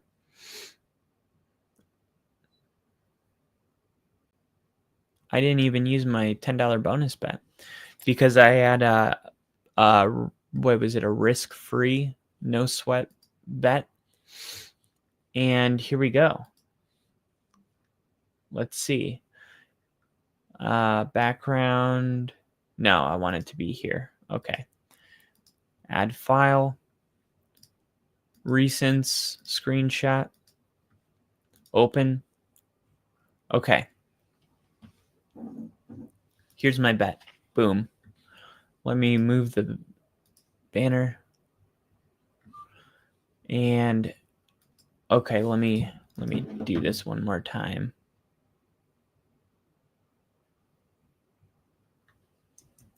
Because I feel like it cut off the good part. One.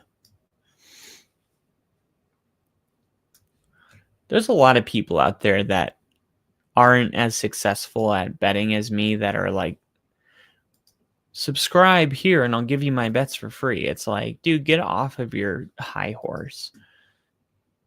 Your bets aren't I don't know. It's just like, why wouldn't you give that? Like, if you feel like you could help people make money, just help them. Like, the money will come naturally because your picks will be so good that people will watch your channel. You know what I mean? Like, if you have to sell it, is it really that good? Or are you like, let me at least make some money just in case my picks suck? You know, I'm like, it's like if I could, you know, shake a magic ball and it would give me the winners, I wouldn't be charging people for it. I would just be like, here's my winners. And after a couple weeks, the whole world would find out that I'm the best in the world at predicting games, and my podcast would be the biggest in the world. So I wouldn't have to sell anything.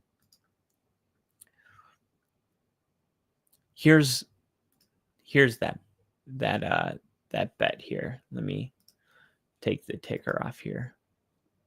So 2,554. Tennessee plus 7.5. Cleveland plus 9.5. Chargers to get it done by a touchdown. Washington pull out the win. Carolina Panthers plus 5.5. Indianapolis Colts plus 3.5. I think they could lose by 3. Jacksonville upset of the week right there. Jacksonville on the road. Also, Kansas City Chiefs at home as an underdog. You can't pass that up. When's the next time you're going to get the Chiefs at home as an underdog? Right. You got plus money with Mahomes at Mahomes. You're taking that. And then Dallas plus 6.5. It's a revenge thing with Micah Parsons. And I think this is going to be a close game. It's going to be a close one. I'm not saying it's going to be like 41-40 or anything like that. But I just see this game being within a touchdown. Maybe 24-27, something like that. Kind of worried about Green Bay's offense. We have one game, you know, where Jaden Reed has been out from the beginning of the game. And the Packers went into the third quarter. There was 3 minutes left. They hadn't had an offensive touchdown in the game. And yeah, I mean, Dallas's defense sucks, but that's just kind of concerning. So I don't know. Honestly, I'm really glad that I reused my selections and I took Green Bay minus 6.5. And while I was at it, I swapped out the what was it? I made Green Bay 6.5, and then what was the other one I did? I changed that and I took the Patriots minus 5.5 instead of the Panthers. So if the Packers win by 7 or more, I need the Panthers I'm sorry, the Patriots to cover the -5.5. All right, let's refresh and see where we're at. Let's see if we did it, guys. Are you ready? We're still at 998. We can't get 2 more subscribers? How? How are we plateauing right here? Come on. 2 more freaking subs. I'm going to just start posting it anywhere. I'm going to X. I'm going to X. Come on. No. Where are we at on X? 3 hours ago.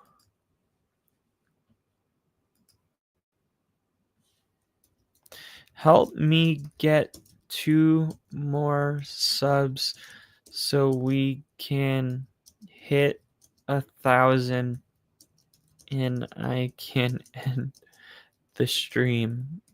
LOL.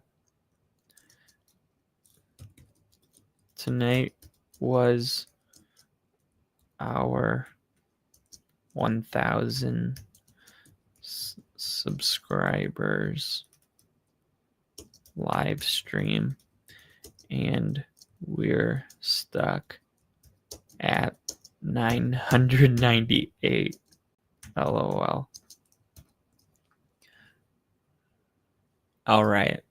And I'm just going to copy and paste this as well. There we go.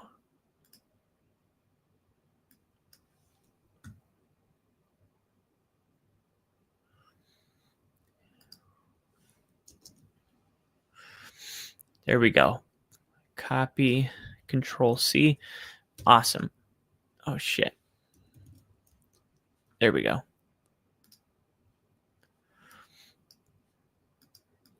Copy and reply. Boom. All right. Here we go. I'm just putting this on X. Hopefully some of these people, pretty sure Judy had a solid season. There we go. These people are going to help us out. I know it. These are good people. These are good people. They're going to help us get there. And ultimately, you never know. Like, one of these people could be a new fan of the show. You know, we'll see. Let's see if we got Sleeper Broncos. There's been a lot of speculation about whether the Broncos. How long ago is this? Oh, 10 hours. Yeah, they're probably sleeping.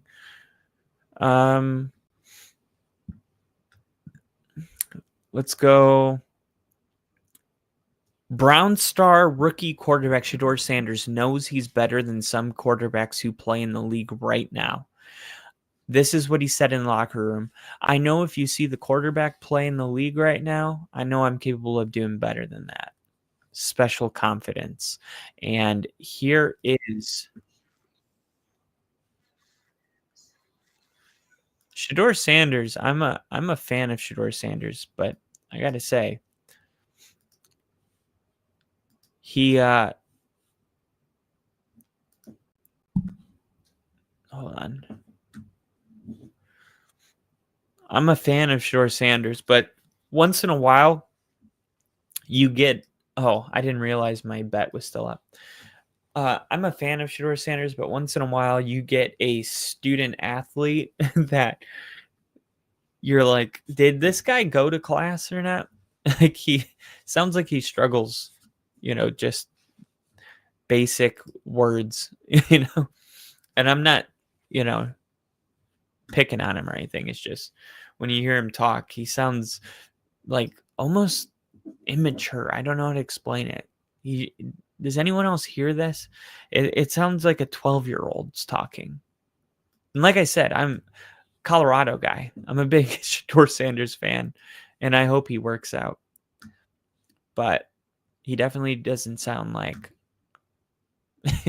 Richard Sherman, who went to Stanford, put it that way. Now, I want to, here we go, Control C. I can share this video with you here. Share.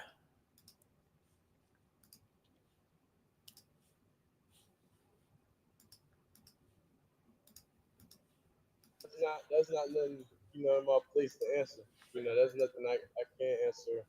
Not answer, but I know for sure I'm not. I know if you see the quarterback play in the league right now, I know I'm capable of doing better than that. That's not nothing, in my place to answer. That's nothing I can't answer. Not answer, but I know for sure I'm not. I know if you see the quarterback play in the league right now, I know I'm capable of doing better than that. Love the confidence. I feel like we should have already seen Shedeur Sanders. I continue to be really upset that we haven't seen Shedeur Sanders. I mean, why are you gay? Somebody asked me that. Why are you gay? Twitter's a weird place. I got to give a tremendous amount of credit and respect to Marvin Harrison Jr. He really hung in there, battled through a ton of adversity and overcame it to show why he's a future star. Okay, calm down. He dropped the ball 5 times in the last 2 weeks. He didn't save a child from a burning car. He just started catching the balls that were placed in his hands. I don't know if I have more respect for Marvin Harrison after he stopped doing something bad, right? It's like you're projected to be the best wide receiver in your class, one of the greatest ever, and you're out there dropping the ball. Yeah, you don't get, I can't be an asshole to my wife and then be like, hey, I wasn't an asshole today. You should have a ton of respect for me. You don't get points just because you stopped doing something bad, in my opinion. Like, yeah, I'm glad he has the mental toughness to not let it define him. But what are we talking about here? We're not talking about an undrafted player that drops the ball and has serious doubts, like Drew Brees when he had his injury and Sean Payton was like, I want you on the Saints. And Drew Brees has vocally said, I didn't even believe in me at that point. Like, we're talking about a wide receiver that, do you think because he dropped the ball 5 times that he had any doubts who he was? Of course not. This guy is special. This is a special talent. This is not somebody who drops the ball 5 times and his career is derailed. I just feel like it's a little bit of an over-exaggeration to be like, I have so much credit and respect that he hung in there and battled through a ton of adversity. He overcame it. That's why he's a future star. No, he was a future star before he dropped the ball. That's what I'm going to say. I'm going to be like, he was a future star before he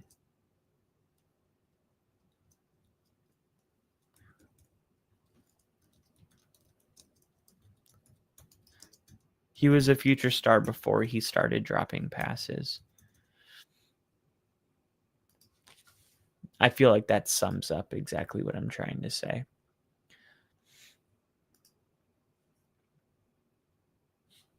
Who has the worst hands, Brian Thomas Jr. or Marvin Harrison Jr.? I'm gonna go with Marvin Harrison Jr. for right now, just because Brian Thomas Jr. has put out top 7 seasons. Like, I'm just going to give him the nod because I believe he had more passing yards or receiving yards last year. Let me see. Marvin Harrison, 2024 receiving yards and catches. 885. Yeah. 885 receiving yards, 8 touchdowns. 885 receiving yards. Now, let's do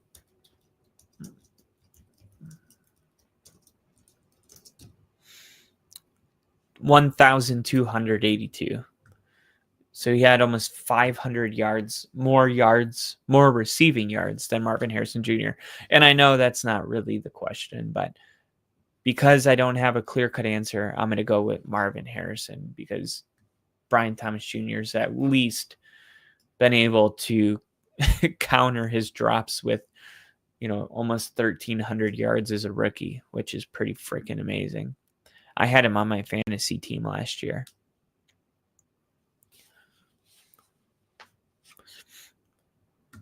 Yeah, I wonder what the Browns need. I wonder what it would take for the Browns to put Shedeur Sanders in the game. That's a real question. Let me ask you guys this in the chat. Is there such thing as a must-win week 4? Because there's a lot of Bronco fans coming out saying that week 4 is a must-win. They say, I don't care what anyone says. This is a must-win for the Broncos. Do you guys agree with that? Do you guys agree that you can be this early in a season? Because, of course, there's the black and white answer that's like, a must-win is when you're eliminated from the playoffs if you lose. And then there's more an abstract way of answering it where it's like, well, if, you lose this game, your confidence is derailed. You would need to win 5 games against playoff teams in order to salvage the season. So you would be setting yourself up for a very unlikely road to the playoffs. So because of all that, it is a must win. Cam says still early enough to have 1 or 2 bad losses and bounce back. I agree with that. I just feel like it feels like a must win to the fans, but in reality, it's really not.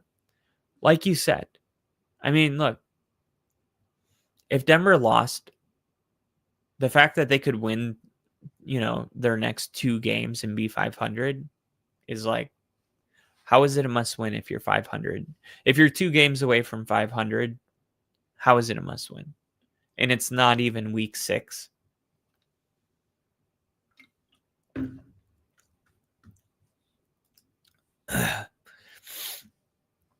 Tony Gonzalez, if there was somebody who played himself out of the Hall of Fame, it's Russell Wilson. That's my next question. Did Russell Wilson play himself out of the Hall of Fame? Did Russell Wilson play himself out of the Hall of Fame? I never thought it was possible, but Tony Gonzalez is right. If there was ever somebody who could do it, it seems like it was Russell Wilson.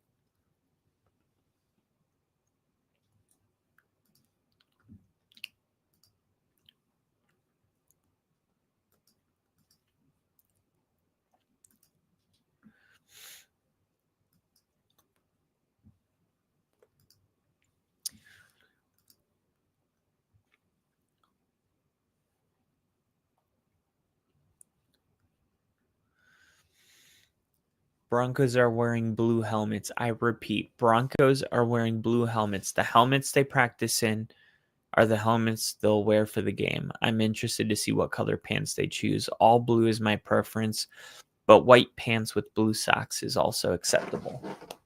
All right.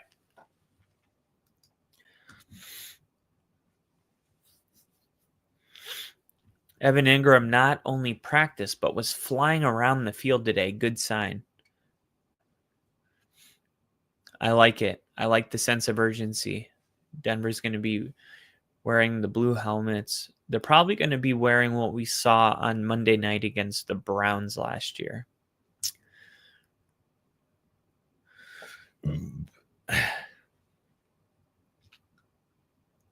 Are you invested in knowing what color pants the Broncos are wearing this weekend? 50-50.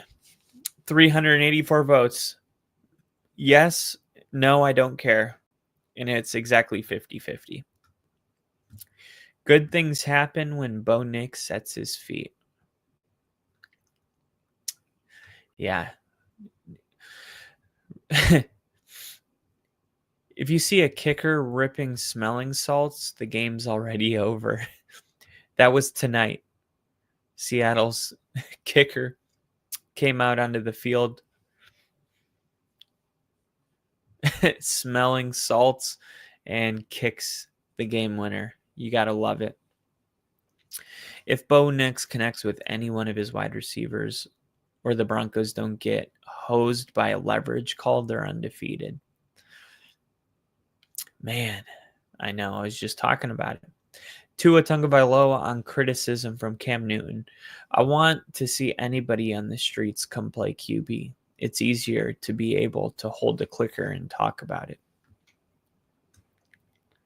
Better be careful.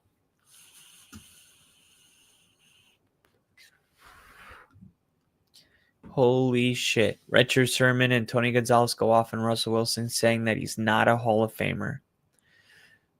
Wow. And Richard Sherman, I mean, that one hits a lot harder. I don't know. Don't quote me. I'm just reading this. I don't know if Richard Sherman actually said that. But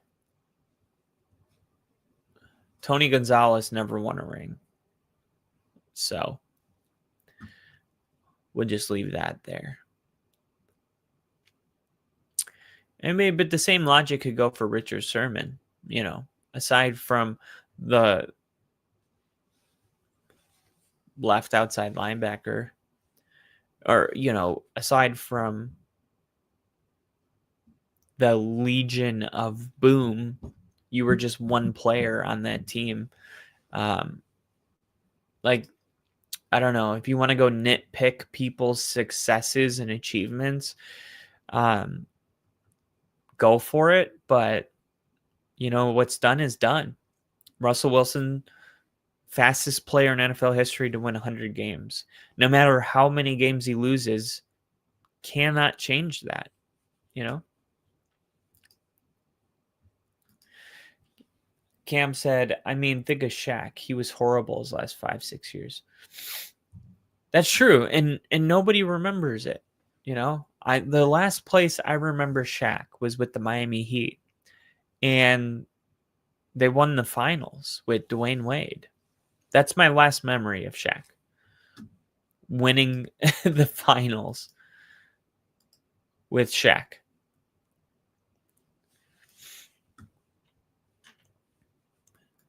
All right. Let me just try making a post. For the love of God, please.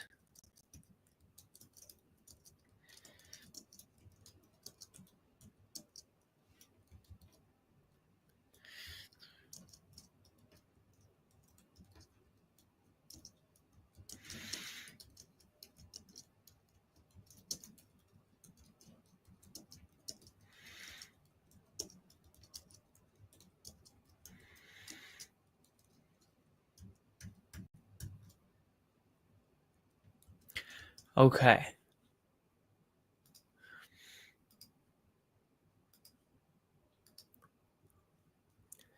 Here we go. Share. Okay. I tried something new. I went on X and I said on a post, instead of commenting it, I said, for the love of God, please help me get my last 2 YouTube subscribers.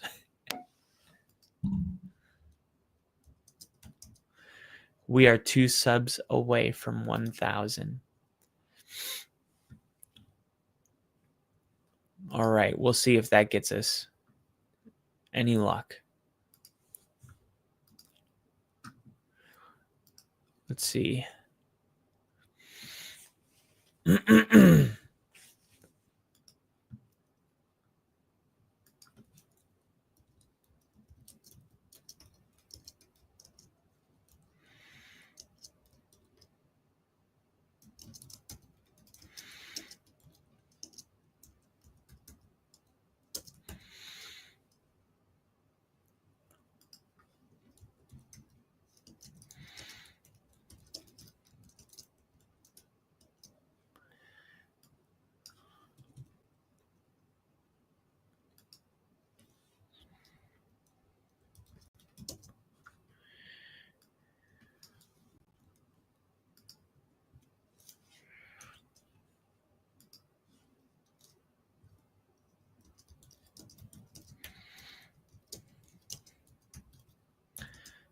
All right.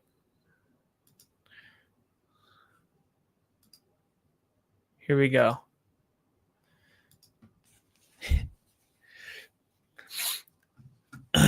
We got Crafty in the chat. I have the promontory theme music from Last of the Mohicans playing on repeat in the background until the epic moment when Kyle gets his 1,000th sub. Oh, okay, we're keeping that. We're keeping that. We got to keep it.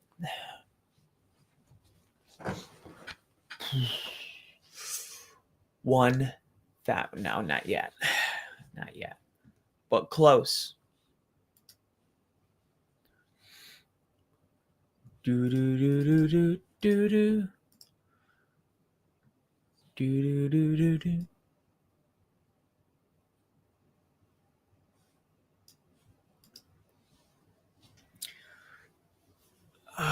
To the windows, to the wow. Dude, it's sorry, it's late. I can't read right now. Trey Benson is trending. Why is Trey Benson trending?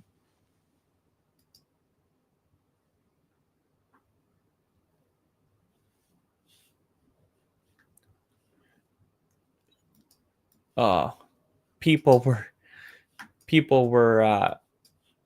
hoping Trey Benson was going to have a huge game today, and they're disappointed.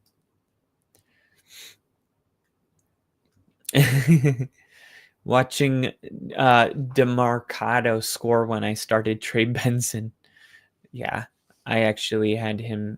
I needed him to have one more receiving yard. And then on the final drive, they just decided, hey, let's take Trey Benson out of the game and not put him in. That'll be fun. Let's do it. Vegas collecting the money from everyone who bet JSN and Trey Benson props tonight. Kenneth Walker and Trey Benson fantasy managers wanted those touchdowns.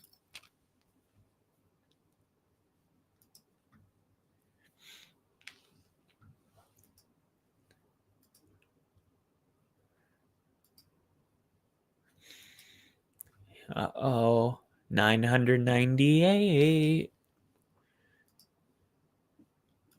Uh-oh. I think we're getting somewhere.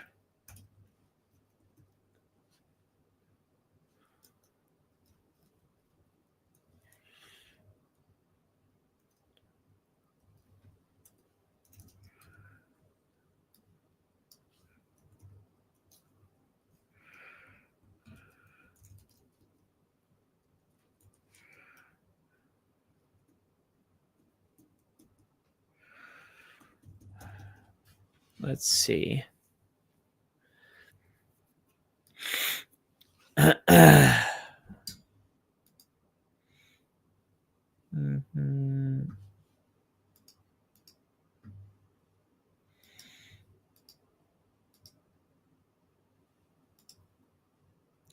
Let's see. Create a YouTube account for personal use. Bob Saget. We're hitting 1,000. What? I'm gonna be the 1,000th subscriber.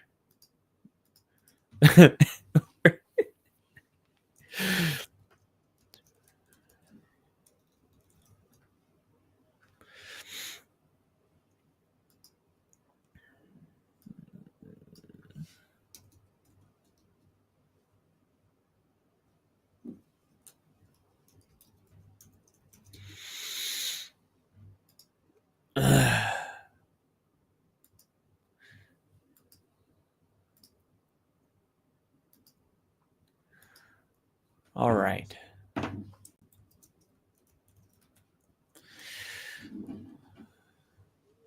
didn't even create a password. Whatever. I'm not going to cheat my way to 1,000 subscribers anyway. It's funny. It's been flying all day long, nonstop. And then I get to 998 and I can't get 2. It's been an hour. This is crazy. This is absolutely bonkers.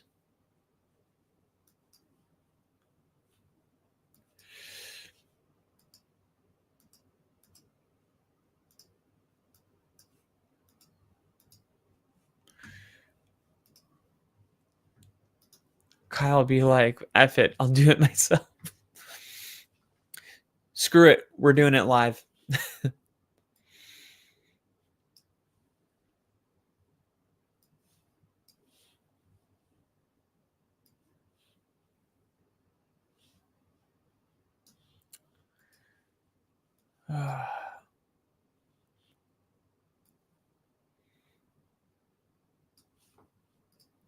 Well,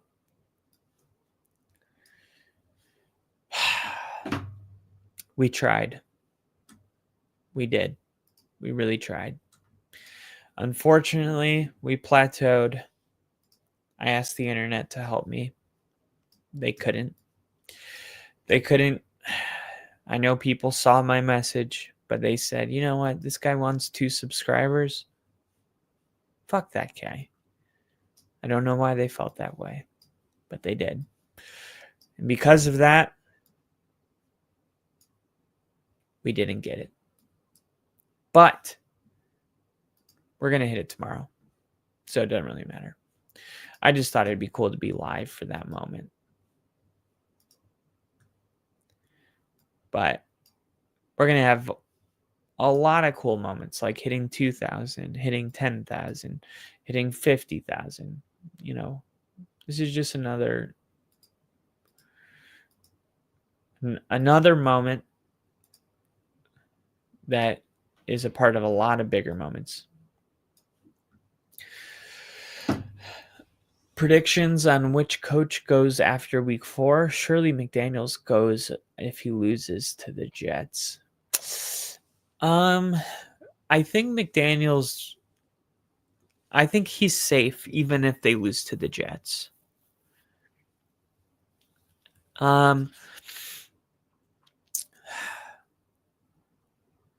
Atlanta, I think Atlanta, just because Raheem Morris has a history with that team, I don't think they would fire him in the middle of the season. It has to be a real dumpster fire to get fired mid-season. I think it's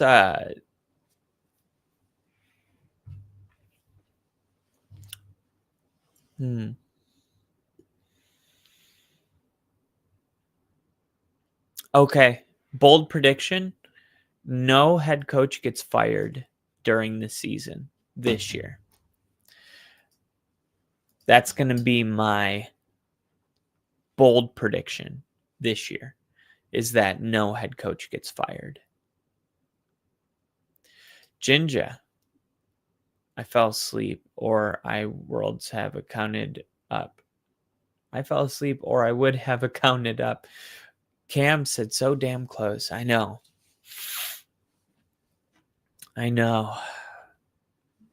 We came so close. And Jinja said that is bold.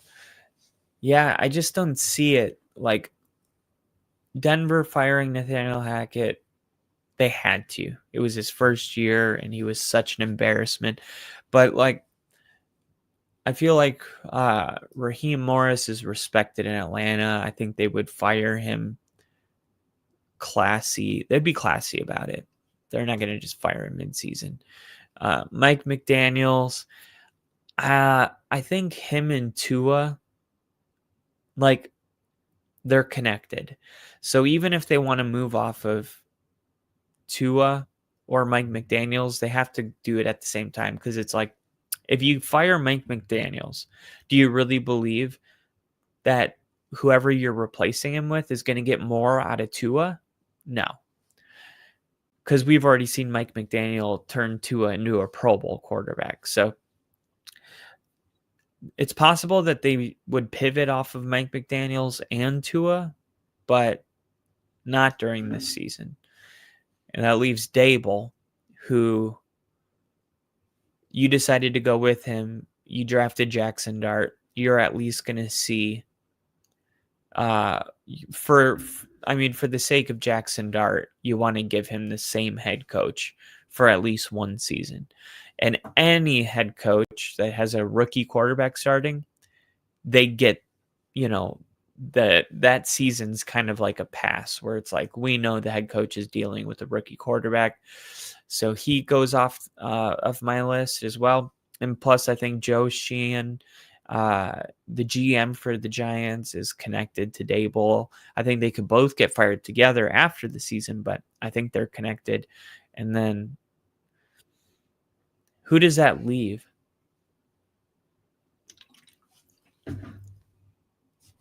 Like, who does that leave, Oh, Brian Callahan. I think Callahan could get fired. He just gave up play calling, but he didn't even give it to the OC. He gave it to like the quarterback coach. They've had a lot of penalties. Yeah, that's my coach. That's my coach that gets fired, Callahan. Crafty said, I took a nap too in hopes that I would wake up in time for the magic moment. Crafty's a real one. He is. Crafty has leveled up today. Crafty, we won't forget this.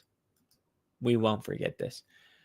Crafty, it's time for you to make your appearance on the YouTube channel. Are you ready? Here we go.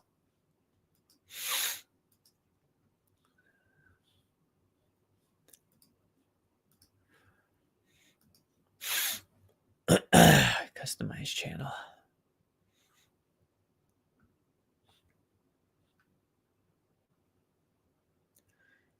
Bye, Steve.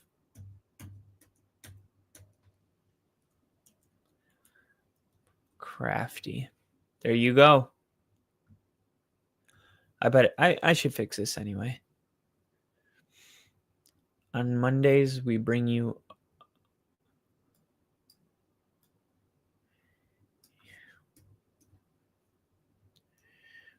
I'm going to say Monday Night Football live stream. Oops, I'm in all caps.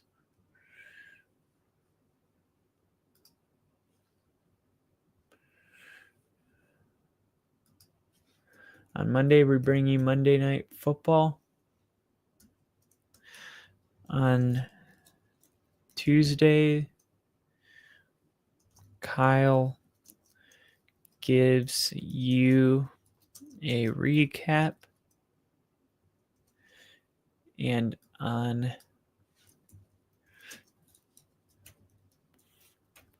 Thursdays at noon Central Time,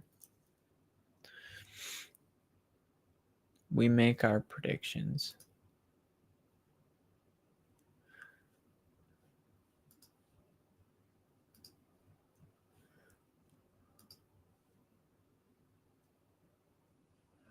Okay. Welcome, Crafty.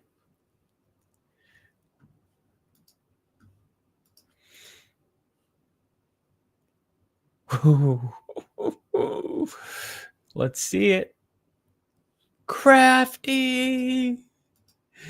Crafty. Made it onto the home page. How does it feel, Crafty? It was long overdue. It was long overdue.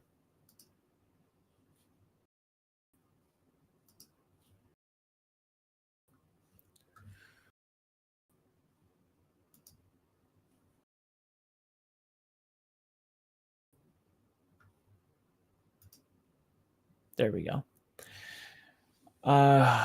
Let's see. Oh, do you remember this? Classy move by both men. In a game that almost defies description. See, here's the thing, though, Stephen A. See, when I beat you bad like this, I do you a favor. I let you know from top to bottom, you're not good enough. That was embarrassing.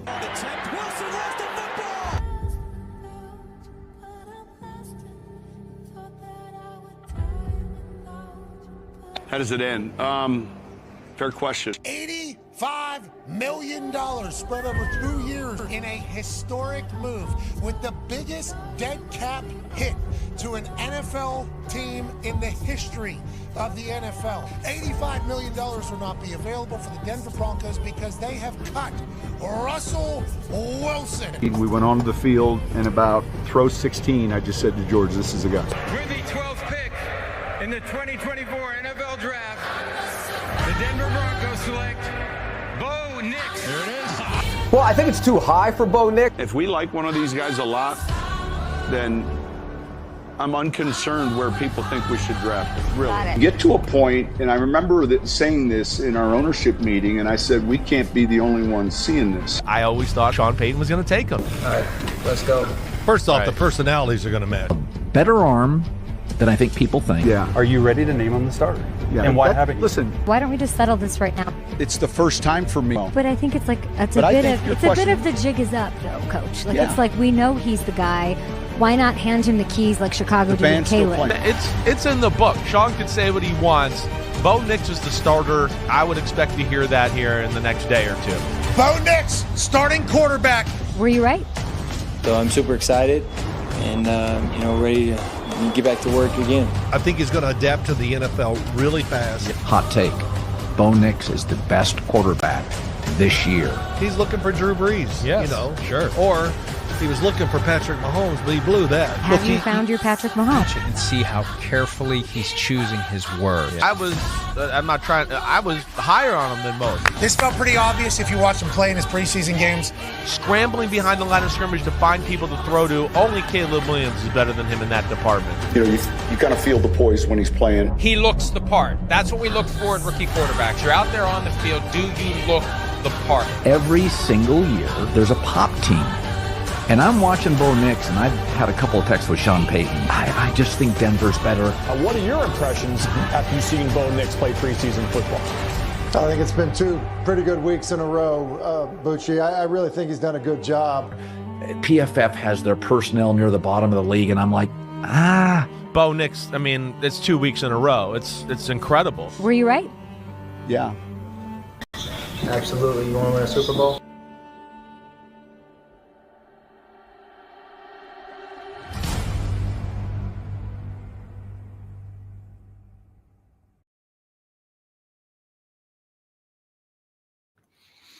All right. Have you guys seen that? I think I showed you guys that before. I made that last year.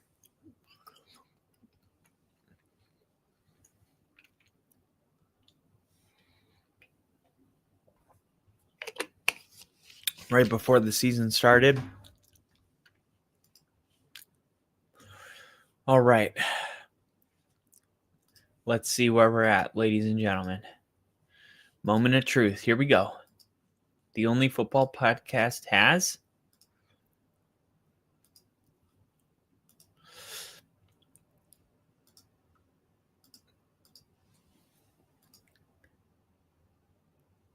$998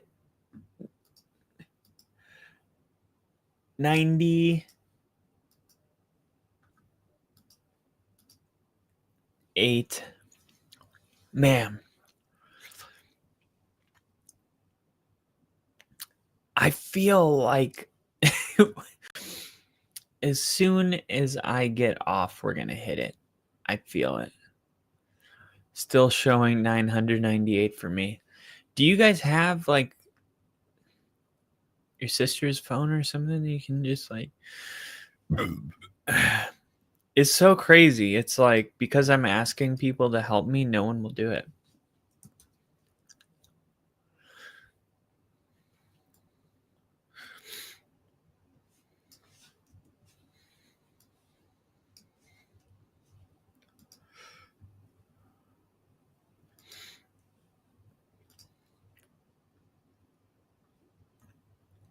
I guarantee you, as soon as I go, all right, guess we'll go to bed, I'm gonna go downstairs and it'll be at 1,000.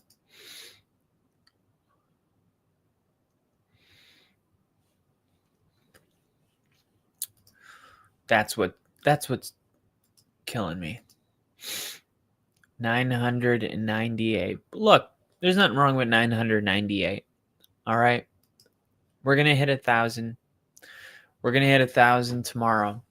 Tomorrow's gonna be the day. Tomorrow's gonna be a big day for us. We're gonna hit 1,000 subs.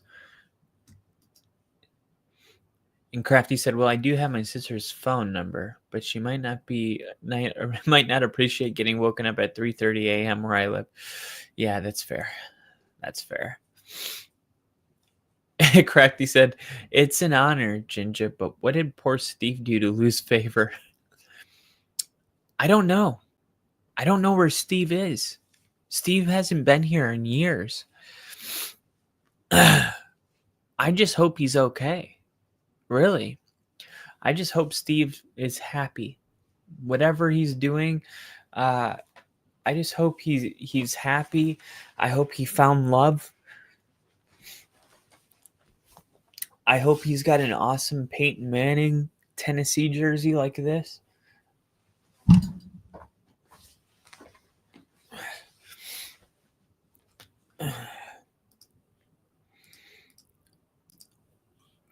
All right, where is my overlay? That's not it. This was the overlay. There it is. Okay.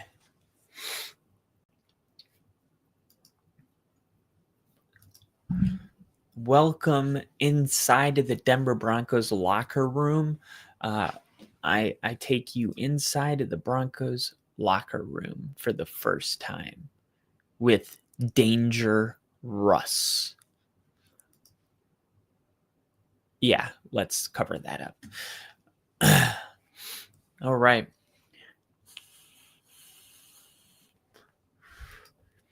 I'm going to be honest. I'm just not a quitter.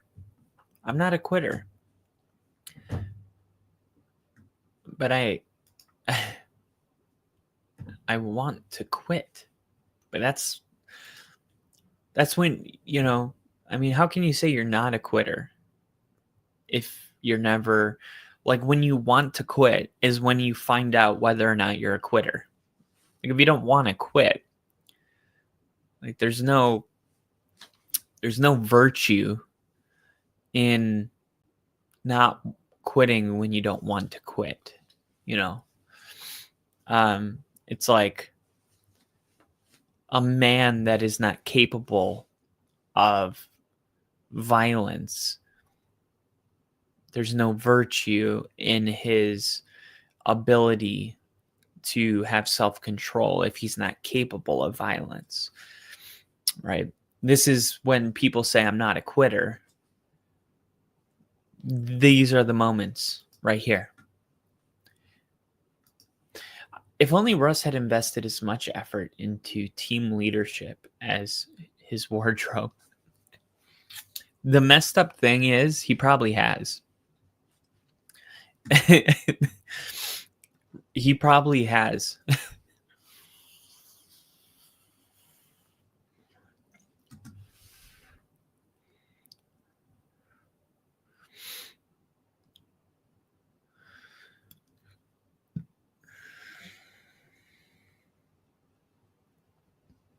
Kobe Bryant knee was down before the fumble. Refs call it Arizona ball. Was it though? Because all turnovers are reviewed. Let's see. He's sliding and that's close. That's close. What do you guys think?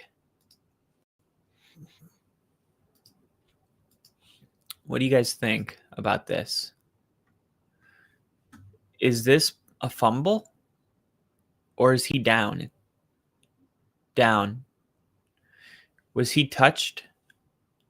Right here. Was he touched by this player? The ball was, it looked like he was touched on the helmet. It looks like he's touched on the helmet there. And the ball now comes out. And when he's touched on the helmet,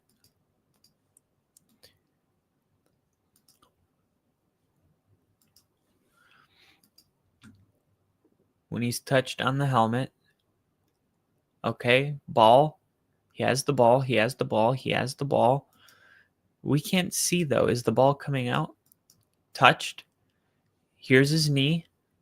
Down. He's touched on the head. He's still holding the ball. This player has his knee on the ground. He's been touched. It looks right here that he's still holding the football. Elbow hasn't hit the ground. You see the space between his elbow and the grass. But this player is down. And now the ball pops out.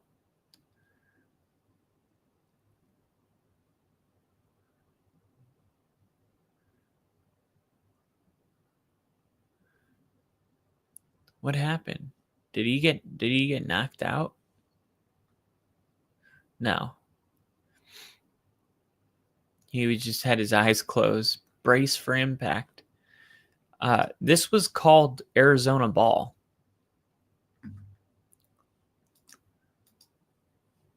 This was called Arizona ball. And in reality, he should have been down by contact right there.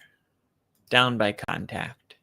Knee down, touched, controlled the ball. Worked out for Atlanta. It worked out for Atlanta. I'll give him that.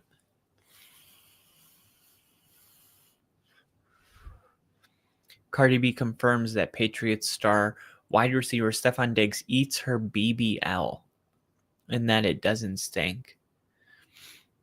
The way this ass be getting eaten, it can't be.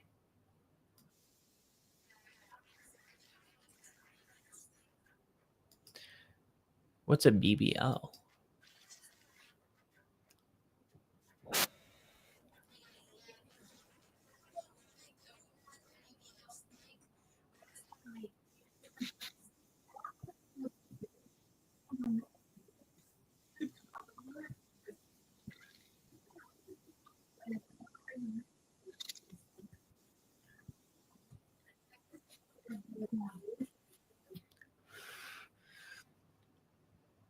Do you have no class whatsoever? Why are you talking publicly about what you and your boyfriend do in the bedroom? It's just like so low class. Well, I'm only talking about it because they said my vagina stinks. Why are you even engaging in this? Like, if somebody on the internet was like talking about, I would just, okay, weirdo. I wouldn't be like, no, actually it doesn't. And I'll tell you why. By putting information out there about somebody else that's not even consenting.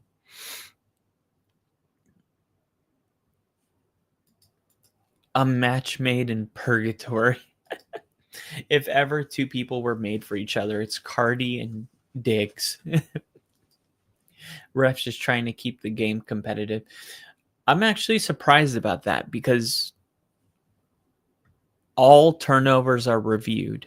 How did they not see that if you and I can?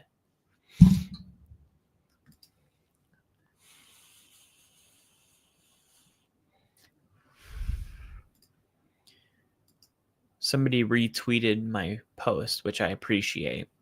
Somebody decided to say, I've got a tremendous amount of credit and respect to Marvin Harrison. He really hung in there, battled through a ton of adversity, and overcame it all to show why he's a future star in this league. I'm like, okay, dude. Marvin Harrison Jr. was like one of the most elite college wide receivers to come out. He's not so fragile that a couple of drops, had him wondering if he belonged in the NFL or not. So what did he overcome? His own problems of dropping 6 passes the last 2 weeks? Like, I'm sorry, you don't get more credit because you stopped dropping the ball. And what I said was he was a future star before he started dropping passes. Like, don't act like he saved a kid from a burning car because he held onto the ball for once. It's just like ridiculous. It's so corny. Like, okay, a quarterback that's undrafted that throws 3 picks in the first quarter and then has a perfect game. Awesome. Okay. Somebody that has, because what are we talking about? Okay. Whenever we're talking about a player overcoming mistakes, we're talking about adversity. Okay. We're talking about a player who has a very shaky sense of self-worth, and a couple mistakes, if you don't really know who you are, right? You can throw 3 interceptions in the first quarter, and if you don't really know who you are because the public doesn't really know who you are, so you don't have your tires constantly being pumped by everybody telling you you're the greatest thing in the world, and you go out there and throw 3 picks in the first half, but you know who you are.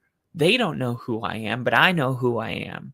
And I'm better than this. And you overcome, okay.